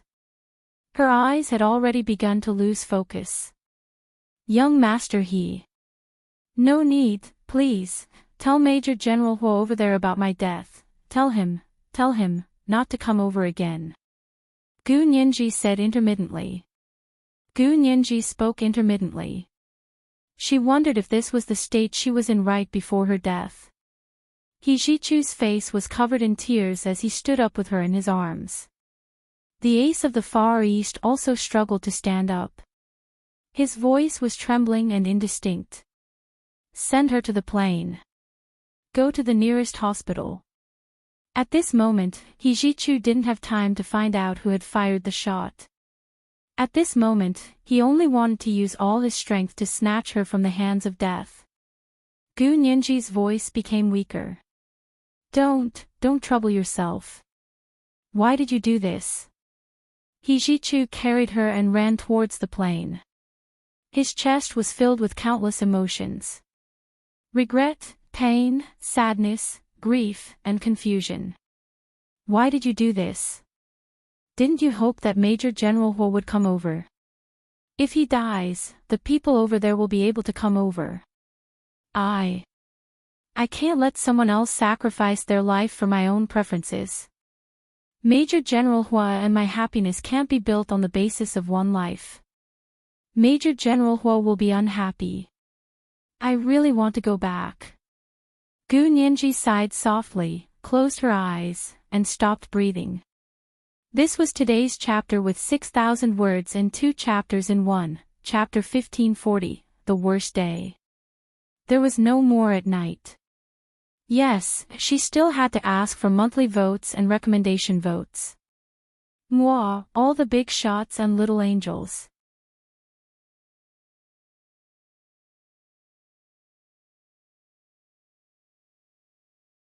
Chapter 1552. One of Gu Nianji's arms hung limply and rose and fell as He Jichu ran wildly in the air. Nianji. Nianji. Don't close your eyes. I promise you. I promise you anything. Don't leave me behind. He Jichu screamed at the top of his lungs as he quickly escorted her to the Bombardier Challenger 300 that was parked at the temporary airport. The KGB ace of the Far East, who had been saved by Gu Nianji, also rushed up and commanded his subordinates in Russian in a hoarse voice. Khabarova. Hurry up and give her first aid. Ventilator. Put me on the ventilator right now. Where's the pacemaker? Take it out. Pilot. Take off immediately. The KGB quickly boarded the plane and got into work mode. This plane was originally a KGB business jet, and it was fully equipped with first aid equipment. When a team of more than 10 people went on a large-scale mission, they would definitely be equipped with an emergency personnel. The female KGB agent, Khabarova, who was disguised as Linda, was the emergency personnel of their team this time. He Jichu carried Gu Nianji onto the business jet, and Khabarova followed closely behind. She pushed out the first aid equipment from the business jet. She skillfully covered Gu Nianji with the ventilator cover, turned up the oxygen level, and cut open Gu Nianji's clothes with scissors. He Jichu instinctively turned his head away, but quickly turned back. He happened to see the blood stains on Gu Nianji's chest, and tears blurred his vision. Get out of the way, get out of the way. Don't block the light. Khabarova kicked He Jichu unceremoniously. She lowered her head to wipe the blood stains on Gu Nianji's chest and wrapped it with gauze. After examining it with the equipment, Khabarova said regretfully, "There's a large area of trauma on her back. She was probably hit by shrapnel that went deep into her internal organs. There's shrapnel in her heart, so she can't use the pacemaker anymore." The pacemaker used a pulse generator to stimulate the heart muscle, causing the temporarily stopped heart to beat and contract again. There was a high chance that Gu Nianji's heart had shrapnel in it. This kind of stimulation was fatal to her. He Jichu's hand twitched, and he couldn't lift it for a long time. He was extremely angry and panicked. He couldn't control himself, and his clear voice became rough and cold. Then what should we do? Is there no other way? Let's see if she can breathe again first. I'll stop the bleeding. If his breathing can be restored and his heartbeat hasn't completely stopped, then he can undergo surgery within an hour to remove the shrapnel from his heart. He might still have a 30% chance of survival. Kabarova shook her head as she carefully cut off the straps of Gunyenji's backpack. When he opened it, it was pitch black inside, and the smell of gunpowder was very strong. There was also a flattened, iron-like object stuck tightly to the inner layer of the backpack. Kabarova curiously took it out and looked at it. She said in surprise, "This is a cell phone. Oh my God. This is even better than the best bulletproof vest." The bullets of the anti-material sniper rifle could penetrate armored vehicles and the walls of houses. When they hit a human body, there was only one outcome, and that was to be torn into pieces. However, the cell phone in Gunyenji's backpack not only blocked the anti-material sniper rifle bullet, but it also didn't explode into pieces when the bullet exploded. Instead, it was connected like bulletproof glass. Unfortunately, the cell phone wasn't big, and the area it could protect was too small. Because it was placed in the middle of the backpack, when the anti-material sniper rifle bullet was blocked and a small explosion occurred, only the small area blocked by the cell phone was not affected by the bullet fragments. The other parts of her body were still severely injured. Some of the bullet fragments after the explosion had penetrated the parts of Gunyenji's back that weren't protected by the cell phone, and even went straight into the left side of her heart. A few KGB agents who were helping Kabarova with first aid surrounded her. They looked at the cell phone in her hand that had turned into a piece of iron and said in surprise, "This cell phone must have used a new type of material." "What kind of material is it?" Most of the intelligence the KGB gathered abroad was related to science and technology. If even they couldn't tell what kind of new material it was, then this cell phone was really very advanced. Hijichu completely ignored what they were saying. His gaze was only fixed on the respirator mask on Gunyenji's face. He had been holding his breath until he realized that the ventilator had finally reacted. He let out a long sigh of relief. "Is her breathing back to normal?" Hijichu shouted and pulled Kabarova to look at the data on the ventilator. Kabarova leaned over to look at it for a while and said in surprise, "She's really recovered. Although it's very shallow and slow, it's not like she's not breathing anymore." She looked at the electrocardiogram monitor next to her. It had been a straight line just now, but now there was a slight fluctuation. Although it was very faint, it meant that the heart had resumed beating. Kabarova was overjoyed. She couldn't help holding Gunyenji's soft hand and drawing a cross on her chest with her other hand. She said loudly, "Come on, girl. Don't give up. You'll be saved. God is with you. This girl's body is really good." Kabarova clicked her tongue in praise. "I've never seen such vital signs when she's so seriously injured. No matter how strong a man was, he would die if he encountered such a gunshot wound."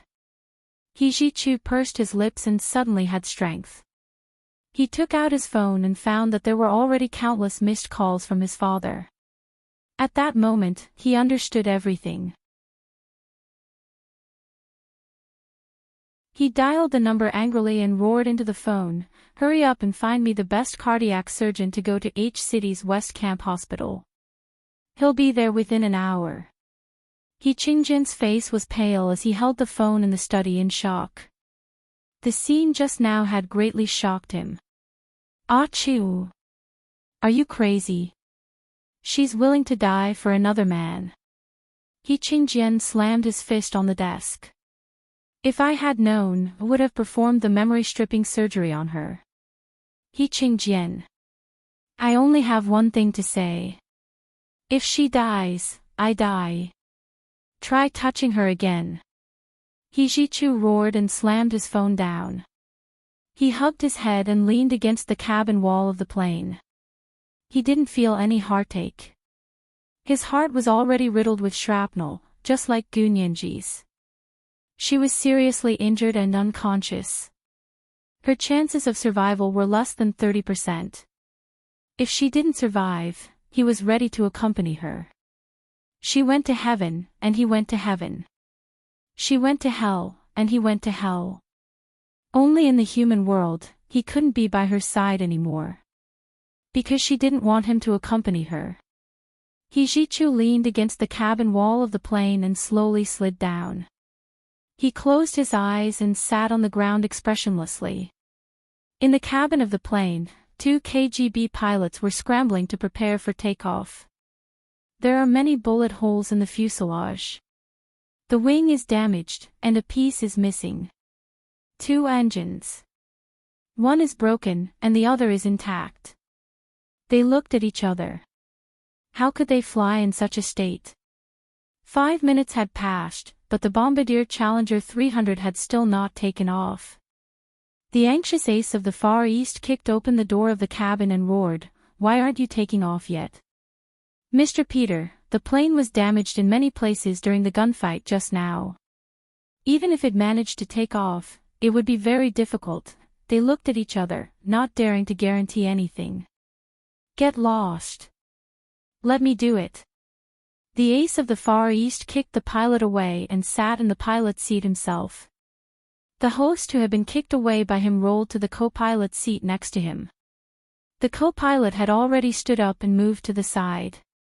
The ace of the Far East was indeed the ace of the Far East. Soon, a plane with only one engine that could be started and many parts of the fuselage flew into the sky crookedly. After circling twice in the air and regaining its balance, it quickly flew to H-City. He Qingjian was terrified when he heard Hijichu's angry roar. In a hurry, he didn't dare to go against his son anymore. He immediately made a call and ordered someone to find the best cardiologist and doctor near H-City and transfer them to H-City's West Camp Hospital to wait for treatment. At the same time, he brought his men to the airport to take a private plane to H-City. He had very complicated feelings about Gu Nianji, but he was more worried about his son's mental condition. As soon as he arrived at the airport, he saw Qin Yaoguang rushing over.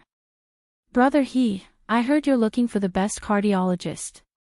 What the hell happened? Is it Achu?" Qin Yaoguang asked anxiously.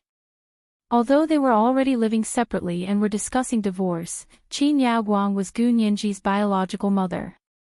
She had also been the best brain surgeon and the head of the Qin Corporation's private hospital. Her connections and status in the medical world were top-notch. He Qingjian didn't hide it from her and said, "Nianji was seriously injured in H-City and needs a cardiologist to perform the surgery." "Ha!" Qin Yaoguang's eyes widened in surprise and she was very angry. "Why is she so naughty? How did she hurt her heart?" "Gunshot wound," He Qingjian said coldly. "Can you find the best cardiologist?"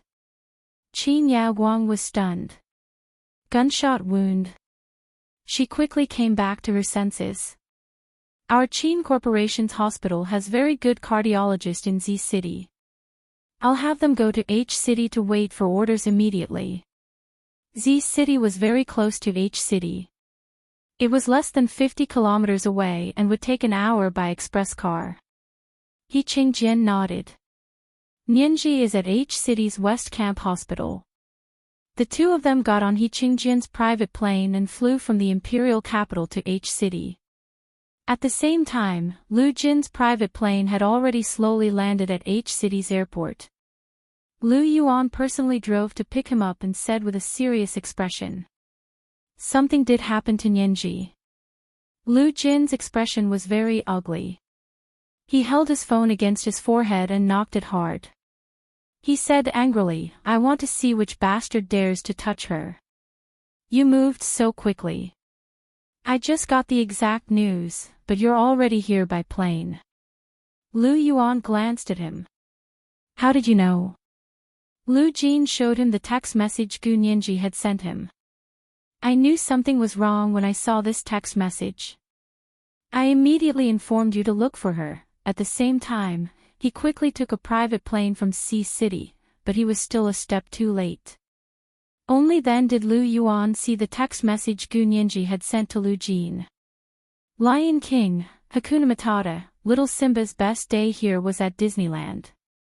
This is the first update of the day. Chapter 1541, Try touching her again.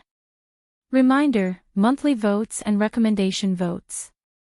The second update will be at 8 p.m. P.S. Thank you to the leader of I Am Master Rashi for the 100,000 Chidian coins yesterday. Kiss me, little angels.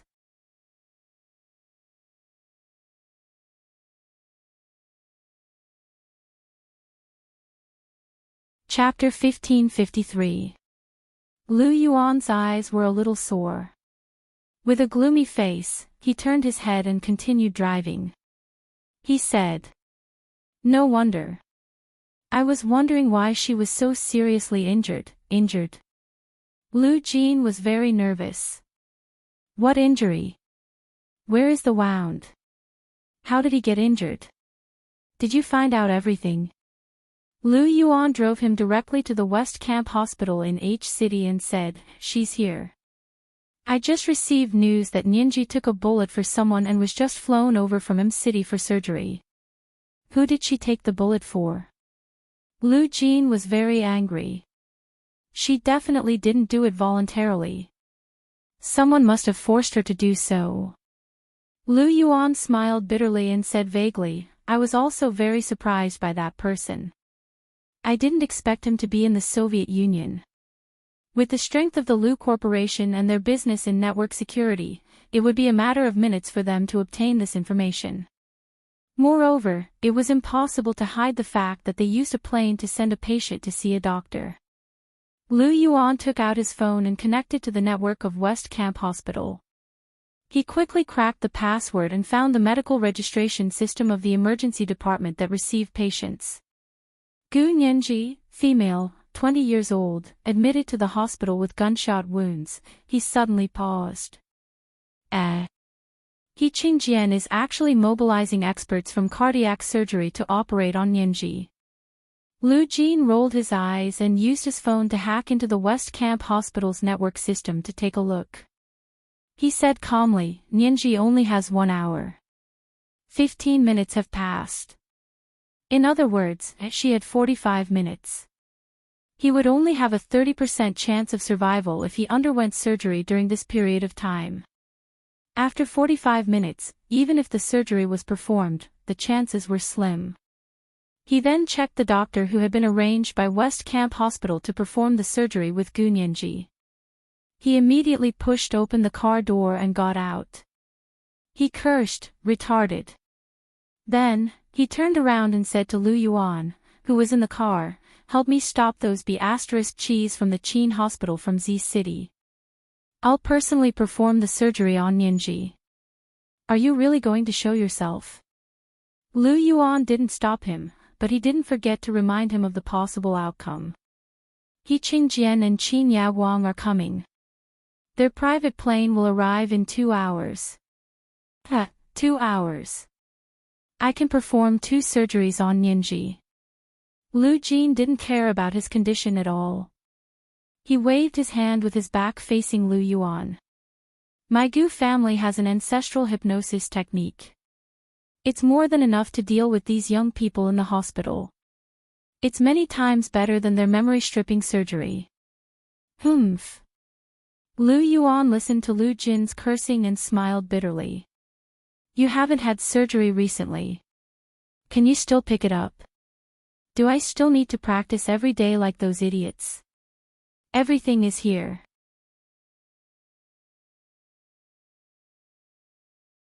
Lu Jin pointed at his brain.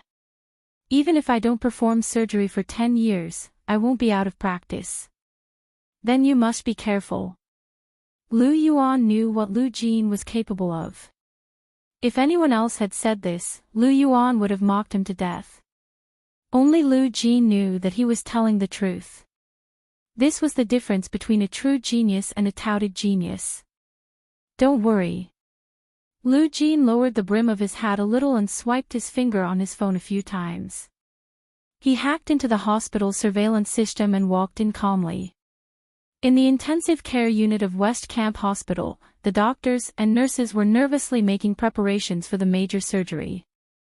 In 20 minutes, the cardiology specialist from the Qin Corporation's private hospital from Z City would come to operate on a seriously injured and dying young female patient. The female patient had been shot in the back, and the fine shrapnel was embedded in her heart. Only a particularly skilled cardiology specialist could perform the surgery. All the shrapnel was removed from the heart and then stitched up. Given the seriousness of the patient's injury, the surgery had to be perfect. If there was even the slightest mistake, the patient would not be able to survive. Because time was of the essence, they had to make all the preparations in advance.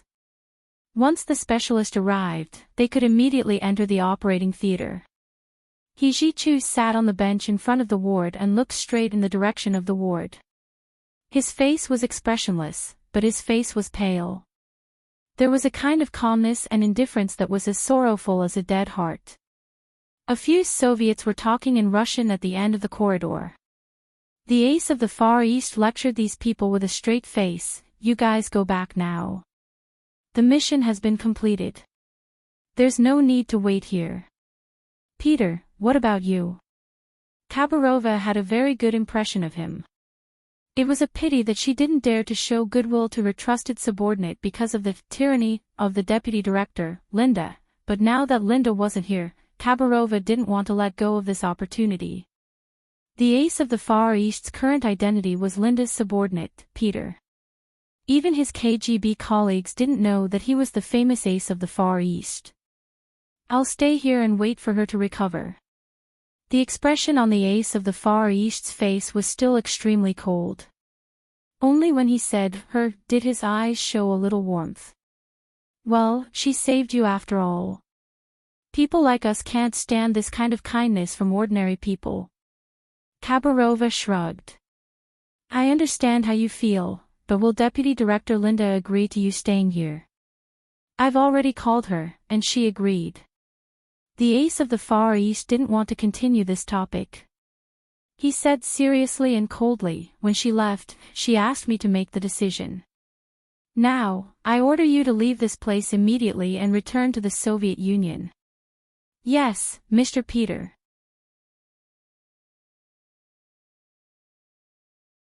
The KGB members couldn't help but submit to him. They didn't dare to argue with him anymore.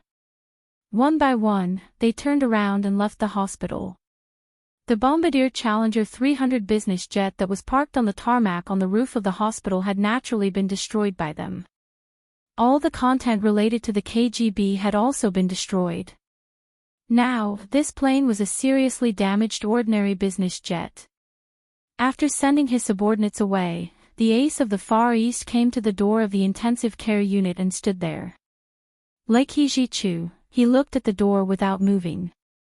He Ji-chu raised his head slightly and glanced at him. He asked in a hoarse voice, "Mr. Peter, why aren't you leaving?" "Why should I leave?" The ace of the Far East put his hands in his trouser pockets and narrowed his eyes with a cold smile. "Don't you know who you are? A person who has exposed his identity still wants to stay in our country." He Ji-chu still gave him some face and didn't point at his nose to tell him who he was. The ace of the Far East didn't care at all. With an impeccable and perfect face, he said, "I'm now the deputy consul of the Soviet Consulate General in C City. Young Master you'd better be more polite when talking to me." The people in the embassy had the function of spies to begin with. Any embassy was no exception. This was an open secret between countries. He Ji-chu smiled coldly. "Mr. Peter already has the power of attorney. Your country's appointment is really like child's play." "Likewise." The ace of the Far East had no intention of backing down. "Indeed, likewise." He Ji-chu leaned back in his seat and stretched his long legs. "Don't flatter yourself. Nianji didn't save you because of you. Don't miscalculate. That's none of my business. I only know that she saved me with her life. I want to see her recover with my own eyes," the ace of the Far East said matter-of-factly. "I'm responsible for her health." He Ji-chu's lips twitched. He shook his head and laughed out loud. He pointed at the confident ace of the Far East and laughed so hard that tears were about to come out of his eyes. Okay, I'll wait and see. Let's see how she rejects you. What are you laughing at? She's injured like this, and you can still laugh. The ace of the Far East was very dissatisfied with his attitude. He glanced at him coldly, as if he didn't want to be associated with him.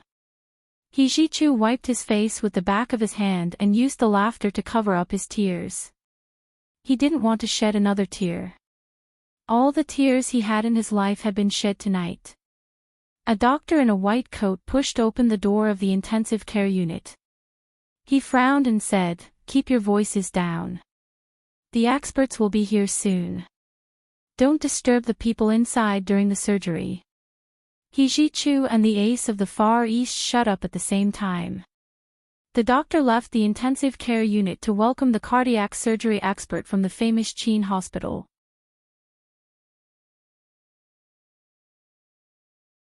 He had just walked to the corner of the stairs when an ordinary-looking, tall, thin man walked up to him. "Dr. Zhao, what time is it now?"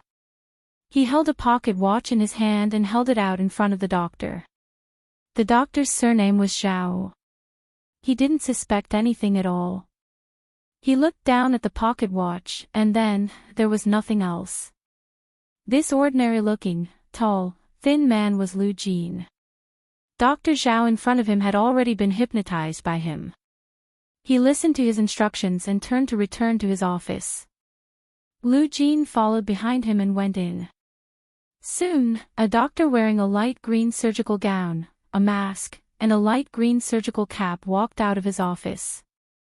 After entering the intensive care unit, he ordered coldly, "Is everyone here? Start the surgery immediately. May I ask who you are?" There were only a few nurses and 2 doctors in the intensive care unit. Another doctor had just left. The doctor who came in was obviously not Dr. Zhao, who had just left. He was taller and had a stronger aura. "I'm the doctor invited by the patient's family. Hurry up and start the surgery. I'll be responsible if anything goes wrong." Seeing that this person patted his chest and guaranteed, and that he could even take out his medical license and various guarantees signed by the patient's family, they looked at each other and began the surgery. The door of the intensive care unit was tightly closed, and the red light at the door turned into surgery in progress. Hijichu and the ace of the Far East, who were waiting outside, were slightly stunned, but seeing that it was about time, they didn't want to delay any longer. Time passed minute by minute. On the way from Z City to H City, a van carrying the best cardiologist from the Chin Corporation's private hospital suddenly braked because the rear gear of a small pickup truck full of oranges in front of it suddenly loosened, and countless oranges fell from the car onto the road. The cars in front of them honked their horns to avoid it, and a few cars accidentally rear-ended them. The road in front of them was in a mess. Soon, the traffic police arrived to deal with the car accident. The people in the van were extremely anxious, but they couldn't move an inch. An hour later, the doctors and nurses of the cardiology department of West Camp Hospital in H City witnessed with their own eyes an absolutely perfect cardiology surgery. The expert doctor invited by the patient's family was simply amazing. His hands were even more precise than a computer-controlled gamma knife. From the moment he took out the patient's heart, found all the embedded shrapnel, to the flawless suture technique, every cut was just right. The patient didn't even need a blood transfusion. In the end, he even performed a small cosmetic surgery on the patient's back, perfectly restoring her back, which had been riddled with holes from the shrapnel.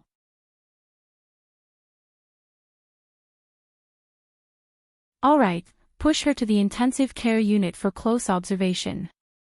If she can make it through tonight, she'll basically be able to survive." The doctor was very professional. After saying this, he immediately left the operating room. The in-surgery red light in the operating room suddenly went off, and the door opened. Hijichu and the ace of the Far East stood up together. The doctor walking at the front glanced at them and said, "The patient's condition tonight is very important. Unrelated people are not allowed to take even half a step closer to the patient's ward." He Ji-chu narrowed his eyes and said slowly, "Don't worry, no one will get close to her bed tonight." The ace of the Far East also said, "I will stand guard by her bed with a gun. Whoever dares to get close will be killed without mercy." The doctor was wearing a mask, so his expression couldn't be seen. However, when he saw the ace of the Far East, he glared at him with extreme hatred. Then, he quickly looked away and quickly turned to leave. The doctor and nurse behind pushed Gu Nianji out and said to He Ji-chu, who was waiting outside, "Mr. He, the patient's surgery has been completed. It was perfect. The doctor said that she can be placed in the intensive care unit tonight. If she can make it through tonight, she'll basically be able to survive." He Ji-chu let out a long sigh. Only then did he realize that his entire body was drenched, as if he had just been fished out of the water. He was covered in sweat. The ace of the Far East quickly said, "I'll take care of her." Gu Nianji was pushed into a separate intensive care unit. The ace of the Far East guarded the room, and He Ji-chu guarded the door. There was also a special nurse sitting in front of the equipment to observe the patient's post-surgery data. He Qingjian and Qin Yaguang got off the plane and arrived at West Camp Hospital. They found that the surgery had already been completed, but the cardiothoracic surgery expert from the Qin hospital was still blocked on the way. This is the second update of the day, Chapter 1542, I Want to Be Responsible for Her. A reminder for everyone's monthly votes and recommendation votes. The second update was delivered to the first leader of Jiaojiao Reading, Whose Sweetheart Whose Heart, in February. Good night, big brothers, little angels. You're tuning into the LoveLore Library YouTube channel. We're so grateful for your support, and don't forget to subscribe to join us on this incredible journey through captivating stories. Your generosity through donations truly makes a world of difference, as it's the primary source of revenue that allows me to expand and enhance this channel for you. Thank you from the bottom of my heart for being a part of this adventure.